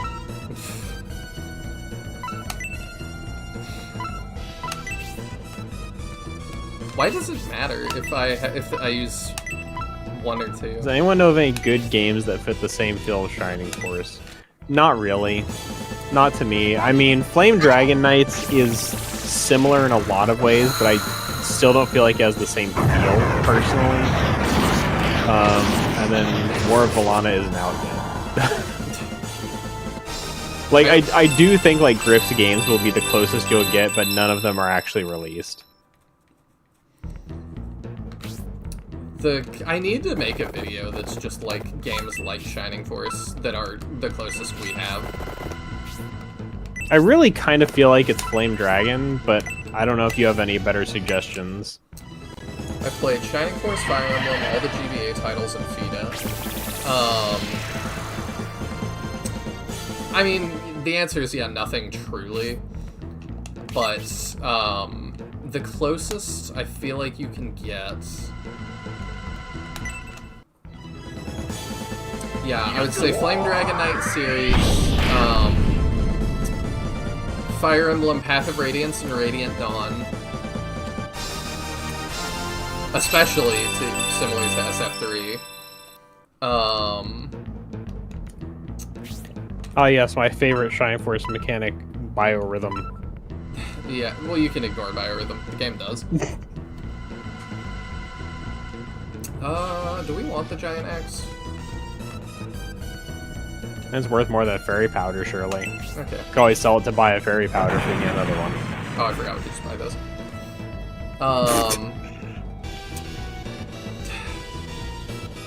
Rainblood Queen, defeated by this motley army. I'm trying to think what else real fast. Lost Eidolons a little bit. There's...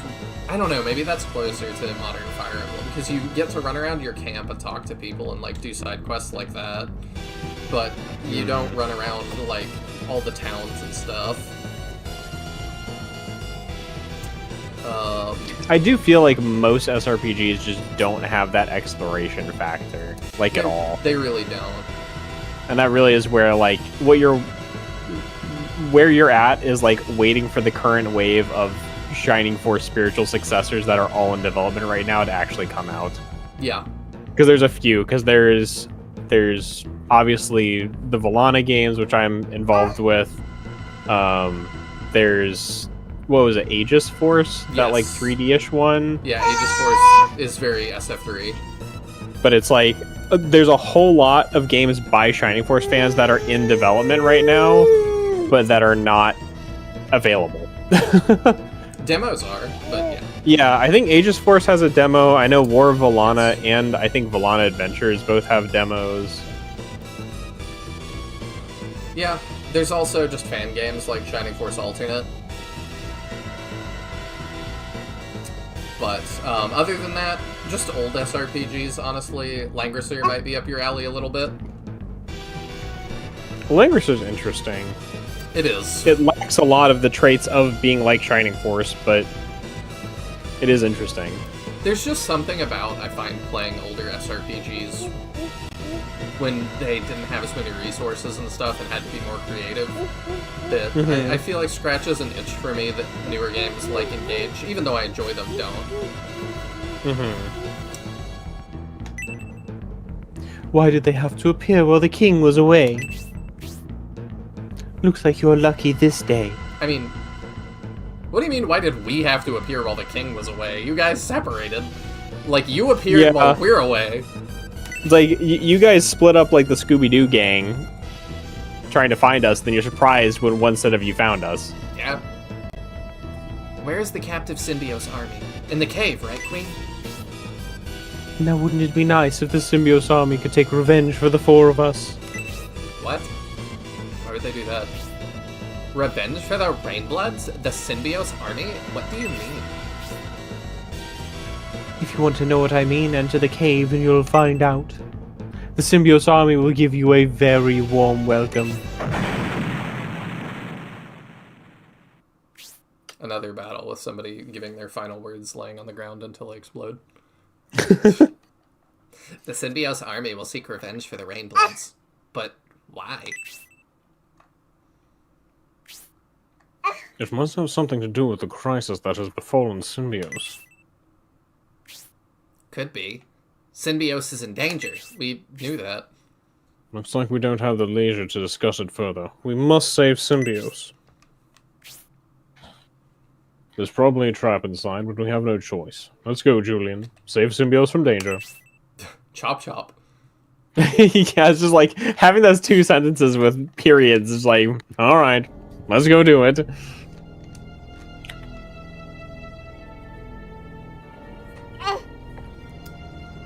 Oh, you know, a similar, actually, another one that I would say, another SRPG that I'd say is kind of similar. A lot older. It's on Flash, but actually Sinister Designs made Telepath RPG. Telepath RPG Chapter 2 has world exploration and characters of different races. So that would be another one to potentially check out, but definitely do the downloadable, like, executable version, not the browser version, because the browser version, I guess, has a memory leak or something, and the frame rate dips lower and lower the longer you play. So by the time I was getting close to the end, I was at, like, half a frame a second. It was unplayable. It's so dark in this cave, I can't see a thing. Lord Synbios should be in there. Should we check? Oh, hey! Uneasy because you can't see. We could use a little fire.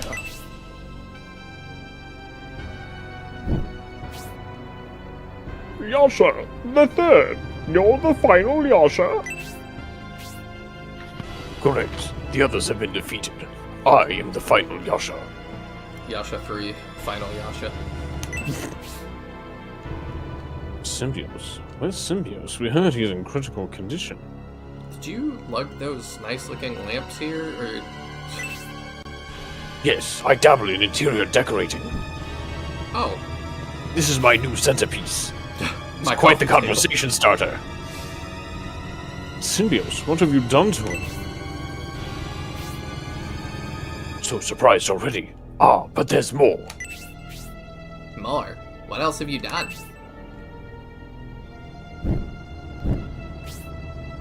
You are... Hey friends, it's been a while. We forget what you were doing when you fell into the rainbow. So happy when you were captured. Was I here too? I think you were. They came on an Imperial ship. We thought it was Prince Medion coming to our aid, and they took us by surprise. Please hand Please over. hand over. Oh, wait, I yeah, was you're him out. too. I forgot. You were Campbell. I think he's the only Jagan Yeah. you were. Please hand over Julian and Gracia to save Lord Symbios. What are you saying, Dontaris? You can't be serious. You're sorry we were so respectful. It's the same Lord Symbiote. I don't feel like they would ever actually agree to that. No. Please give us those two. We don't want to fight you. I will say Telepath RPG Chapter 1 is not an SRPG. But it also is like an hour of playtime or something. So, it was fun to play through, but yeah, like, it's not an SRPG. But Chapter 2 is. Wait, there must be another way. Enough talk. We'll save Symbios, even by force. By shining By force. shining force! The Symbios army. They're serious. Yes, Symbios is indeed in critical condition. Get Yasha, Julian. Get him, boy. Or boy. They only wish to save Symbios. They've no choice. Yasha's behind this. That's it. If we defeat Yasha, we can save Lord Symbios. Obviously. Surely if the three of them jumped Yasha, they could take him too, but I guess that's above their pay grade. The target is Yasha. Try to avoid the Symbios army. Ooh. Yeah, this really is like a super contrived scenario here for no reason. Oh, they're not, like, shadow clones or something made by Yasha? No. Oh. I was trying to give that kind of benefit of the doubt. Yeah, this is silly. Yeah, it's super duper contrived. Yasha's goal is to attack. If the Symbios army threatens to stop him, a battle is inevitable. Benetrim, we're in a battle. We are actively in a battle. It doesn't get more inevitable than that. Look how scary they are. Yeah, a penguin in a loincloth. Shoe fly shoe.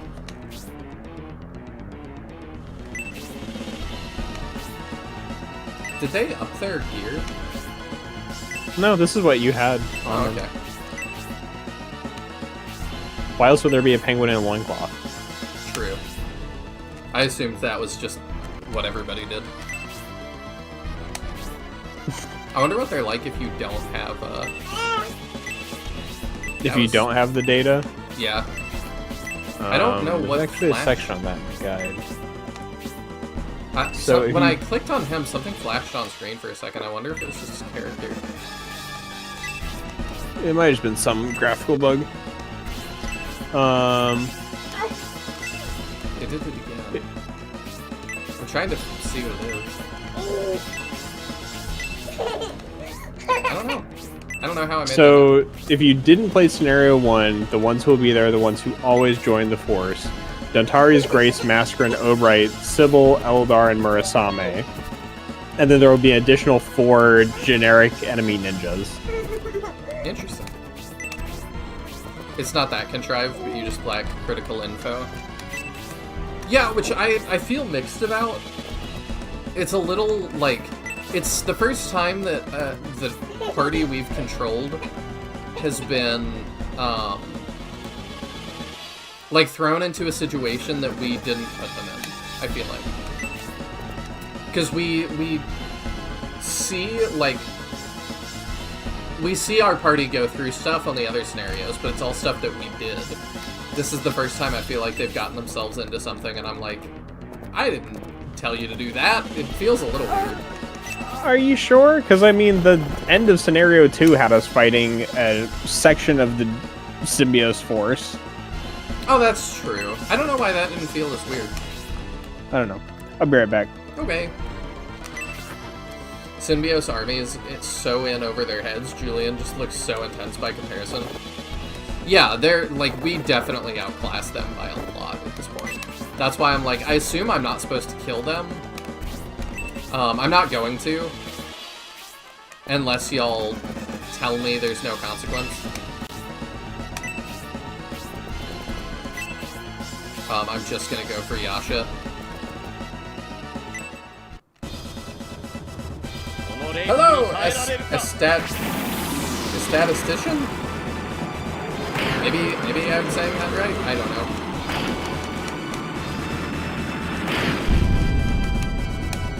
Welcome in. I don't know if I've seen you before. Yeah, definitely an old game, but new to me, and I'm really excited about it. That's hilarious that they can level. Yeah, that's more than I thought.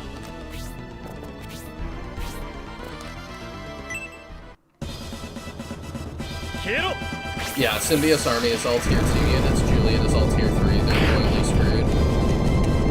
Yeah, I do think so. Pretty sure we can just out-heal all this.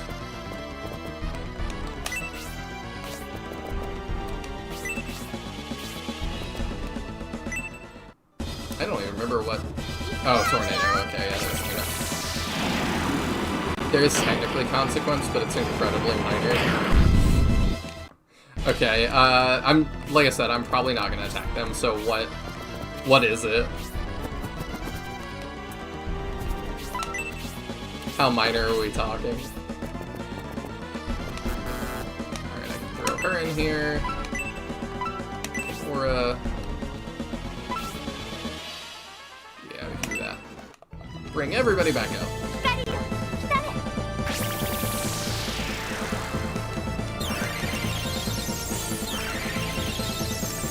Like we didn't ever take damage.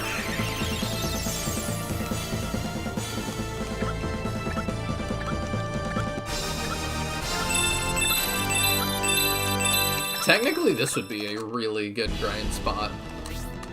Especially if we were egressing a bunch, because we're leveling 2 armies at once.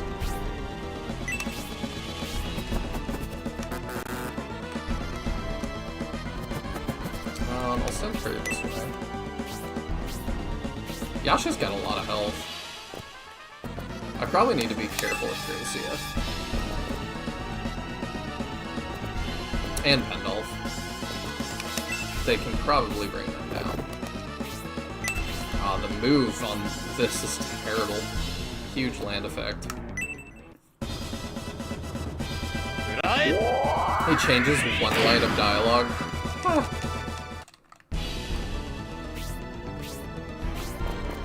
We're just gonna brave it. I think we can do it.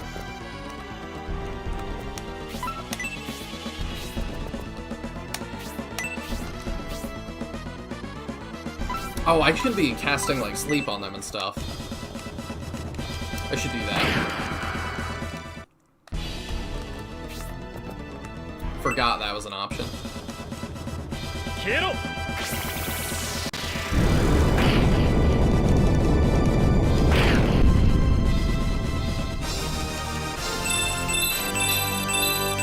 They get a ton of EXP off of damaging us. That's funny. Trying to think who's gonna be a problem. Yeah, we could counter pen and kill him.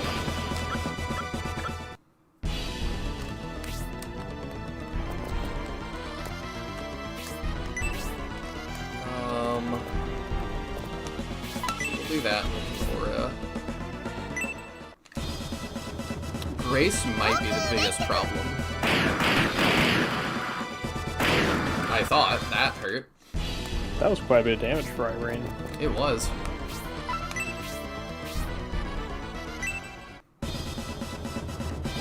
Okay, well, I'm at least assuming- not scared of French. I'm assuming you just killed them. Oh, me? Yeah. I mean, I killed the ones I needed to finish off Yasha. I don't remember whether I actually dealt with all of them. I didn't, like, go out of my way to not kill them, though. I see.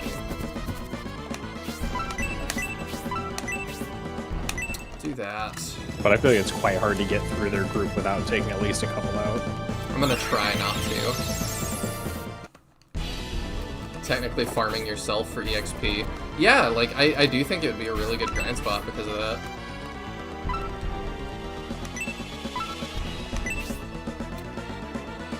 Yeah, we throw that over there.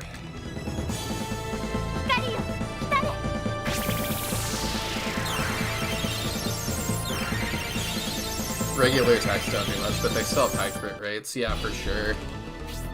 I'm definitely noticing that. Okay, what do we have to actually... Okay, she doesn't have anything that can help us. You. No.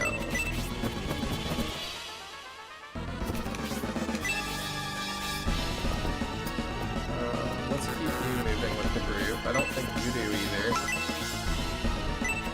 New.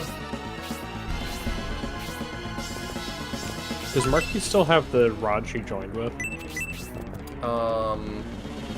I believe so. Oh yeah, that's how she had sleep. Okay, I was like, I know somebody has sleep. Yeah, Yeah, we so should, that is an option. yeah, we should do that.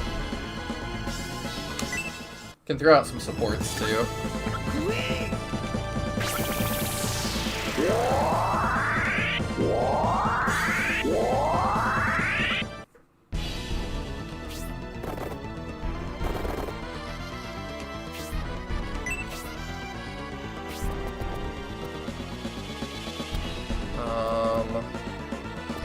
I'm gonna stay here, because this is gonna be tough. I'm actually a little bit afraid of Mastering too.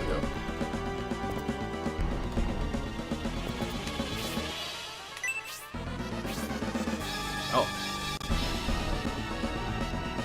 One sec, I'm on the wrong window. Julian Army, it appears you're attempting to spare the Symbiote army. Trying to save symbiotes and take as little damage as possible, while trying to defeat me, right? Click your controller into controller slot 2. But if you defeat me, what will become of symbiotes? That's certainly something least imaginable. I'm not here if you think you can defeat me. Just go ahead and try. You already lit that torch. I can get him out.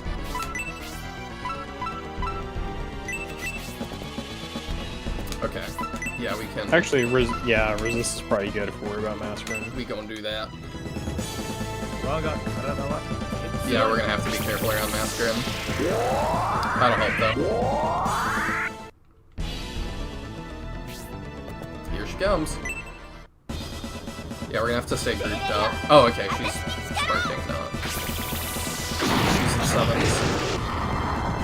Got me 19 even after 30 after that resist. That's crazy. I should have brought Bridget here. Steal all her MP. I'm kind of accepting we're gonna have some losses here.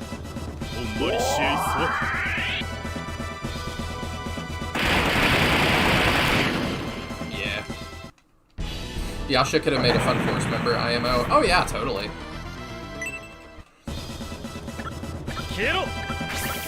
Oh yeah, Japanese voice lines for the Scenario 1 crew. I didn't even notice that.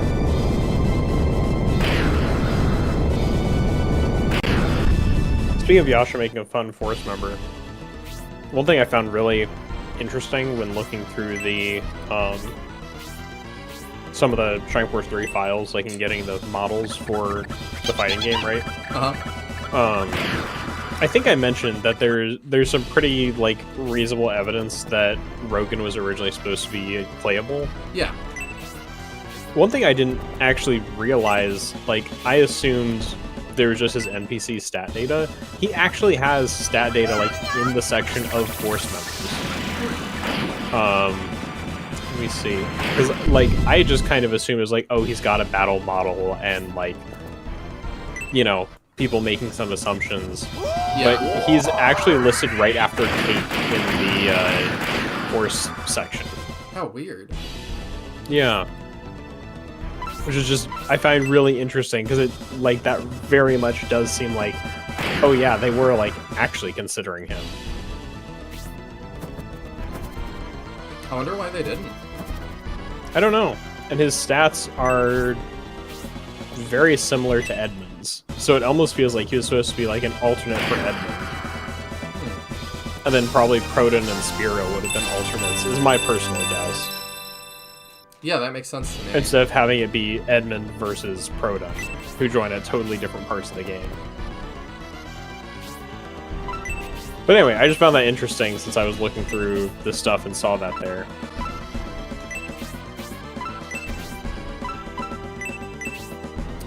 Yeah, he has special attacks even, and he's set up to be able to use swords, blades, and maces, which I don't think is a weapon combo anyone else has. Interesting. Dang. Was worth a shot. Yeah, and Lul's mentioning Rogan has different model and animation of the premium disc than he does in Scenario 2. But yeah, this data I've been looking at isn't even from the premium disc, it's from Scenario 3. So somewhere between Scenario 2 and 3 at least, he was in here as a potentially playable character. Huh. So anyway, I just found that interesting since I found it yesterday. I wanted to share. Yeah, I think so.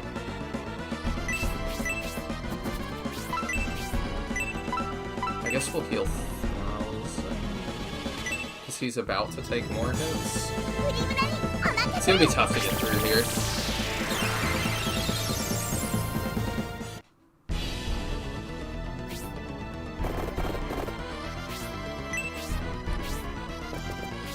Oh, Yasha's coming at least.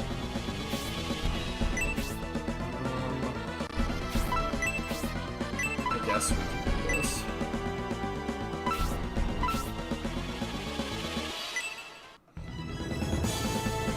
I'm thinking of the Necromancer class in some Fire Emblem games. Yasha could have made clones mid-battle. Maybe? I feel like they hadn't come up with that idea yet. I wonder how hard that would be to implement. And then he would have to get EXP by making the clones.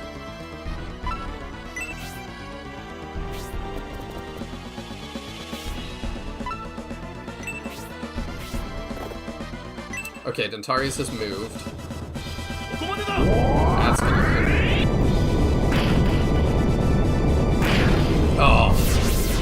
Yeah, that hurt a lot. Oh, he insta-killed him. Yeah, he did. And leveled off it to rub it in.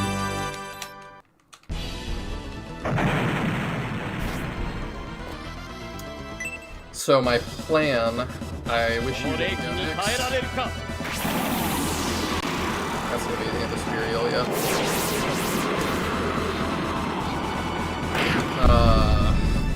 My plan is we need to get Julian up there to fight,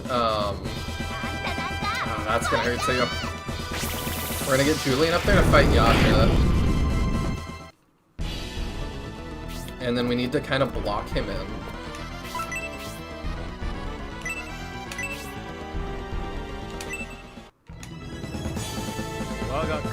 Dantari's still proving to be the best Jagan. Yeah, I think he is. And somebody mentioned it earlier, and I forgot to read it out because we moved on. But yeah, like, I'm being a little bit facetious with, like, calling them Jagans. It's just that they're very similar. They aren't quite, because they don't... That's gonna hurt him. They don't have low growths and stuff. Like, I don't think you're supposed to phase them out, but it just kind of feels that No, way. they do start out quite strong compared to the rest of your base force, though, because, like, Yeah. Campbell and Dantari's particularly, Dawnhort's a bit more affected by how he ended up at the end of Scenario 2. Oh, dang it. Grace. I'm prepared to be a mission for you, Yaya! Ugh, that's so frustrating. Yeah, I don't even know what to do about that. You don't have many great range single target damage sources. I don't. Be a great place to have like Spark 4 or something on deck. We have that. Who has it? Julian. Oh, does he actually have 4 by now? I believe I does. him.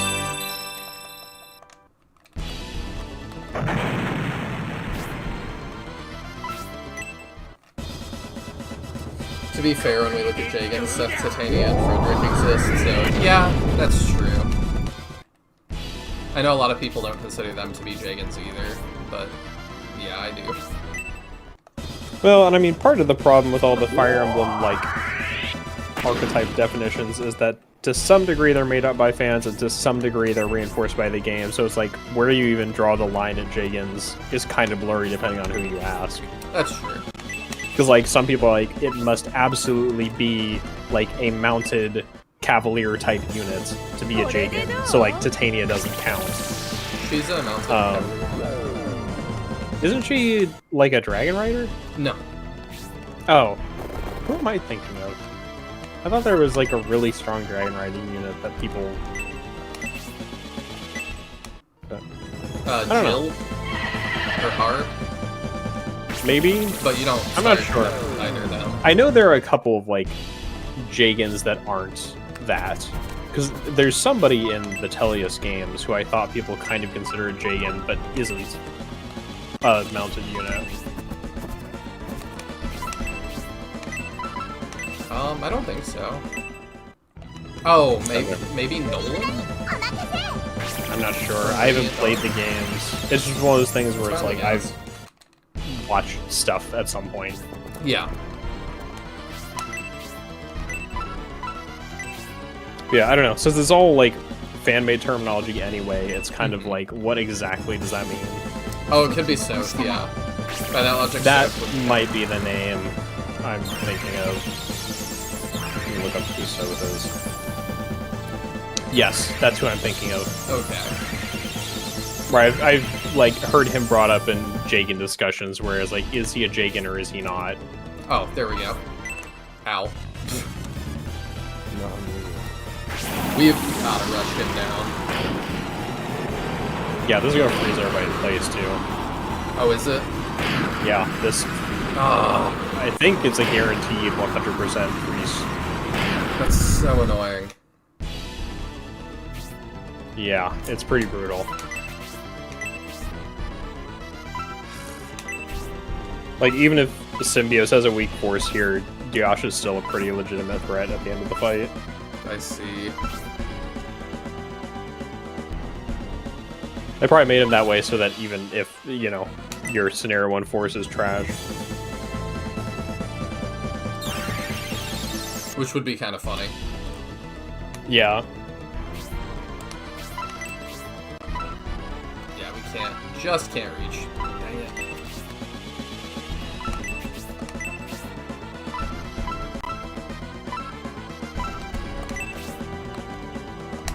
Can heal people up, I guess.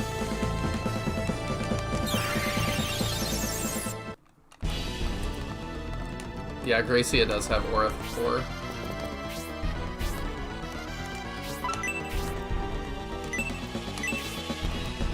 I think we keep throwing these out.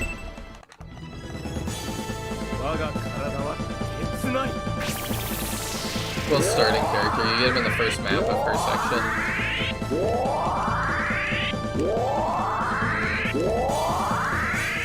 Yeah. Ah. Oh wow. Okay, she lives that. That's surprising.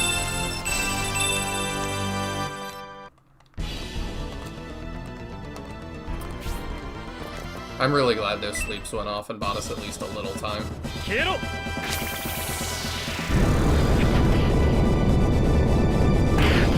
And I don't know if I count Soth as a Jagan or not.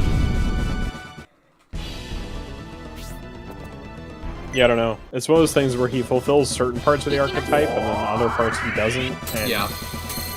again, it's like, what is really the archetype? So. Race is being so annoying. And like to the degree that, you know, if you consider a Jagan to just be a strong early game mounted unit that tends to be tanky, then absolutely the like starting Centaurs in Triforce 3 would be Jagans. It's when you have more requirements for that. So it really is like, if they were trying to make Jagans, how much were they considering to be the requirements for that? I don't know. Actually casting Leon here.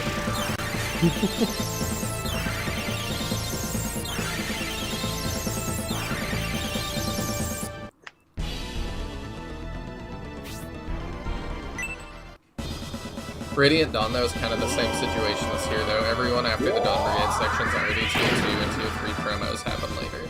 Yeah.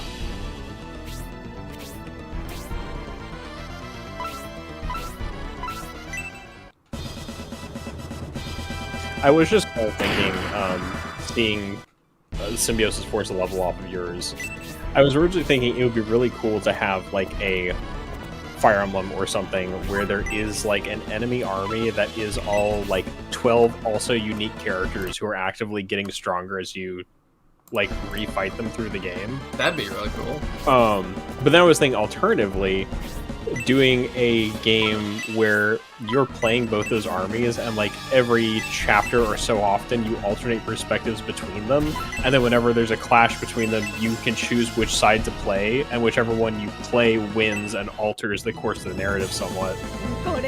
Yeah? I just think it'd be really cool. Alright, at least one. We put Duntari's back in the penalty box.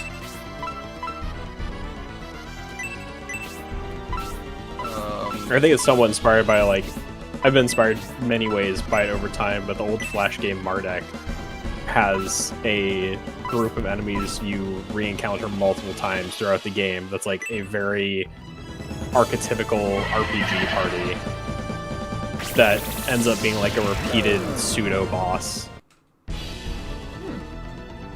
Yeah, that does sound good. But I think it would be cool. It'd be a little more interesting than our current rut of Fire Emblem bosses escaping 4 times and we just fight them over and over. And it's just the one boss. Yeah, I'm kind of over that.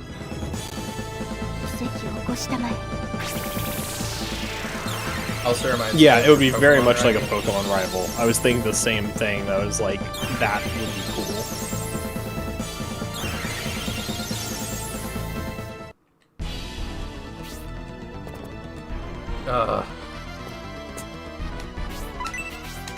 Just can't reach. Any reason to use the Goddess tier on Marky? Just because he's right there. Or on Gracia, I guess. I don't know how much MP they Yeah, have. why not? Like, we've been getting so many we were just talking about. Like, True. at least he can do something useful with his turn.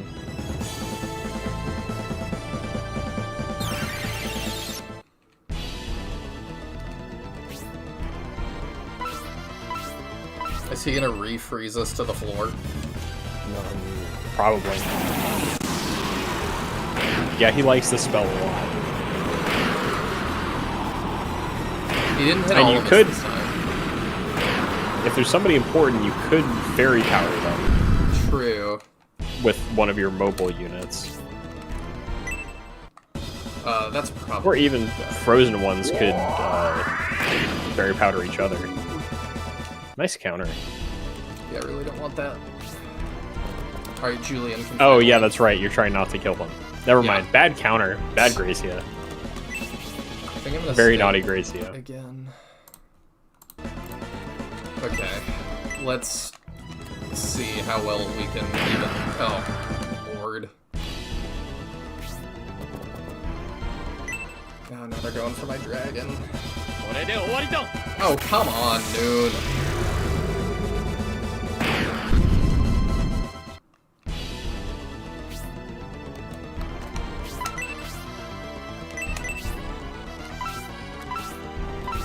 I definitely just have to refresh that.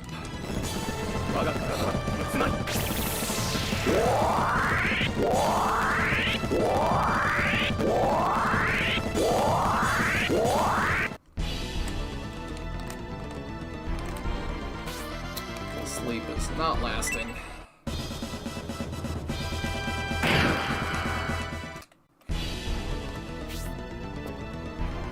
Leon at least can stem the tide there for a minute.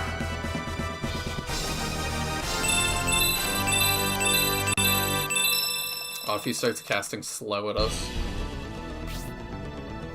Grace, I need you to just move.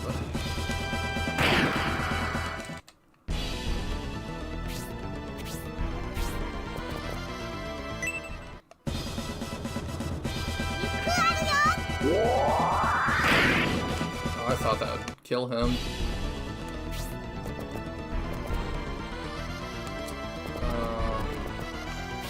I guess I'll send him around. An aura himself.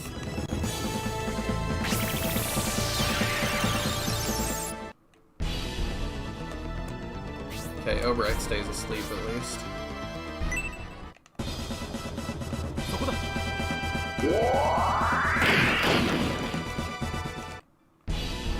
This is gonna be tough. I don't know if we're gonna be able to do it or not.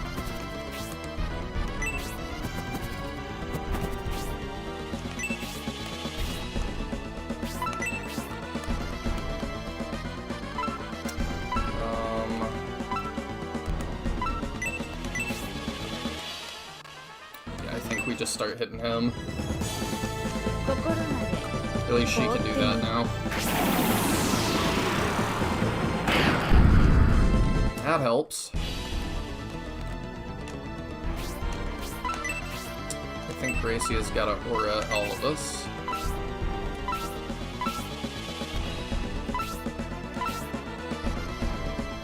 Yeah. I missed the story beat as to why we're fighting the Symbiote army. What's going on? Yasha. So we defeated the Rainbloods outside, and they said that Symbiote was like in a bad way. They were really vague about it. Yeah, we gotta do that again. So Yasha has frozen Symbiote in ice, and is telling them that they have to fight us in order for him to not kill Symbiote. And they're just like, alright, that's cool. And Serious Soul has said that there's more to it than that, apparently, that we will see later.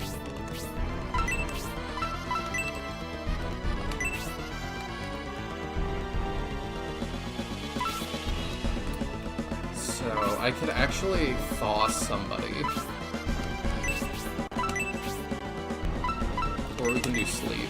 I probably should do sleep on Mataris again. Because if not, if this doesn't work, he's gonna start killing people.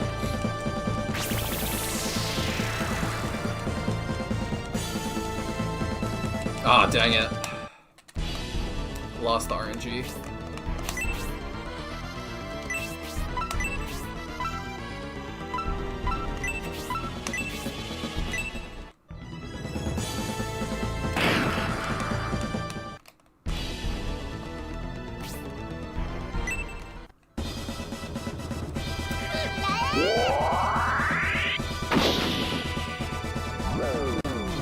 Ow. This is really hard.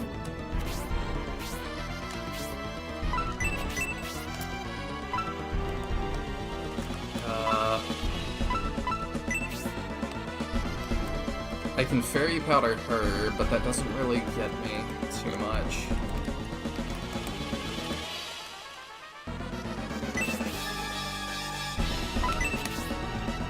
Yeah, I really don't have a lot I can do here. I mean, if you fairy powder Marky, she's got what? She's got sleep. She could try casting on somebody. I think she needs to Yep. just keep casting Freeze 4, Oh, okay. because she can hit from there. I mean, I was gonna say, but if we move her, we could try and break up our groups if fewer people get frozen. But I also need to aura everybody. That's our main heal. But Gracie is paralyzed now, so that's gonna make that a lot more complicated. I really need to... Yeah, I don't have a fairy powder.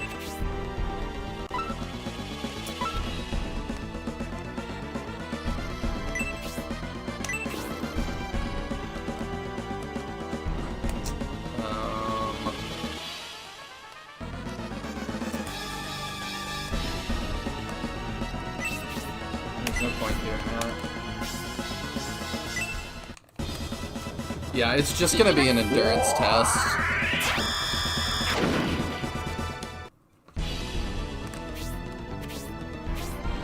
One I don't know if we're gonna make or not. Can add a little damage with Leon here before he dies.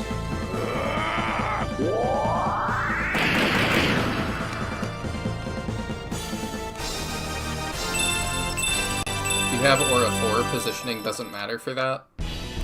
Oh, I forgot!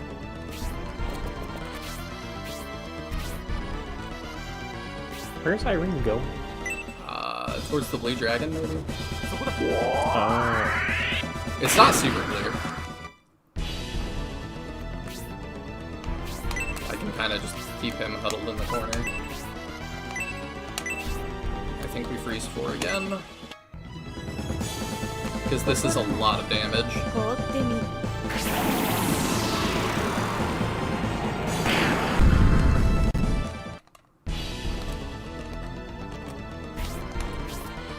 Yeah, I hope we might have to RNG Manip here.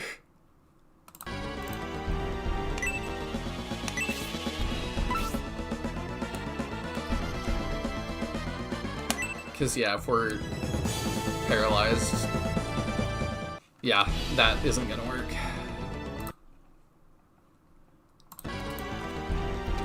I wonder how RNG works. I hope we're not set already. Find out. I don't think we are. No, we're good.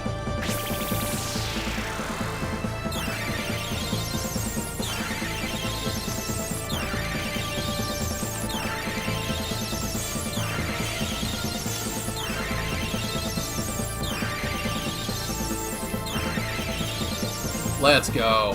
Thank you for that call out. Inferno level 2. Well, that's not gonna help us right now. Aura 4 keeps up the tradition of being broken AF and cheaper than Heal 4 for some reason, which is crazy. Oh hey, he finally didn't freeze us again. Excellent. I think Leon is gonna die?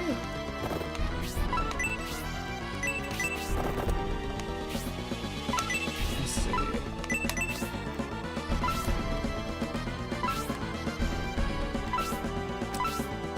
I need to sleep Dentaris again, if at all possible.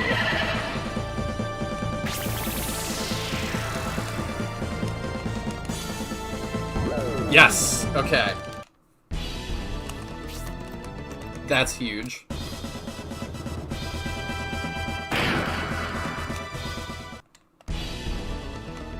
That also keeps our Blue Dragon alive.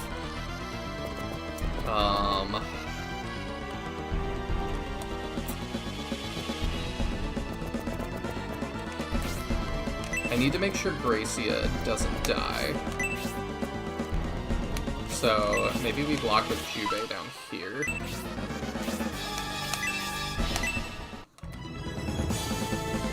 I really wish we could get a crit. Or a special.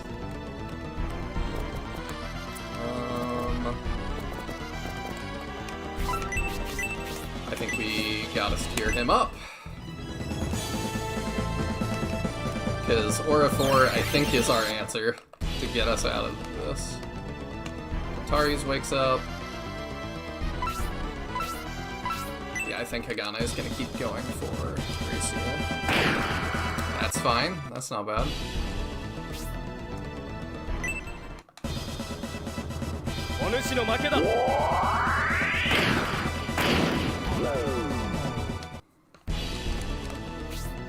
That's not great.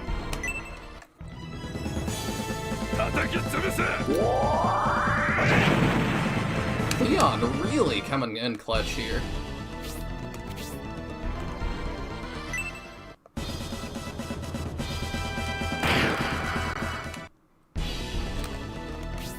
I think we're gonna make it.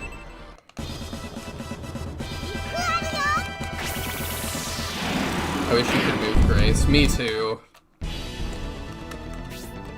But I'm also right now kind of like, if I don't screw with it too much, I think we win. I think we're okay.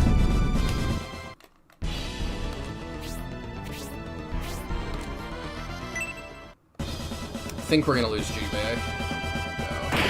Oh, he's hanging in.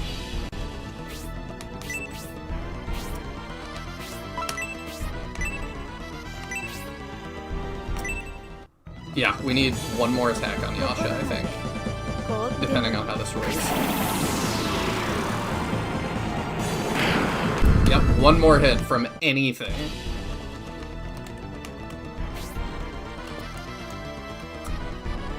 We can get it with him.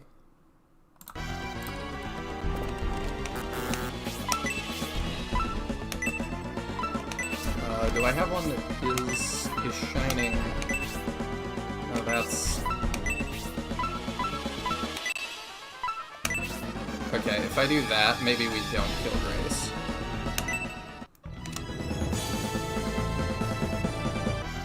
Whoa, look at that. I don't know what happened. It put us back here. Izuna drop. When did we get all Ninja Gaiden in here? I was about to say same company, but then I was like, no, I guess that's Shinobi. 62. Oh, that might kill Grace. Dang it. Okay, yeah, I don't think he is capable of not getting the kill.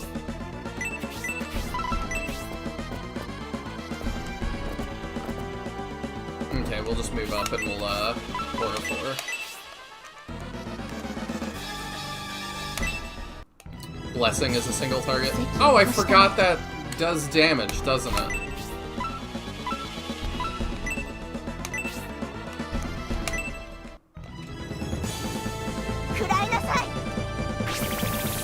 There we go, thank you. 68. Drops the Bone Eater. I think we already have one of those. Let's go. 0 Synbios army deaths. Couple on our side, but... Have we defeated Yasha? Come, let's hurry and save Synbios. I don't know if Taya's had to run away to tend to the baby. I think so. I've lost the Julian force. But we're right here, silly. What? Yasha still has the strength to stand? He should be... What terrifying strength! We, Yasha, with hopes of becoming the strongest ninjas, continued training, even after leaving the ninja village and became rogue ninjas. But our end, defeat, because we admired Rhodey. Interesting. So Rhodey is the ninja from Holy Ark. We 3 brothers learned the art of Trinity. Now, none are left. Rhodey? Bow? Julian, do you know this ninja named Rhodey?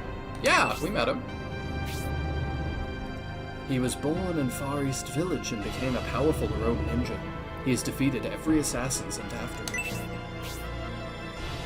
The art of Trinity is the most secret of all ninja techniques. We were dishonored for assassinating the Lord of Far East Village and taking the Scroll of Secrets. Oh, interesting. These acts enraged the assassins of the Ninja Village. Yeah, that seems like people you would not want to upset. We couldn't live up to Rhodey's success. To evade the many assassins that hunted us, we agreed to serve the Emperor. Rogue ninjas claim no country. I've heard ninja laws are very strict. You must have suffered. I don't need your sympathy. I'm dying, but not alone. Symbios is going with me. Going with you? But he's still alive, isn't he? Ask someone you can trust about the situation Symbios is in. Otherwise, you'll be mourning the deaths of Symbios, Pulsus, and the others who are sealed.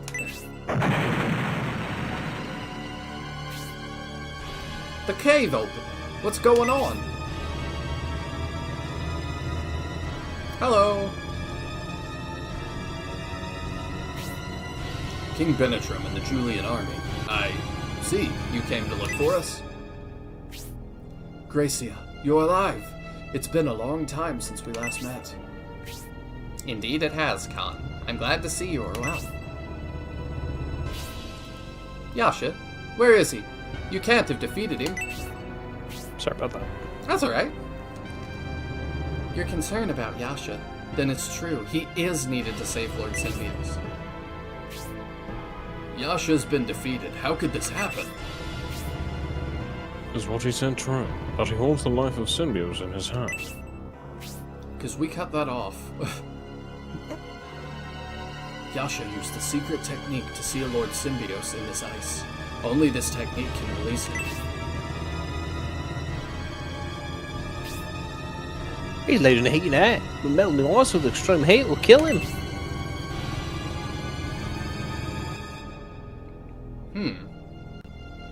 I guess it'll just be a coffee table forever then. We'll just drag him to the church afterwards. Yeah. Gracia is OP. Gracia seems really good. And not for lack of Gracia trying to kick Mascarin's head off. Yeah. Came very close to doing so. That's why we didn't attack Yasha. We needed him to free Symbios. Now, there's no way to save him.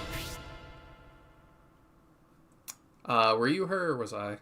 I don't know, I might have been. There is a way. Bow, the plot convenience. A clue.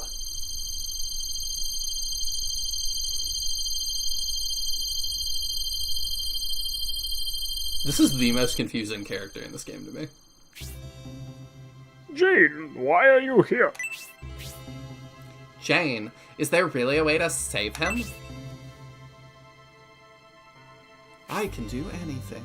Jane, who are you anyway? But if you can save Symbios... Very good question.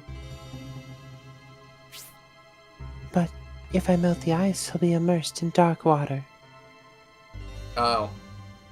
Oh, is he stuck in place here? We can't, like, kick him around like a hockey puck? Bow. Don't worry, Julian. I understand how much you want to save him.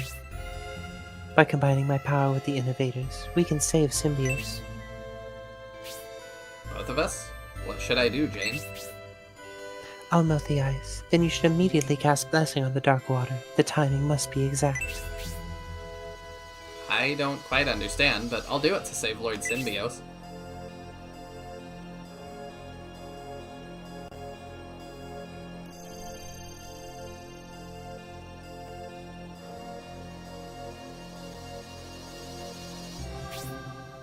Now, bless the water. Bless you. Don't stop.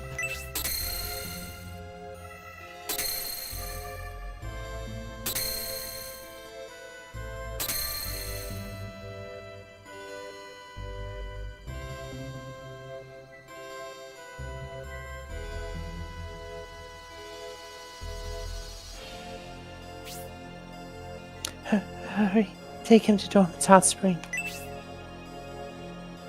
Oh, that's convenient. Bow, bow, bow, bow, bow. We mustn't go on meeting like this. Something always seems to happen. Yeah? Are you alright, Jane? It looks like you're in pain. This is gonna be like Gracie's mom or something. Don't worry, I'm alright. I must go now, Julian. Of course. I'll see you again as soon as I've healed.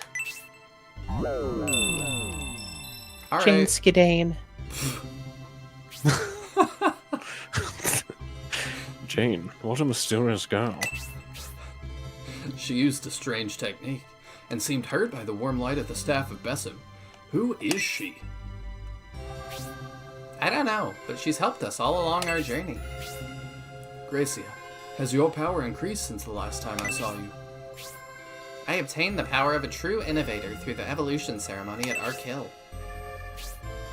True innovator power?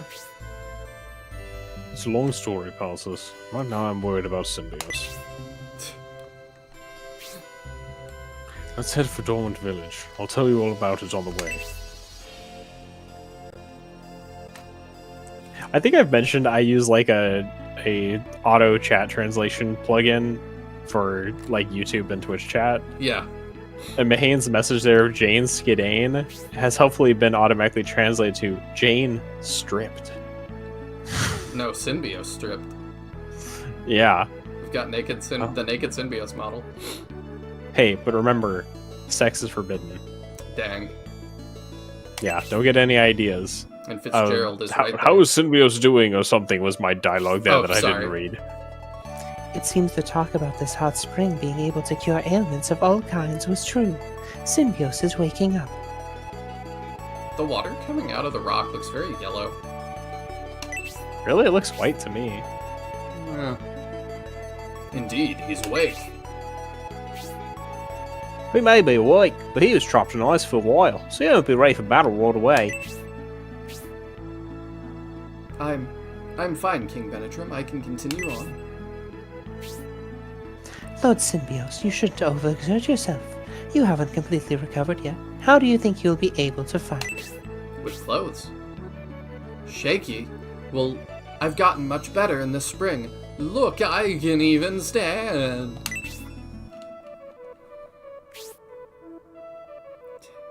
You can see my wiener. Just a little longer. Please wait for me.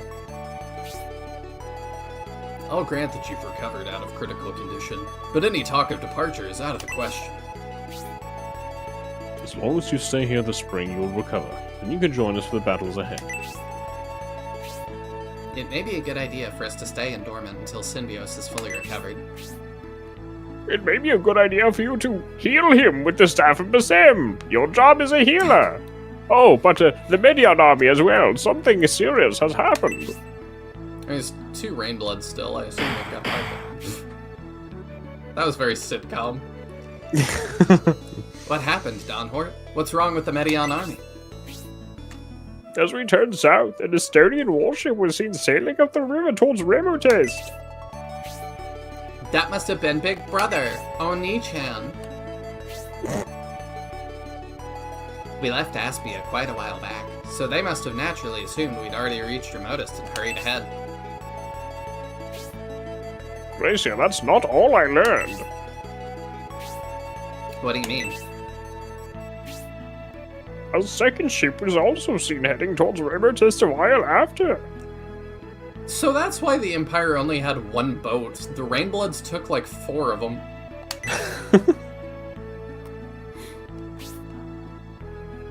There were 2. That means the second ship is... Oh no. The Rainbloods. They must have followed the Symbios and Julian armies along the Holy River. It was probably King and Knight. They must be furious about losing their companions. Now they're rushing towards Remotest. How would they It know? was probably King and Knight. You know, probably the only 2 living members.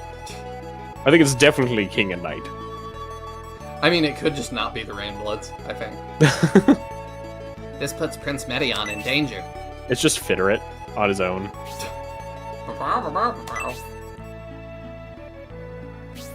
We must try to catch up to the Medion army. I hope the Symbios army will understand. Yes, King Benetrim. We know the Rainbloods are a grave threat. Please help the Medion army. We will follow also, as soon as I have recovered. The Symbios army will catch up with you as soon as we're able. That is what he just said, but, you know. Well said, Lord Symbios. Very well. We will follow Prince Medion. Mahane says, seriously, we've got like, what, 7 healers between the 2 armies? How is anyone injured for a long time? What do you think it would feel like to get healed by all of them at once?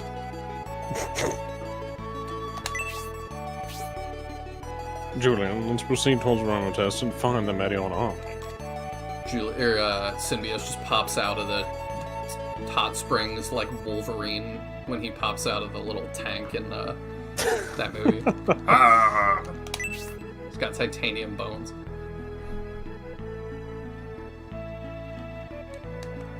Dormant hot spring. This spring has great healing power. Lord Symbios was near death, but has recovered very well thanks to the spring. We'll be able to part soon. Please wait for us at Remotest. I don't think I can... No, I can't reach him. I'm delighted to meet Gracie again. His powers increased dramatically since we were separated in Dystonia. I'm excited at the prospect of sealing Bullzone once again. So is Bullzone unsealed now? I don't know. I guess? I felt like they should have been clear about that. I swear to clear this stain against my name in our battle with Bullzone. But first, Julian, I'm counting on you to help the Medion army.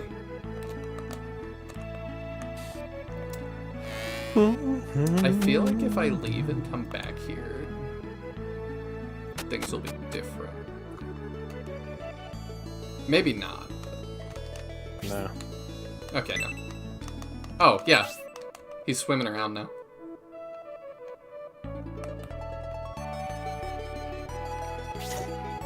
I knew you would come. Thank you. I owe you my life. Once I shake this numbness in my body, I can return to battle. When that happens, Julian, I will catch up to you. There we go. We did get a little dialogue that we couldn't have gotten otherwise. Does he just do laps in the pool? Okay. Yeah, I guess. Julian's dialogue. Damn it, can you people be competent for like 5 minutes so I can not have to rescue you? Yeah, it would be nice. Getting healed by all 7 at once makes you immortal. Oh, okay. So their dialogue doesn't change, I guess? In the town? There is some change around the town. So it's worth looking around. A while ago, I was fishing the river, cherishing the last of fall when a battleship passed heading north. Yeah, I think that's the same. I can't remember. We gotta heal people up anyway. That is a really weird sprite. It really is. That is the most people we have lost in a while. Now, battles are harder when you're trying to not fight. Yeah. We lost Pendolph. That's how I know it's bad. I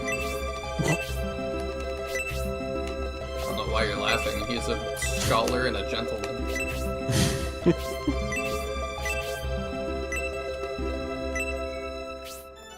Can I... Okay, no, we can't promote the Symbios anymore here. You know, I'll save because that battle was really tough. Do not want to do that again. The dialogue is different, but only outside? Okay.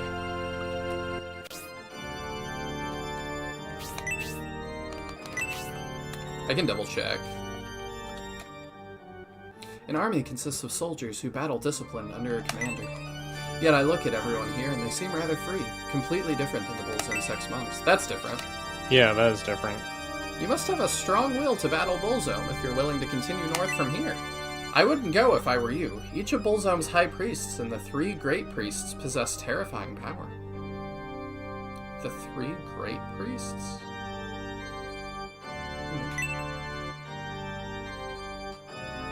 You crossed the Great Wall to battle the Bullzone sect?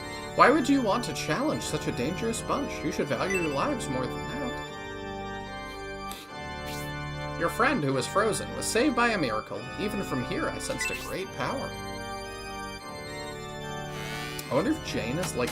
No, she wouldn't be hurt by the Staff of Basim then. I was gonna say if she's like the creator or something, but no, that doesn't make sense. The battleships that went north up the river were belching out black smoke. The volcano's ash is bothersome enough. I wish ships didn't let out smoke as well. You would hate trains. Is it true your fellow soldier was badly wounded in battle? I thought soldiers were cool, but now that I understand how you could risk... But now that I understand how you risk your lives, I'm not cut out for that. People were saying the soldier who was taken to the spring was near death. Is he your friend? He's recovering now, so you don't need to worry. Soldiers sure are strong, aren't they? What are you? What is that? Is that Dobby? Oh god! I'm looking for my friend Orga. You have any meat? If I had some, I know I could find him. That is the perfect voice for that.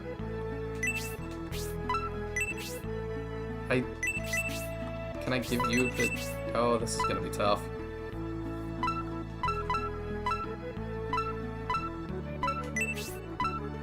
Okay, so if I just sit here, he'll walk in front of me again, probably.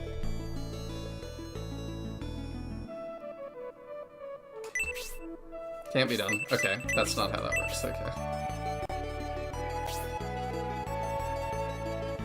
Do you want to know? He's a leprechaun from Holy Ark, where he was named Tack. Oh! He's gotta be in your officially sanctioned fighting game, then. He's in 2 games. He is in 2 games. That's true. Do I want to know what? What you need to do with the meat. Not yet. Okay. Knowing you, I don't think you'll figure it out. Well, okay. That's a hint in some way as well. It is. If you're going to leave Dorman and head toward Remotest, you must be careful.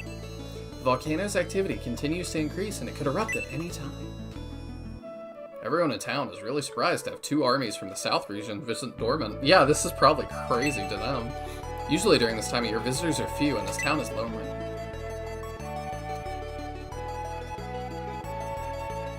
Oh, I see. You intend to follow those 2 battleships north, where it's even colder than here? That doesn't sound like a good idea to me. Maybe I have to have it on Julian, specifically. Spoilers. Yeah. I wish you would have given me a little bit longer to figure that out, seriously, but... I see you have some meat. You need it. I need meat to find my friend Orga.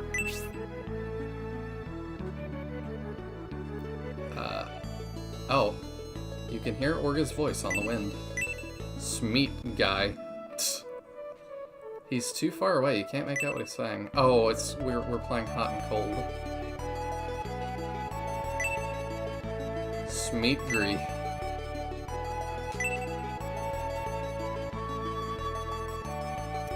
I think I would have figured that out because Taya said I wouldn't figure that out, and it was like, okay, Yeah, so it's I was joking about your item management. Yeah, I kind of was. That was a good hint. Smell meat, so hungry. It's back here. This guy. One of the 2 ships that headed north came from the ocean, and the other came from the river. They were heading toward Remotest.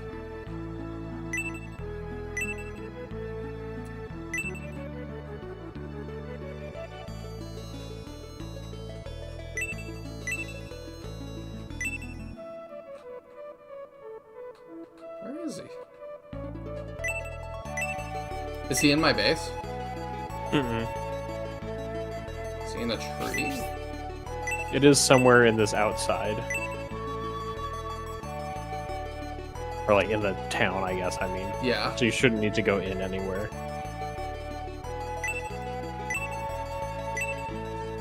I mean, it was louder over here for sure.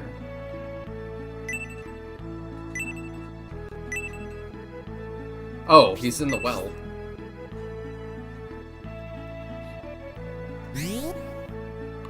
What?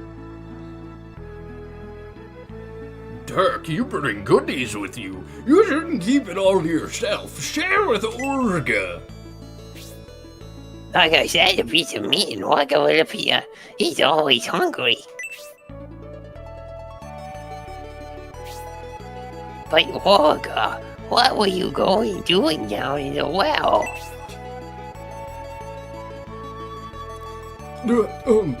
I went for a walk and I smell something nice, so I follow and fall down well. I like that they both are like, no. Oh, you, by the way, from your appearance, you're not just an ordinary lad. We need food. Can we work for you? We'll work hard. Yeah, that's about my response.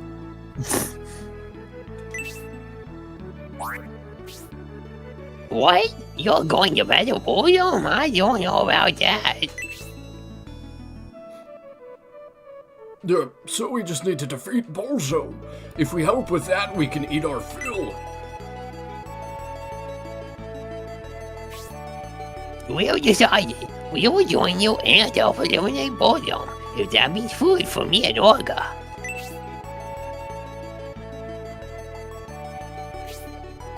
As for me and Orga, we are like one person. We stick together while eating, while sleeping, all the time. Except when you're spelunking in wells, apparently. Turk the Ogre Rider joins the force. I'll spelunk in your well if you know what I mean. Right then, that's settled. Now it's time for action.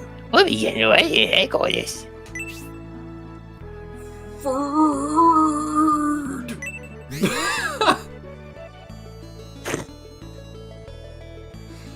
What a bizarre character. So they're going to the force, right? Did they go to Symbiosis Force? No. Oh, they went towards the other thing. Yeah, they're going in the roster. What on earth was that? Melon, it tasted very good. I'd like another.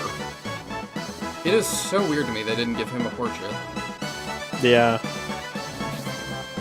I'm Orga's eyes, and Orga's my hands and feet. We're half of each other. Alright.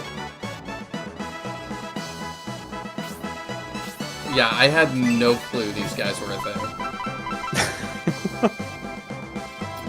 Okay, so they use... They come with a gun and a loincloth. What more do you need? They do. They're also not fully promoted either. Okay, we'll take care of that.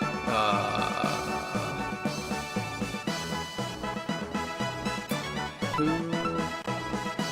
I'm not sure. They are a ranged unit, but we're not running any, like, specifically ranged units. There's no equivalent to Let me swap out Jubek. swap for. I don't remember what their full equipment capabilities are. I'll check just in case, but I think they're probably best with the shots, since that's what they came We with. probably need to go fix their... Okay, thing. they can use anchors and shells, so it's the same loadout as Ratchet. Okay. I'm seeing if we have any new entries here. We should.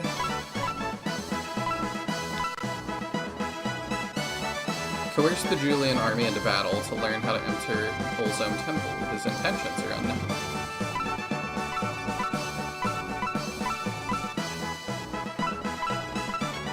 Who else would be new? I mean, Oregon Turk for sure. Yeah.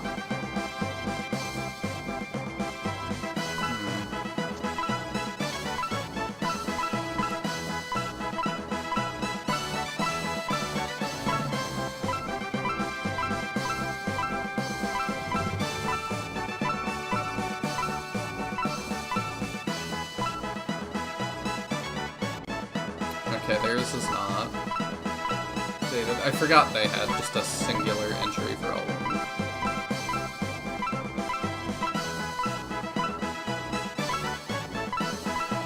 There's Turk. From Enric, Ogre Rider is a leprechaun, like you said. Ogre Rider looking for a lost ogre in the city of Dormant. After Julian helped him find his partner, he and Orga felt indebted and joined the Julian army. Did I skip over Orga, or did he not have one? Must have not had one.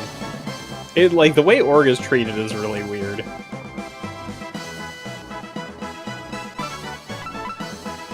Oh, so Helen and O. Yeah, he doesn't have one. It's so weird how many, like, random NPCs get one, but not half of our force member. Yeah, I would have done that instead of the Oracle that we, from what you said, we'll see like a single time. Yeah. Do you have new dialogue? Yeah. Now that Symbios is safe, I thought I'd be able to bathe in the hot springs at last, but it seems I've missed out again. I mean, we're not leaving yet. Fairies usually live in the woods, so I'm not too crazy about going to the volcano where there are no trees or grass. Prince Medion's ship may be engaged in battle with the Rainbloods upriver. I'm so worried. We missed the Medion army while going back along the ancient road. What unfortunate timing. The Symbios army is alright now, so let's go after the Medion army. What new design? The Medion army was heading towards the Dark River when we went to help the Symbios army. If the Rainbloods are following them, we must proceed that way as well. We can't wait for Symbios to recover.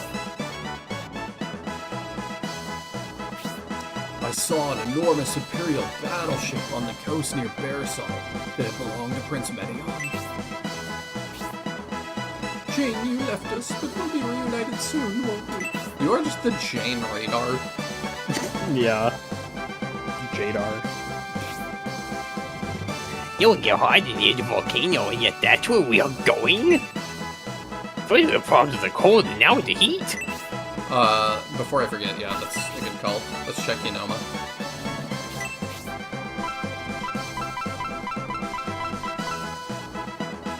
Irene's master from the Far East Temple. He's not seen often, but one witness saw him washing dishes at the end. Oh, okay, we can go there and check. We'll do that after we finish the base. Oops. You'll get hiding near the first we have. Prince Medion is a different person now. If this had been before the trip to Saravan, I don't think he would have returned. My big brother Medion did well to leave Dystonia. He must have forced his way out. Medion headed to Dystonia on the Seagate, the Rogan army ship. But rumors in town say it was a steamship, so he must have boarded the flagship at some point. I'm glad he took it. With increasing magma activity, the movement of the world's crust is being provoked, causing earthquakes. That's known to be a sign of a coming eruption. I study a lot about the eruptions, if you know what I mean. We should follow the Medion army's battleship. If all three armies were on board together, wouldn't our expedition be much easier? Yeah. The magma is active, which may be the work of Bolzone. It's definitely possible with his power. There's a lot of black smoke coming from that ship. It belongs to Prince Medion, who is the last one needed to fulfill Jumi's sin, if you weren't following along. Also, I keep changing his voice, but it's fine. Was I her? Yeah, you were her. Medion, who I thought was unreliable, has come to the North region after taking the Emperor back to Dystonia. Through this, he appears to have grown as both a man and a general.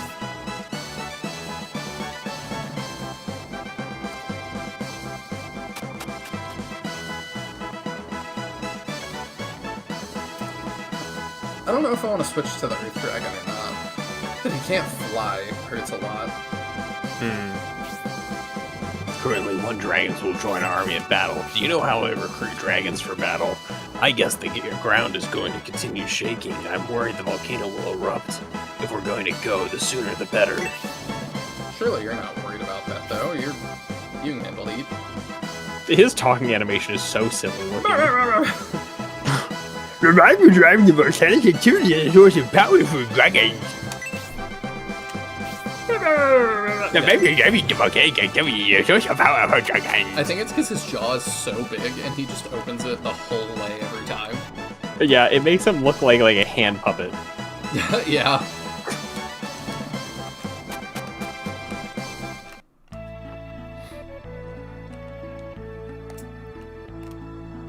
See, I You love can go to the other HQ. Oh yeah, we will. Okay. See, I love Shining Force. That was great. There really is nothing quite like it. Just with the interesting characters you get and stuff. Like, I'll see if these guys have new dialogue as well. I think Turk and Orga might be the weirdest character I've ever seen in an RPG. A leprechaun riding an ogre. Yeah, It is pretty weird. I'm really excited to see his battle. and the model. ogre has a bazooka. Rest in peace, Mike Granny. I don't know if you've seen that yet. No. Oh, my bandmates have both been sending it to me and singing it a ton. There's a song that went viral that's like, "Rest in peace, my granny. She got hit by a bazooka." Now I think about her every time I hit the hookah. That is bizarre. Yeah.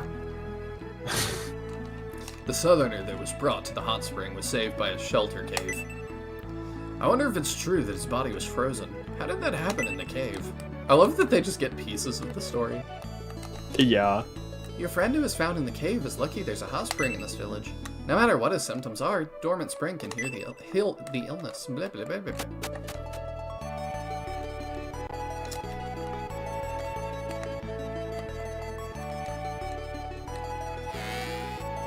Turk and Rolly, I'd agree, weirdest team members I've seen. Yeah, they are pretty weird. I'm trying to think if there's more. The hulls of those battleships weren't anything special. If they'd been forged by someone more skilled, they would have been shiny and polished. Okay. Can't believe you're gatekeeping battleships.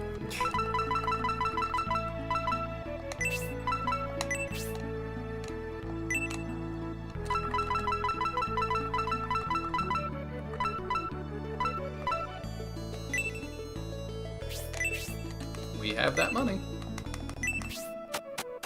What are the comparative weapon levels for Turk between anchors and shots? Is it worth getting an anchor for one range? I have no idea.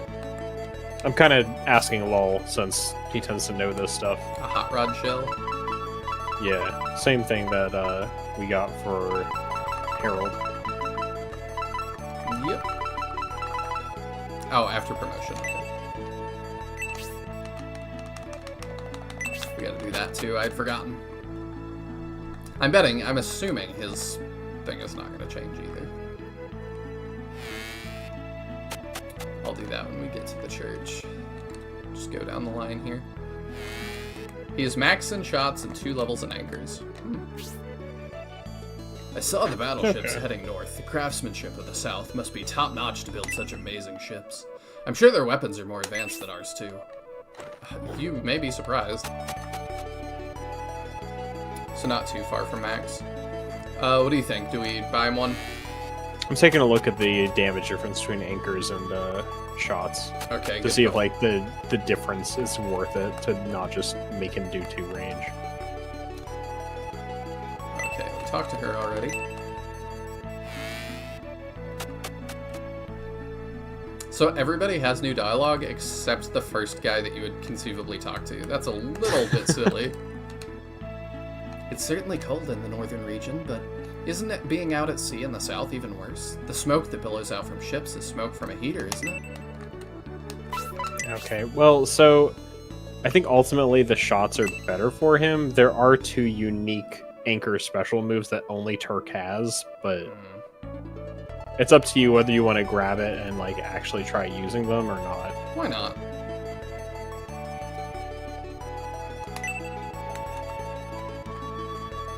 They do also have a unique special for the shot that is amazing, so I'm hoping we see it at least once. We'll just make sure we do.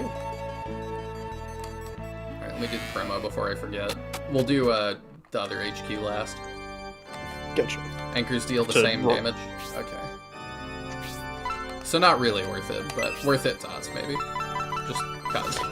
Yeah, it's a difference of like 2 points of damage, it looked like.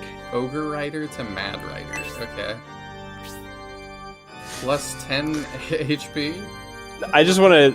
I want to know whether you have any like guesses for what may or may not change about the portrait, considering we've seen Marky's change.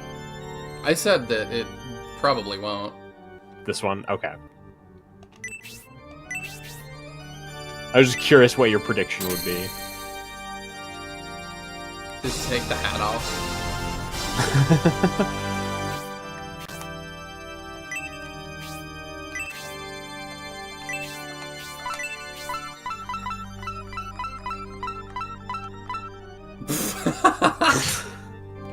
He got a helmet.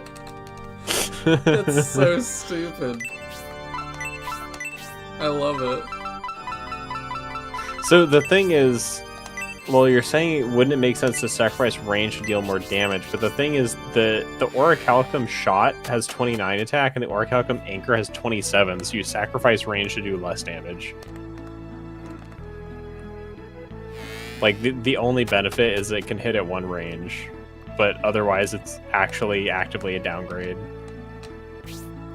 If I had only known you were heading north, I would have updated my stock with items to protect against the cold, not just supplies for adventuring. I'd be curious to see his draft portrait too, if you have that. Ooh, without yeah. too much trouble. Because his also feels just like super lazy with pasting a different helmet on. Oh, I thought it felt funny. That it was like, okay, like, it's kind of like Pendolph's, that it's like, haha. That subtle trembling of the... Okay, I think he said that as well. Yeah, it's about the same. Oh, that's why it confused you, that you don't get extra damage. Yeah, anchors feel like a just funky weapon type. Yeah, it kind of feels like one that they were like, we'll get to it later, and then they kind of didn't get to it. Some people drink the spring water because they want it to be even more effective. Personally, I have no intention of drinking water that people have used to bathe. That's unsanitary. Yeah, that's really weird.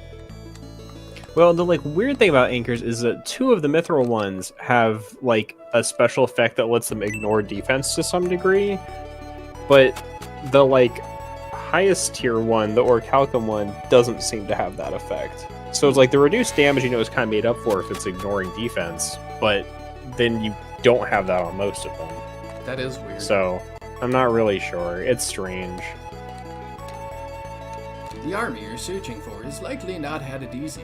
Heavy snow has already fallen on the mountaintop. They're feeling the onset of winter. I hear someone froze to death already. I bet Remotus Lake is frozen over too. Some ships were seen heading north, but I doubt they'll make it to Remotus. Our ale is said to be the best defense against the cold. The owner here gave your dying friend some. At first he wasn't drinking, but he finally did. That's when I knew he was saved. Just have like a picture of Synbios on the bottle giving a thumbs up now. I can't believe someone was already found dead from the cold on the roadside. It isn't the dead of winter yet, but you should definitely carry some ale with you. Your friend was on the verge of freezing to death, but we gave him some of our ale and he was blue. His blue face faded to pink. Alcohol, solving the world's problems. I knew the hot spring was effective, but I didn't think it was that amazing. That dead soldier was revived right before my eyes. My parents have returned from the hot spring and are raving about it. They said someone who had frozen to death was brought back to life. It's a little bit exaggerated, but sure. Grandpa's exaggerating a bit by saying a dead person was brought back to life. Sure, he was barely breathing, but he wasn't dead. Grandma being the voice of reason. That sounds about right. It's rather curious to find someone on the roadside with such nice weather today. It's as warm as being curled up in one of the inn's futons. You have futons? Okay. Maybe they pack those away for overflow. So Enoma's not here. I didn't go out the secret door again. I guess I could do that. But I thought Unoma might be here. Turk portraits on the Discord? Okay. We will look at that momentarily. Yeah. I'm really curious, like, why those went unused. Like, would it really have taken so long to get those finished that they couldn't do it in the time frame of the game? Scene on the right? Do you mean left? Here is the art that he shared of Turk, which is pretty great. I love like him being on top of him, just like, let's go. Yeah. It really like he's a lot smaller than he even looks like running around. Well, I mean, kind of the same with Primula, Yeah, that's true. where, you know, she's actually way smaller than her map sprite is, because otherwise you couldn't see her. Yeah, this is also one of the most bizarre SRPG characters I've ever seen. Huh.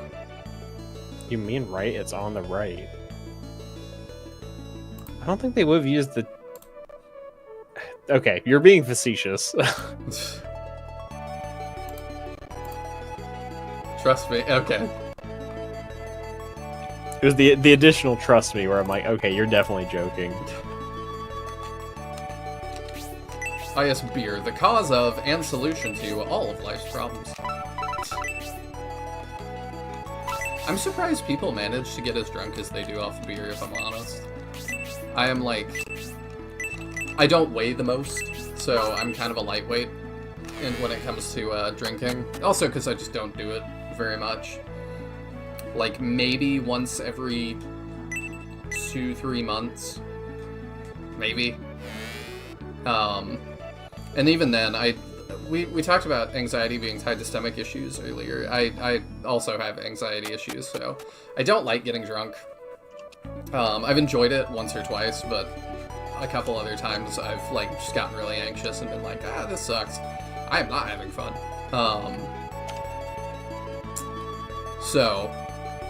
But even then, like, I can have like a pretty good amount of beer before I feel anything.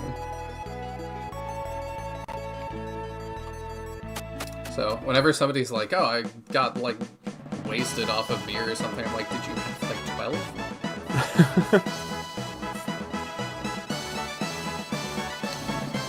What do you have in your back room?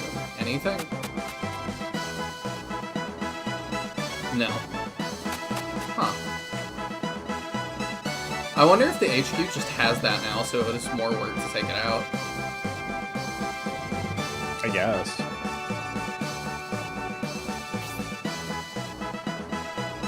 I think I was, Yeah, I think so. Dormant Spring is certainly powerful. If its secret were to be discovered, it could lead to better medicines. Those terrible Rainbloods. As soon as Symbios is recovered, we will catch up with the Julian army. I can't believe they were lurking there, waiting to ambush us. So they're the Rainbloods, the Imperial Assassins? No wonder they were so strong. It's nice to see all these faces again. We battle against the Julian army. We must apologize to you. We are truly sorry. is it nice to hear these voices again? It is. The Empire sent their assassins all this way to attack us. The war between the Empire and Republic has been settled. Why would they do that? Well, they just haven't called them off. They don't... Like, even if we're not being that charitable, they would not know that. Yeah. I do think it's kind of like, it's neat how much more personality the cast of SF3 feels like it has, in that these characters are coming back. It's like, oh, I've missed these guys. And it's not like I've played this game a lot and I'm super nostalgic for it, but it's like, it's nice to see all of you again. It is. What was his voice? Good. This time. I know it was me, I just don't... Yeah. This time, the Medion army has gone ahead. Will the Julian army follow them? Yeah, that's what it was. Okay. Please help the Medion army. The Symbios army will also soon join the chase. The back of my neck is tingle. I have bad feeling. I don't like. That person really perverted. It makes me uncomfortable. Who's she talking about? I have no idea. Chirp chirp. It must be Penn. He was the only one behind her. Symbiote seems to be alright now, so we can relax for the time being. Now then, maybe I'll go take a bath. Why not? You got time. Lord Symbios, who is on the verge of death, has become much livelier after just a dip in the hot spring. Maybe we should all take a dip. I mean, it does seem like a good idea. The town is at the foot of such a magnificent volcano. It's not surprising the North region's best hot spring would be here. It would have been one thing if Synbios had been taken hostage after a fair battle, but to be defeated with deception. The Rainbloods entrapped Lord Symbios with hardly any need for force. I hate to admit it, but they executed it masterfully. If the battle had only been with the Rainbloods, we wouldn't have fallen into their trap. But since that ninja Yasha was involved, even we weren't able to see what was coming. We let Lord Synbios suffer a terrible ordeal despite our being there with him. I'm ashamed to look him in the eye. It appears Symbios will need a little while longer to recover fully. Until then, we have some time on our hands.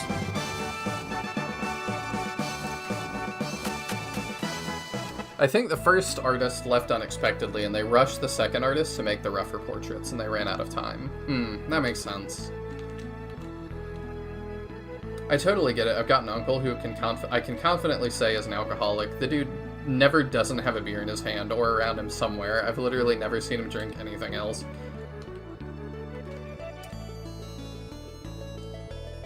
Oh, yeah, it probably is Unoma. You're right. She has the Unoma radar the same way Rolly has the Jane radar. Gotcha. What radar does the Medion army get? Domeric. I don't know. Bad decisions.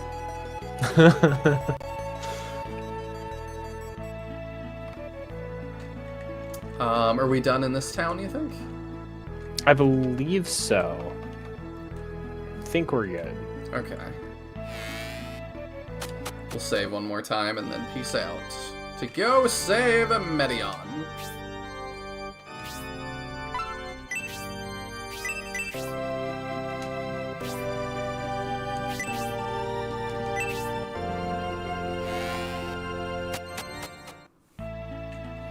Yeah, it is interesting that you mentioned that. It's like, we didn't play it that long ago, but it definitely isn't nostalgia, but it is kind of like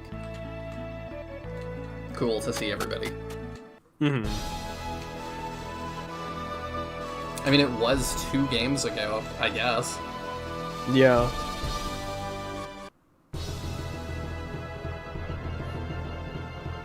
It's also weird to think about how few type of characters we could have there. That is also true. The dormant mountains seem to have volcanic activity, and it appears to be greater than the rumors indicated. Either that or Slade just attacked someone.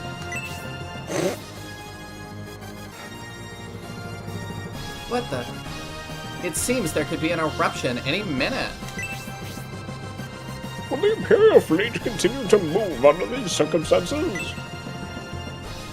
As opposed to what? Waiting for the lava to come? I guess.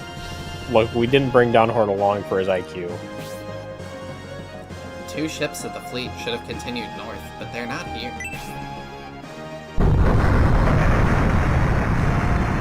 Oh, Slade got a crit. No, that was Slade getting crit. Ah, the volcano is erupting. We must hurry before the road is destroyed and we aren't able to reach Remotus. Right, we must pass through this area before the lava reaches the road. But screw Synbios, I guess. It won't be that easy, Julian Army! A Bullzone masked monk. So, you've become a true innovator at last. Not only are you disrupting our plan, but you're marching towards our fortress as well. I, also, am a masked monk that you had already killed. But Bullzone resurrected me. I am Masked Monk the White. As long as the Vandal Bullzone lives, the attacks on Aspia and Dystonia will continue. You're right about that. These countries belonged to Bullzone in the past. We can't let this continue according to Bullzone's wishes. We feel the same about you. We respect your strength as you have already defeated our 4 high priests, but we will stop your advance here. You will be prisoners like the Medion army. Wow! Oh, I can't believe Medion and his army have been taken prisoners. We must. Hold on. This news about the Medion army comes as a shock to me as well, but if we dwell on it, we may lose the battle. What would happen to the world if our army met its end? Welcome in, The monk. symbiote... The same time the other monk gets here. Coincidence? The symbiote's army was in trouble, but we helped them. We will do the same for the Medion army. Julian, we must win this battle. Then we can proceed to Roman test. The 100 reacts.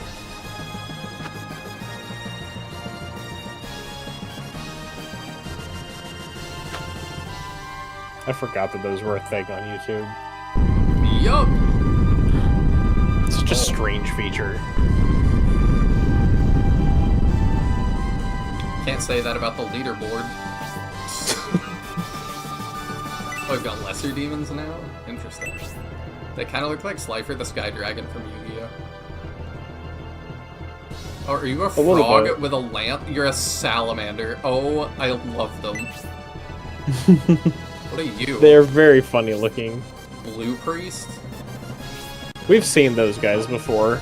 I don't think we In have. in scenario 2, I believe they appear towards the end. I don't think I've ever seen this man in my life. And then we have Jason over here riding his little go-kart. Don't go look now, because I'm pretty sure we've encountered blues before. Anything to find on this map? Just nothing. Okay. I'm down for a find nothing map. Already running away. Blue Priest is new? Oh, okay. I was fairly confident. He looks like a weird alien slash praying mantis face. Yeah, they do look funky.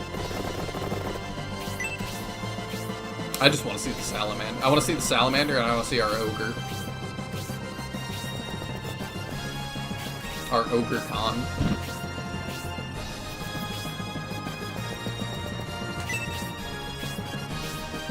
Really wish I could recruit one of the salamanders with Cyclops. Yeah, I do wish there was some more variety to what Cyclops could get, and not just these dragons in different colors. Oh, his move is not very good. Nope. Okay, we have a running pimento or running pepper or whatever in the convoy. Yeah, if we're gonna use him, we should definitely use that on him. Yeah, I think we found our I mean, candidate. honestly, is it worth just egressing and giving that to him, and then... Because he's not gonna, like, be able to get to the battle as much here. I suppose. And we've barely started the fight, so it's not like we're losing a lot to do so. Yeah, sure. If only I had an angel wing. I would never seriously say that. Working on actual Genesis audio in the editor. It's been something. Why has it been something? I believe you, I just don't know what that means. Is that tough?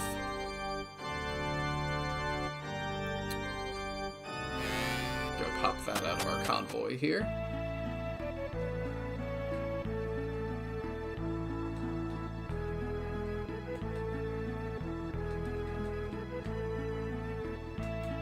Also, it's kind of funny to think about jumping back, and I don't think I have any friends that drink beer. That's like nobody's choice. But I've read that like younger generations especially are not doing alcohol nearly as much as older generations did. What were you gonna say? I don't recall. Sorry. It's alright. Must not have been that important. Movement up by 2, let's go. You try writing audio emulation into a program older than you. The program's not older than me, it was made... What, you guys made it like yesterday?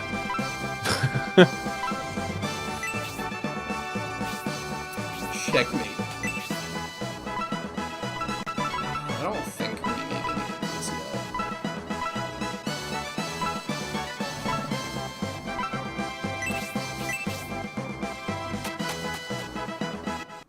But yeah, it does sound tough. Making it do all sorts of stuff that it was just never meant to do. SF1 edit started in 95. I mean, to be fair, I also started in 95.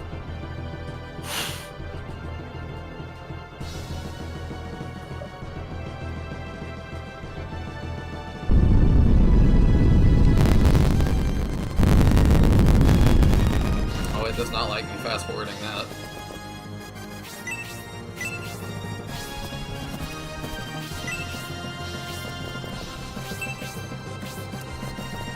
Let me see what other topics I saved for this week real quick.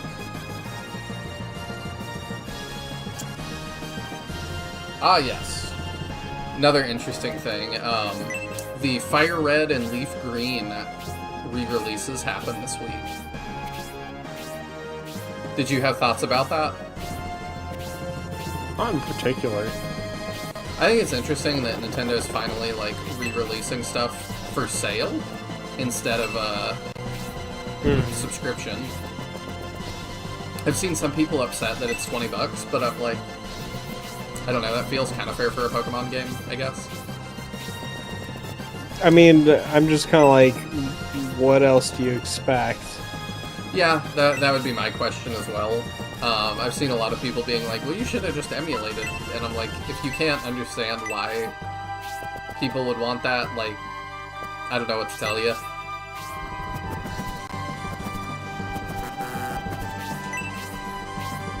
Like, most people can't emulate stuff on their Switch.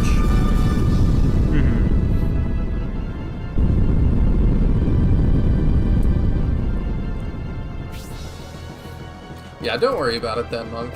Like, I'm not trying to stress you out. The re-releases were promised to have Pokemon Home support, which Nintendo instantly backpedaled on. Didn't even know about that. Yeah, they probably should not have backpedaled on that, but I don't know. We'll see. Maybe they'll implement it later if, I was gonna say if it sells well, but it's Pokemon. Who are we kidding?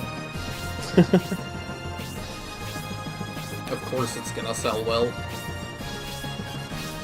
If it didn't, that would be shocking. Okay, so I think lava's gonna come out of there. I assume if I stand in this, it hurts me. Yes.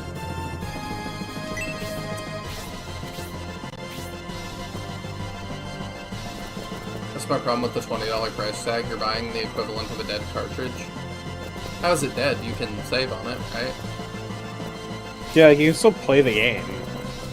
It's only, like, dead if the only thing you care about is being able to transfer those Pokemon out to something else. I've never transferred Pokemon between my Pokemon games in my life. I have a little bit, but it's not something I care to do very much. I don't think I've literally ever done it. I didn't look at his stats. 91 and 60. How do you compare to somebody like Rolly? Okay, you have more defense. Rolly's been taking hits for us recently.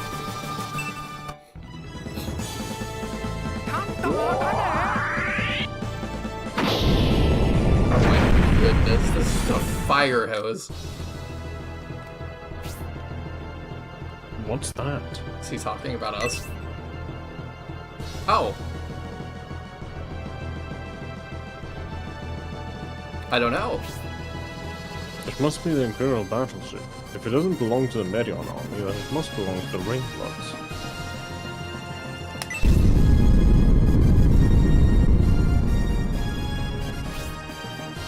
The Rainbloods battleship will be destroyed by the lava. Or Medion. I was pretty unsure about that.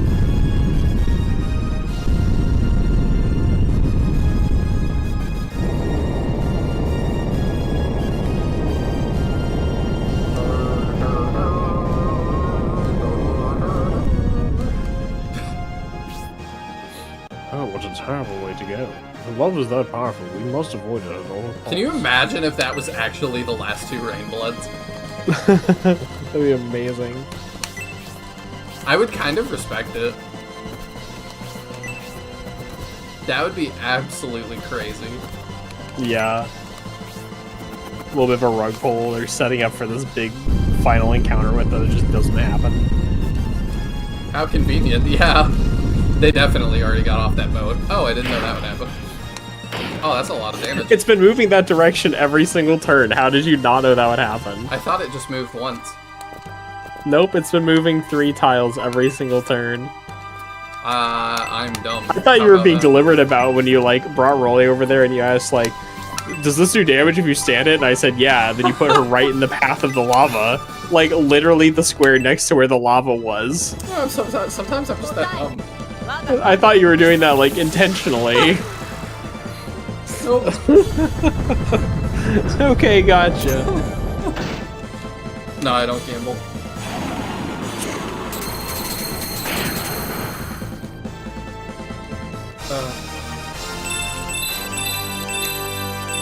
You can save, but unironically, this would be the single game you cannot transfer out of at all. I feel like there's been ones you couldn't before. Maybe not. I've never been able to transfer my Pokemon from Red Rescue Team. I mean, spin-offs. Like, Yeah, I know.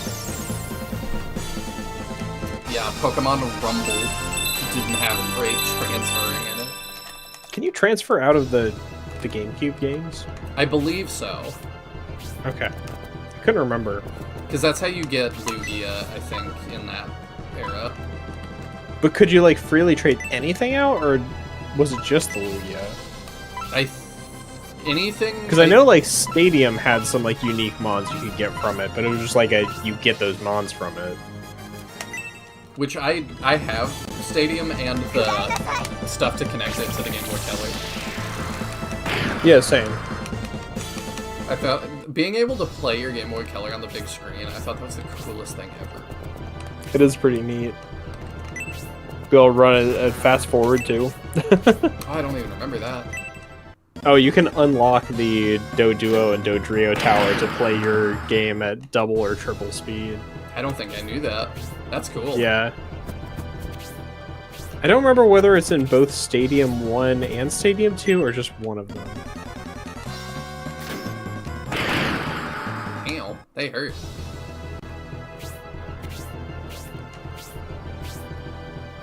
Every major release has some pipeline to get your Pokemon into home, even going from the original Game Boy games all the way up to the cloud on the Switch/Switch 2.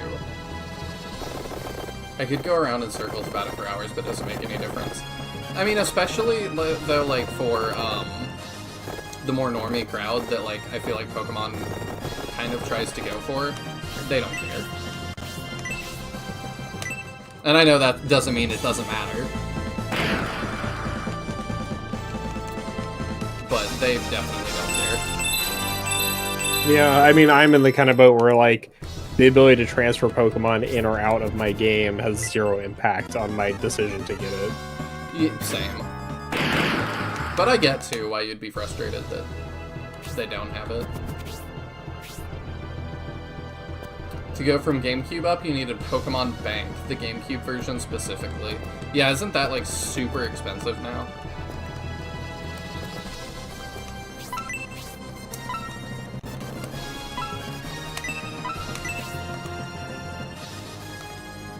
I mean, that's too good.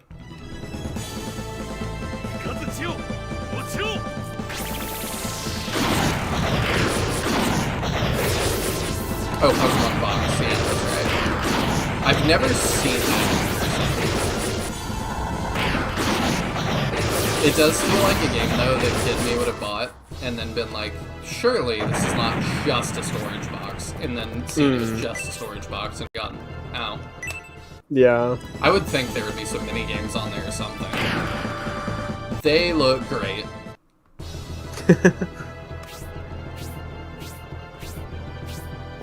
Yeah, a copy of Pokemon Box is boy, yeah.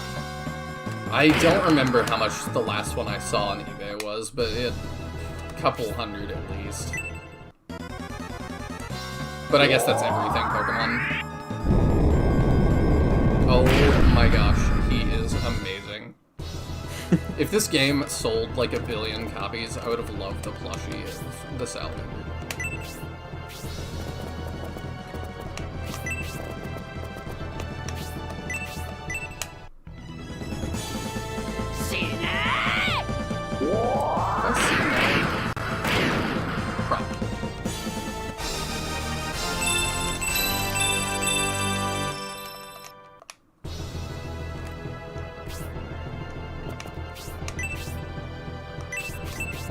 I'll give him the skill, why not?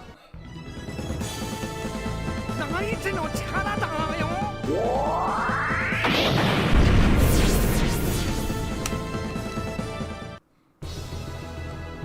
don't feel like I've seen either of those two have been the unique ones yet. Not yet, no.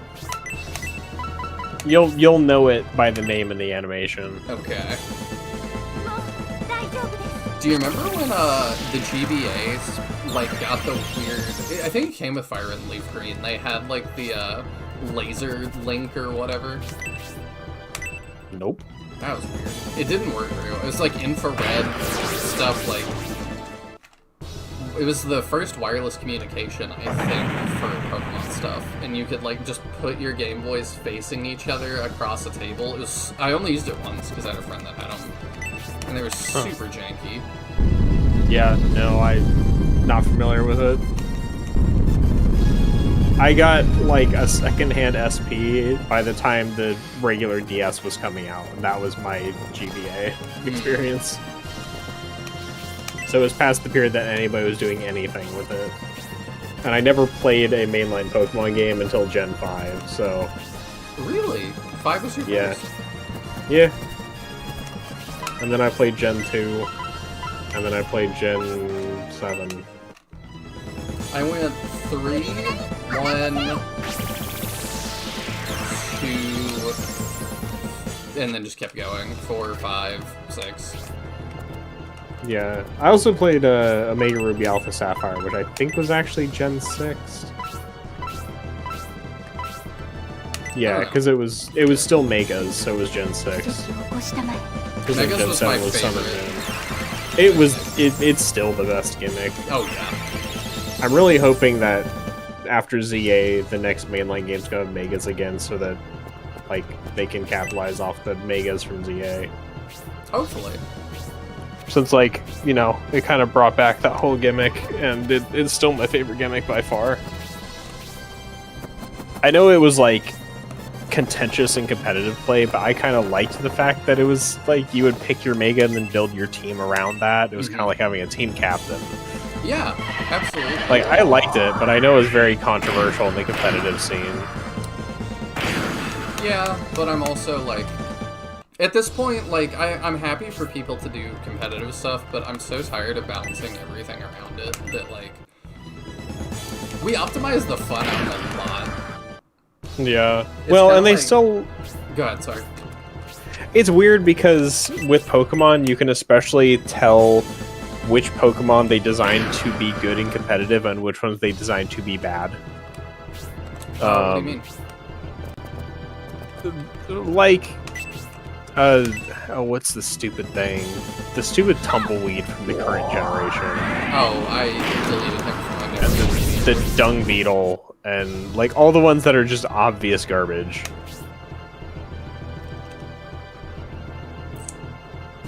We don't need to drop anything for Fairy Powder. Yeah. But also, like, I also feel like for a while people were kind of mad about the whole, like, oh, only certain Pokemon get Mega Evolutions and blah blah, and I'm like, you know, at this point, only certain Pokemon get into each new game, so Yeah. who cares?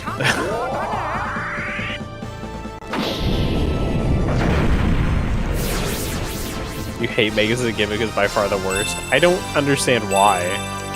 I think Z moves was the worst because I think Gigantamax is the worst. I love that we all have different takes. Yeah. Gigantamax to me is just a worse Mega Evolution. Z moves I hated because every time somebody did one, it was like, okay, I'm gonna go make a sandwich, and when I come back, you'll be halfway done with your attack. Well, the thing with It's just Gigantamax so is Gigantamax is Diet Megas, except all of your moves are Z moves. So if you hate Z moves, you should also hate Gigantamax.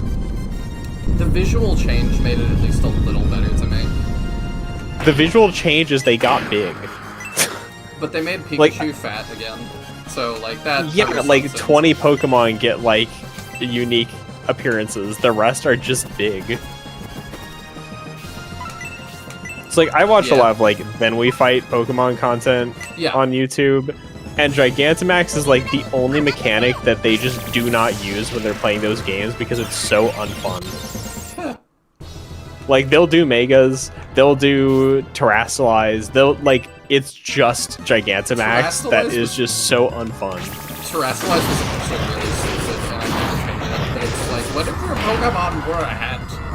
I'm like, what? Okay. The thing with Terrasilize is, I feel like Terrasilize is the epitome of this was really designed for competitive play. Yes. Where You're in so casual right. play, it's like, this is just so not worth interacting with 90% of the time. But it's very much designed for competitive play. Yeah.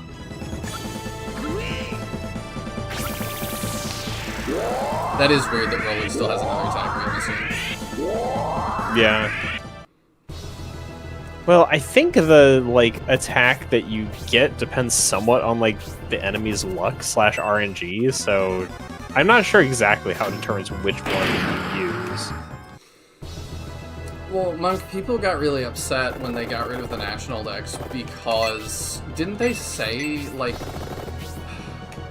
they said they were future-proofing all the Pokemon by making, I think it might have been 4K, it might have been 8K models for all of them. And they said that they said that to justify something. I can't remember what it was now. Well, I know they talk about not bringing everything over to justify the animations, where they're like, oh, we have to do all these animations and whatnot. And that's what led to all the memes of just the awful animations. Yeah. For the Switch games, because people were like, this is what we sacrificed the National Dex for. Yes. And I would also argue that, I feel like you're kind of having it both ways, where you're on the side of, well, it totally makes sense that you can't have every Pokemon one game, but you're also complaining that you can't transfer Pokemon out of the re-releases of Fire Red and Leaf Green. Whereas, if it's okay to not be able to have every Pokemon one game, I feel like it's equally okay to just not be able to transfer Pokemon out of the digital re-release of this game. How do you feel like those are the same? Well, because part of the reason people were upset about the National Dex going away was because it kind of ruined the expectation of being able to collect every Pokemon, right? Gotta catch them all. Yeah, true. Right? So similarly, that's the entire reason being able to transfer your Pokemon all the way up from whatever game matters, right? To some degree. Yeah, I The think so. fantasy of being able to catch every Pokemon. Well, that's already gone. So if you're okay with it being gone in one respect, what makes it so much different? I see what you mean. For me, I just got annoyed because they kept giving stupid reasons for it. If they had just said, it's a lot of work and we don't want it, I would honestly prefer that. The animations, the quality, they always have some excuse that really does not hold up. Yeah.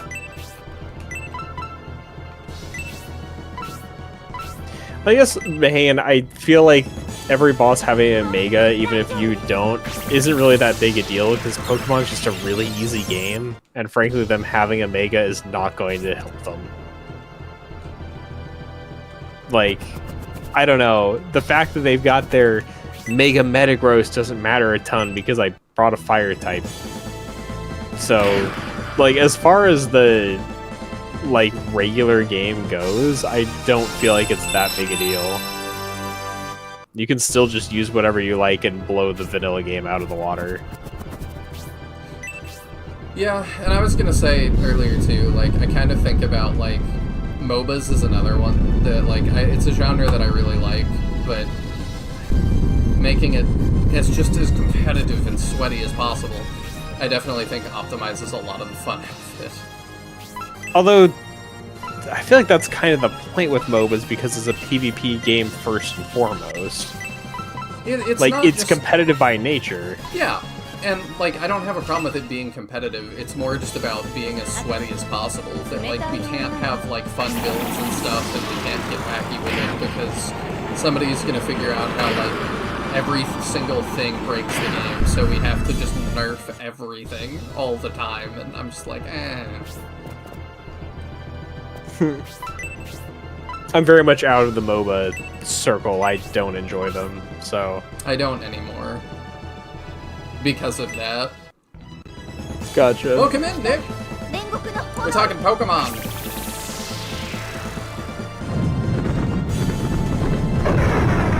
But yeah, I'm very happy to not, like, optimize Pokemon for the competitive crowd.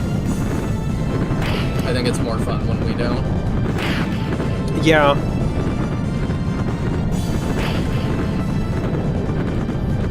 To me, like, even just there being competitive Pokemon, like, I'm happy for them to do that if they want to. And, like, I've been to some tournaments and stuff, like, I've dabbled, but it just is so, I feel like, antithetical to what Pokemon is. I think the thing that's weird to me about competitive Pokemon is that it's like the one thing that Nintendo actually like pushes heavily the competitive scene for. That's true. For some reason. I don't know why that is like the thing that they want to back a competitive scene, but no other Nintendo franchise has ever gotten as much focus on that as Pokemon. Like, I think the Smash community has had to like fight for any kind of legitimacy from Nintendo for a long time. But Pokemon, they will just like throw these huge like leagues and tournament series internationally. The Smash community is insane. Well, yes, but we've covered that before. Yeah. Like, I am fully out at this point. I don't, like, there's no one still doing it that I still enjoy watching. Yeah. I mean, it says I've been in Pokemon since Gen 1 hit America. I just missed when all the fun Pokemon hadn't been mapped out and certain mons got all the attention. Look at Charizard and Lucario for some reason. I am sick of the same ones coming back. Personally, I'm tired of seeing the legendaries come back in every single game. Like which where one? it's like... Huh? I guess you were about to explain, my bad. Well, it's just like in the more recent games, right? They're like, well, we can't bring over all the Pokemon, so we're gonna bring over this select group, and like 50% of them are going to be legendaries because people like the legendaries, so we have to bring as many of those possible. I think there's like, 3 to 5 total missing from the current game out of all the legendaries ever made. And they keep adding, a bunch more every generation. It's like Volcanion or something. Yeah, I am Volcanion. But for me, it's just like, can we just like leave Mewtwo behind for a game or something, and just like bring over the more unsung Pokemon that don't get all the glory? I know Charizard's going to come back every game. I know Incineroar is going to come back every game because those are, the poster children. But you want stuff. And Incineroar has to come back to like ruin the competitive scene again and again.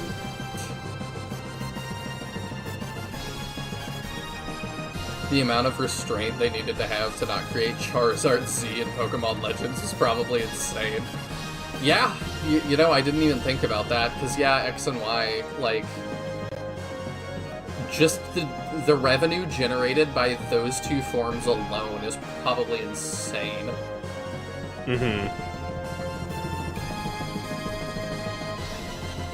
Also, speaking of Pokemon stuff, I went to a claw machine arcade with friends the other day. Let me show y'all what I got.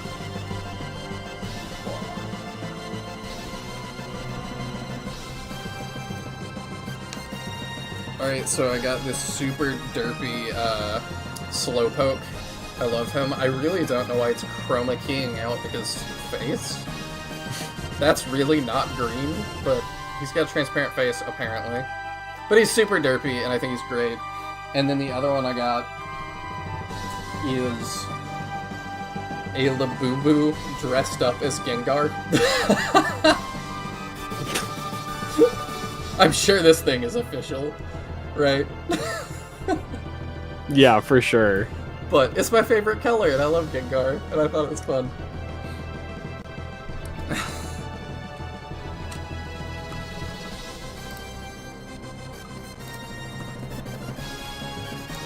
They were depending on the volcanic eruption.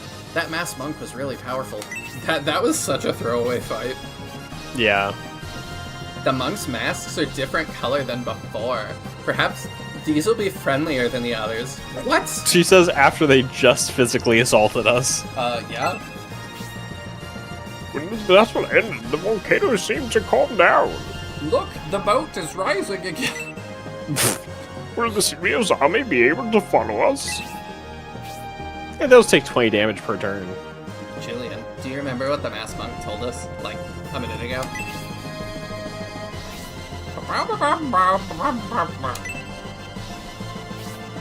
If he speaks the truth, the Medion army is being held by Bullzone. Everyone is incapable but us, and it's like they suddenly lost their agency. I don't know what happened. We must help them, Julian. Even if the Medion army are indeed being held captive, it can't have been for long. We can still make it in time to free them.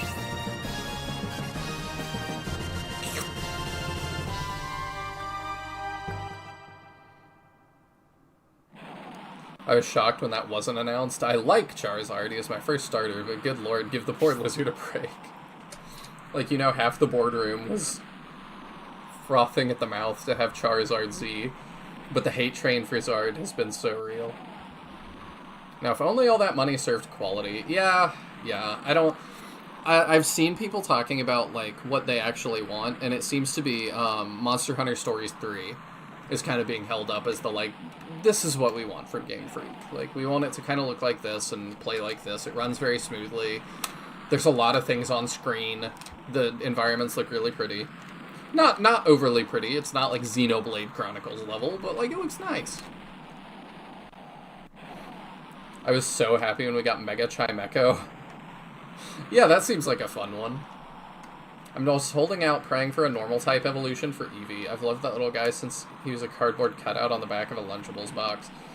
I mean, yeah, I'm kind of surprised we don't have that as well. I think that they'll keep trickling out Eevees, though.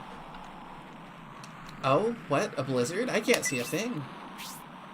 We can't take this blizzard much longer. It's kind of weird, too, that Kate and I are, like, talking so much.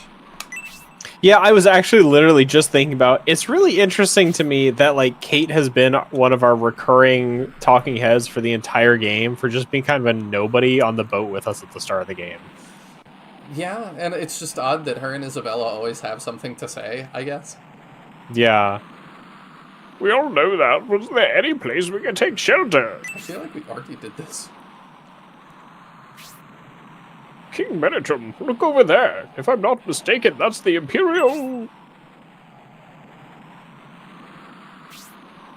Wow, a clue! Yes, there's no mistaking it. That's the flagship. A clue. Oh, is that the Medion Army's ship? It's smaller than I imagined. Oh yeah, maybe he hasn't seen it. We may be able to take cover from the snow in this ship, but what if it's a trap Bullzone has set for us? Even if it were a trap, it won't last much longer in this blizzard. Let's hurry to the ship, Julian. If we stay in this cold any longer, we'll be too weak for battle. You literally have a sexy ice mage. Surely she can stop the storm. I don't know. She clearly can start them, but I don't know if she can stop them. So, oh, whoops. A big question I have. When did Bullzone revive? I don't know. I've actually kind of lost the thread on that too, because we're really talking about him like he's already unsealed, but I don't remember where or how we would have learned that. I don't either. There was no, like, in Shining Force 2, we kind of have, like, Evil Spirit and, like, kind of cutaways like that that kind of tell us the progress a little bit. You know, Dark Soul keeps appearing to us in 1 and is like, I'm getting closer, I'm gonna do it. And then you see him unseal Dark Dragon. It is weird that they're just like, yeah, he's gonna be there when we get there. Like, I really thought there would be a big cutscene, kind of like in when we're fleeing the island originally in SF2. Like, yeah, it really feels odd in that we're planning for failure and not that we're going to manage to stop them. You don't think Bullzone was ever not revived? So he's been back since the start of the game? They definitely were like, we want to revive Bullzome, I thought. I heard that they said that a bunch of times. That it was like, it's with the purpose of reviving Bullzome, and I swear there were times that characters we have were like, we can't let them revive Bullzome. That would Wolsa's just locked away, but I feel like revived and locked away are being used like interchangeably, more or less. The point is, Yeah. It feels like we're acting as if Bullzome is already an acting force. And that, like, he's out, he's gonna do his thing.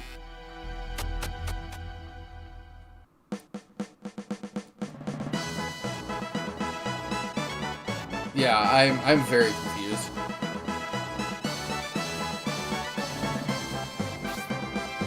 Shoot, this weather's giving me a cold. I'm worried. Medion is not with us. I hope he's alright. I know he's not with us. What? It has gotten so cold. My wings are almost frozen.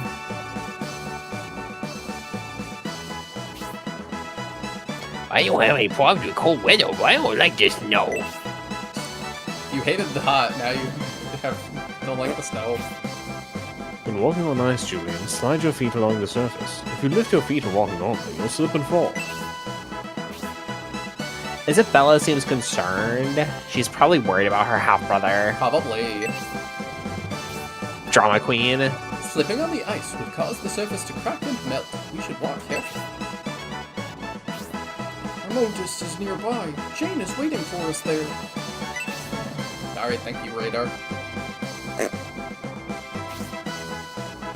Oh, you wait, my voice was on ice. Ice is slippery. Once I tasted Turk, but he tasted very bad. Like that he looks like he's looking at him like... It's like, was that when I was sleeping? Yeah, I was about to say that. Was I awake? My vehicle was fine with the cold weather while it was snowing, but I'm having trouble steering on this ice. By controlling your perception, you can become cold at a fire or find peace at the water. But ice and snow are neither warm nor peaceful. Okay. I wonder what became of Lord Symbios since he was recovering in Dormant Village. Even if he recovered, escaping the volcano as it was erupting would have been very difficult. The ship getting stuck here is surely Bullzome's doing. Although we are close to Remotest, I feel safe. Do you think anything else will happen to us? Yes, what kind of question is that? I would like to take a break after passing the volcano and all the magma, but there doesn't seem to be time for that before we reach the remotest.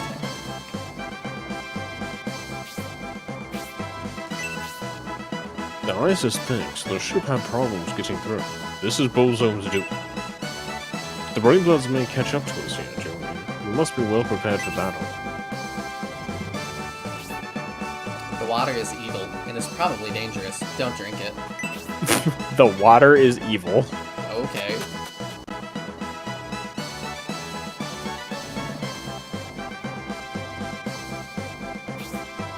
Currently, 1 dragons will join our army in battle. Do you know how I recruit dragons for battle? I'm able to recruit any dragon I defeat in battle. Dragons I recruit will join us in battle, provided there is room in the army for battle. The dragons under my control will battle, and remain on standby in this room, the dragons, when they don't battle. However, I can only maintain up to 8 dragons at a time for battle. If you speak to a dragon for battle, it will move to the front of the line, and that dragon will be the first to enter the next battle in battle. In battle, please be wary of their health. If a dragon is defeated, it will leave our army and will not return to battle. Currently, 1 dragons will join our army in battle. Do you know how I recruit dragons for battle? As long as the fire in the steam engine doesn't go out, the inside of the ship will stay warm. Ship travel isn't so bad. In battle. In battle. As we pass the magma, I got new powers. And at my age, too. Did you? I don't think so. I think 1000 is on crack. I was saying he's getting dementia, but...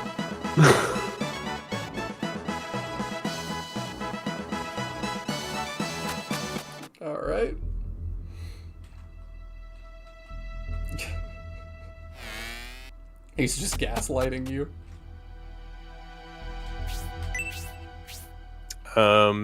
There's a haggle in the weapon shop. It's not that important. There's 4 haggles in the item shop. Oh, my And a goodness. deal in the item shop. By order of Prince Medion, all of Dystonia's strongest weapons have been gathered here. No one can complain about this selection. Go ahead, buy as much as you want.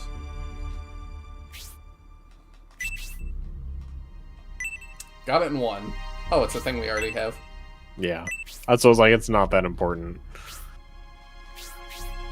The haggles here are a little more worth it. There's 4 of them. And there's another Orichalcum in the deals if we want it, but it'll obviously be there later too, so. Okay. Alright, gotta catch up on chat here. Okay, there's the last one. I don't know how much you looked at Terra Leak stuff back in 25, but Gen 7 was supposed to give us a flying Eevee. Huh, okay.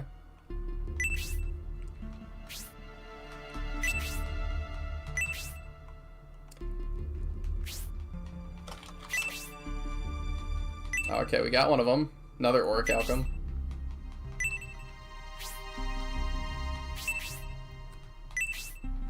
She's, oh yeah, she's optional. That would change the story a lot. On top of the Blizzard, there's Red and his Pikachu. I like Red. I saw y'all crapping on him. I like Red. I just, nostalgia though. I know that's it.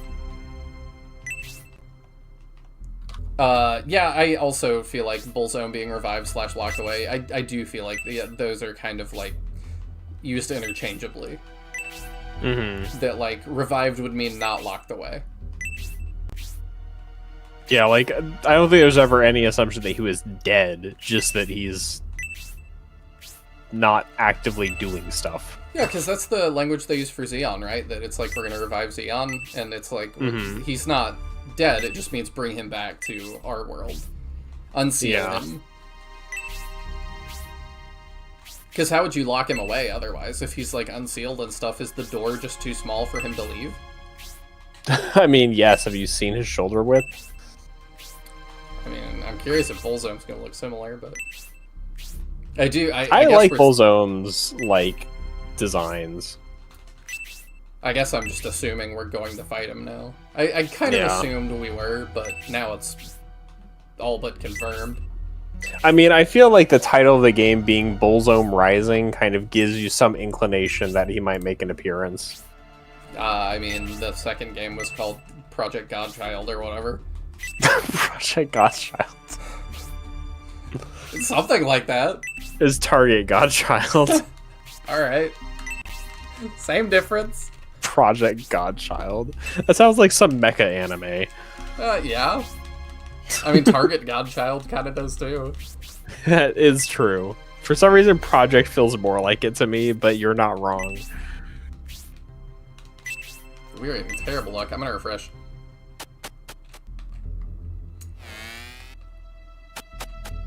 In every appearance Red has after 1, 2, 3, 4 these 5 games, he's an opponent who loses. I mean, being in 5 games and being a final boss is pretty good. I mean, I think I would raise you. Give me a Pokemon trainer you fight who isn't an opponent who loses. Yeah. But how many NPCs do you battle in Pokemon who win? Because my running total is 0. Yeah.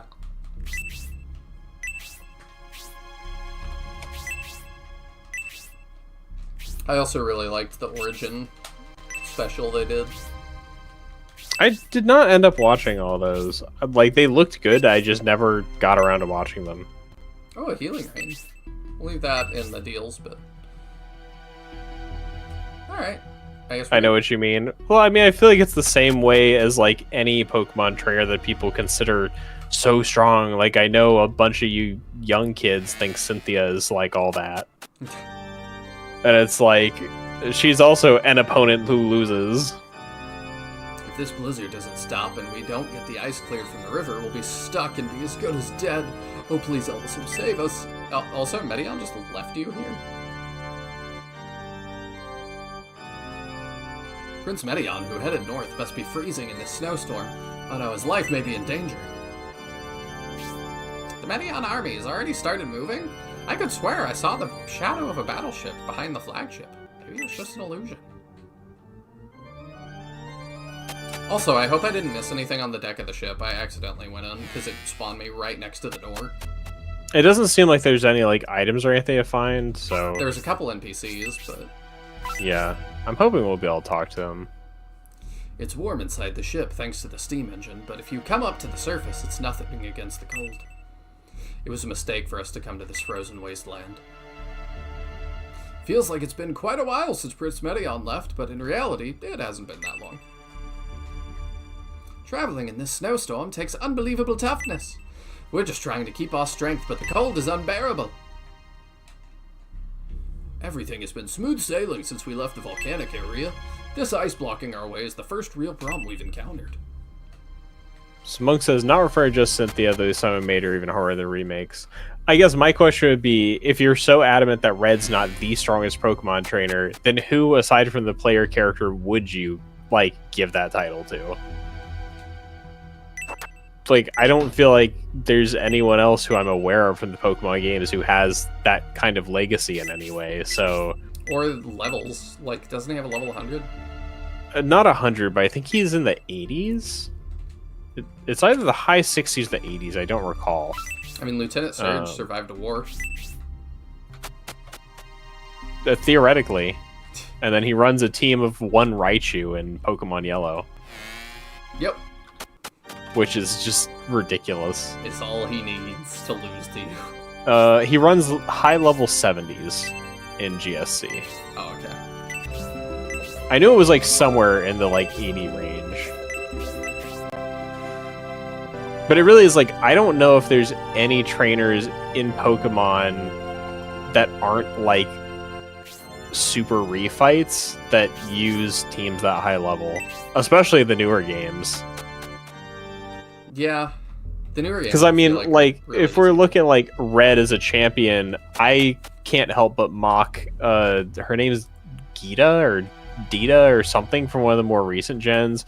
He uses Glimora, which is like it's clearly a Pokemon meant to be a lead. It's all about setting up hazards, and she uses it as the last member of her team because it's her signature Pokemon, so she needs to use her Terastallization on it, and they'll only do that with the last Pokemon on NPC's teams. So she explicitly runs her team in the wrong order, and she's the champion. And I'm just like, this is ridiculous. Yeah. Sticking to a formula a little too hard there. Red's Pikachu is 81 in GSC, and I think they bumped it up to 88 in Heart Gold, Soul Silver. I see. Suddenly, the clouds have shifted and the temperature has dropped. The ship could become trapped in ice, so we're taking shifts to watch the steam engine and keep it running. Okay, we did get to talk to them, which is good. Champion Alder in black and white. You're actually wrong, Monk. His team is all 75s except for a 77 Volcarona. His levels are lower than Red's. His team's probably better overall, but level-wise, no. So you're Julian. The Medion army you're chasing went north. The Symbios army is still behind us? Is that so? I'm so glad we told somebody that. Yeah. So that, like, if they do show up, like, they know to look out for them. Actually, I also just said, like, you know, Alder's team is probably better than Red's, and then I think that's actually exclusively wrong, because he's running Bouffalant, Vanillix, and Druddigon. You don't like that? Ice is the worst defensive typing in all of Pokemon, which Vanillix is solo Ice. Bouffalant is Diet Tauros. And then Druddigon is a single stage solo dragon type Pokemon that is like exceedingly meh at best. And then he's running 3 bug types in Excelgor, Escavalier, and Volcarona. Like, his team is not good. I don't know what's coming up. Do we have another battle in us tonight? Let me see here. I feel like the next battle is actually a bit of a longer / tougher one, and it may be best to save for next time. Alright. We save one Just more. like, I remember it being a bit more of an involved encounter. All right, we will open with that next time then. I'd say no. Okay. It's not to call red crap or anything, just going solely based on levels and teams. There are stronger. I mean, levels-wise, I still don't have an example of higher levels, actually. Because Red's team still out-levels Alders, which was the one you brought up. Team comp-wise, like, maybe you have an argument, but it really depends on the game. Yeah, that's true.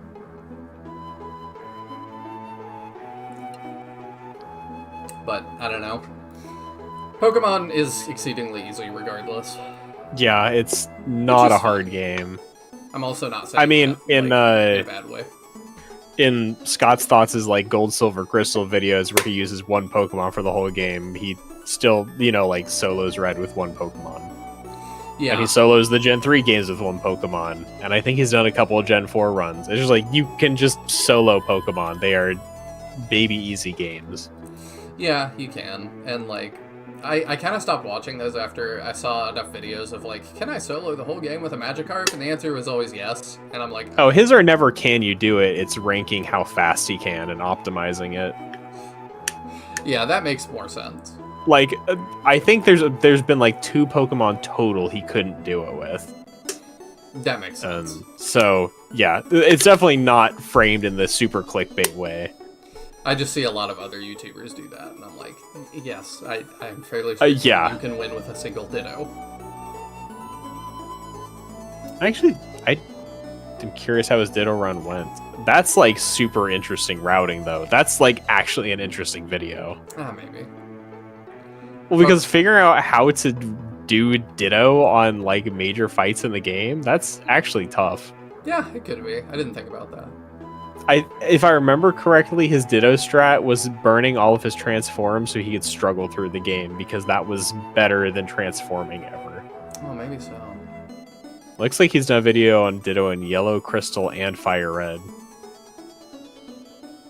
I might have to go rewatch those, because now I'm curious how he did it again. Pokemon Conquest win. I don't know. Nobody's, like, asking for it heavily, so it's low on the priority list right now. I'm more interested in that than Dual Daddies 2, personally. I don't know, I was more interested in Dual Daddies at the moment, but we still gotta do the DLC. Yeah. In terms of what is coming next, I'm pretty much keeping Season of Shining going and thinking I'm gonna do CD Gaiden next. CD Gaiden, one of them. That's kind of my thought right now, but I might pull when we get there to let y'all decide if we want to do that or if we want to take a break and do a quick aside. I don't know how long Conquest is. I have no idea. Let me take a peek. How long to... I was doing the same thing. Conquest. 22.5 hours. Oh, that's... Really? Also says main plus side content is 43 hours and completionist is 128, so I have no idea how that ranges. Yeah, we would definitely want to do some side stuff. I wonder what completionist is for that. What is that like? No idea. Because 40 hours to 128 is really different. I'm wondering if it's the kind of like collect all Pokemon kind of thing. Yeah, which I would not care to do. Yeah. I don't know.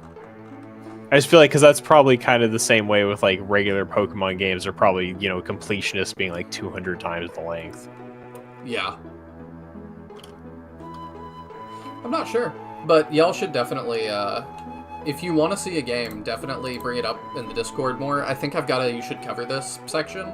And that's what it's for, is for y'all to say, I want to see you play this. And y'all saying that does put it higher in the priority list. I'm trying to think what else. I've got a couple on the back burner as well that Tisbor actually donated, and I used that to buy a couple more SRPGs for the channel.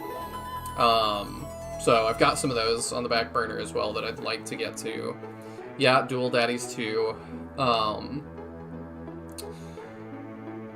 Some more in the ones in the indie scenes.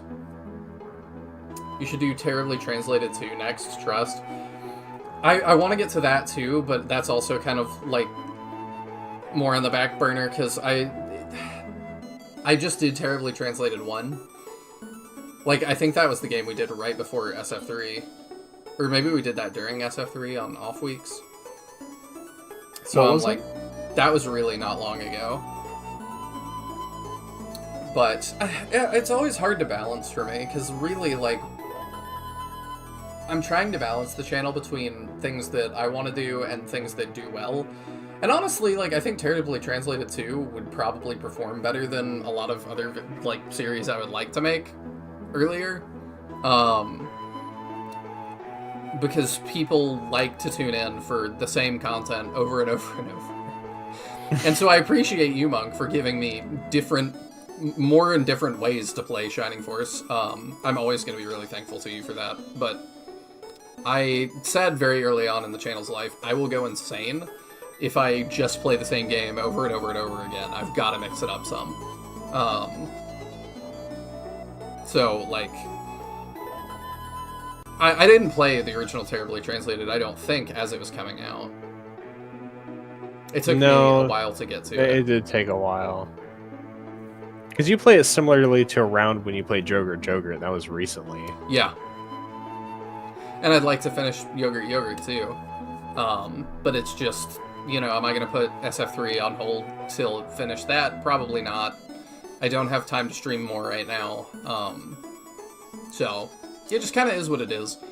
But when we... You know, actually, 2 games I personally would push up your list. Go for it.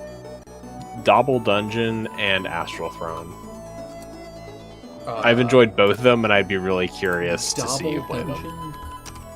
Yeah, Dobbel. What on earth is this? I've not even heard of it.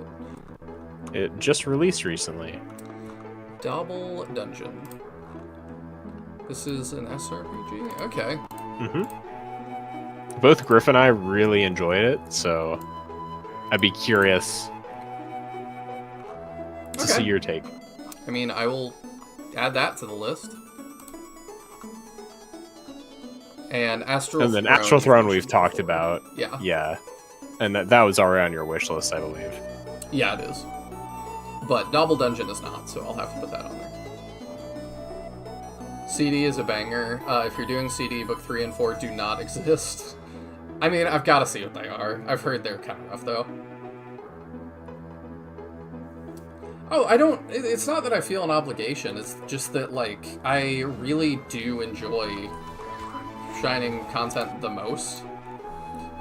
Like, Shining Force is my favorite series, and I do consider this a Shining Force channel primarily, so I do want to... Eventually, I'd like to do all of the hacks. It's just going to take me a little bit to get through it. My recommendation to play EBF3 as a late block game still stands, though that is not an SRPG. Yeah, it would be fun to bring back late block at some point as well, but YouTube also just really doesn't reward it, so I'm also like, eh. I edited parts of, what is it called? Sin Bearers into its own VODs, and I've got that done. I'm just sitting on it because YouTube seems to be really touchy about everything right now, and I don't want to get the channel in trouble by reposting content. If I knew that would not happen, I would probably have it uploaded within a couple days. But it's just, yeah, it's kind of rough. So, I don't know. But like I said, when we get to the end of SF3, we'll see how we're feeling. We'll see what we want to see next. I'll probably put up some polls. I'll probably put it up for members first, but also, like, every time I do that, the members are like, let everybody vote. So, I assume just everybody's going to get to vote. But, yeah, so the stuff that is in consideration is continuing Shining Force. It is doing another ROM hack. It's doing Taya's randomizer on the highest level. That's in consideration. If y'all want to see Conquest, I feel some pressure to play Final Fantasy Tactics. There's a lot. And all of this also is going to have to be organized around Fortune's Weave. I'm going to try to play that at lunch, but I also don't have a Switch 2 yet, and we'll see if I can swing that by that time. I don't know if that's going to be soon or not. Mm-hmm. Could be in 2 weeks, could be in 2 years, who knows. I think that's all I've got, though. I really appreciate all you guys hanging out and stuff. I'm loving this playthrough. Like, no matter what I do next, it's going to be really hard to compete with Shining Force 3. Even if I do think there should have been a cutscene talking about Bullzone. You could do what Taya did, combine terribly translated and max difficult rando. Oh, is that an option? That's what I'm currently streaming. Oh, okay. Well, then, yeah. I'll keep that in mind. That actually would make my life a lot easier. Kind of lets you combine both and have some more interesting gameplay while also having the goofy dialogue. Perfect. I didn't know that was an option. I was gonna say, what is your next stream, Taya? I think it's more terribly translated. Unfortunately, the tabletop got canceled, so that's just not happening. Oh, I'm sorry. So, yeah, it's terribly translated. I think I've got a few more streams of that, and then I'm not sure what the next thing I'm playing will be. You do have a weird Chinese SRPG in your catalog now. Oh, it's true. I forget which one that was. I do too, actually. I knew you sent me it, and I don't remember what it was called at all.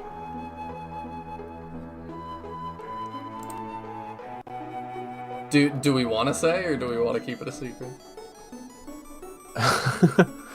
We can leave it for now. Okay. Oh, I might play Dream Barbecue. What is that? It's a game related to Aina, if you've seen that at all. I have no clue what that is. Okay, then maybe after stream I'll show you some of that. Alright. Well, I think that's it for us then. Do you know when that day is going to be, when you're going to do the next Terribly Translated? I usually stream game stuff on Tuesdays, and then if I stream on any day other than Tuesday, it's probably programming/game development. Well, sweet. So, follow Taya on Twitch. We'll be here next Thursday doing more SF3. Gotta face down Bullzone. Are we getting close to the end of this? I don't want to know. Never mind.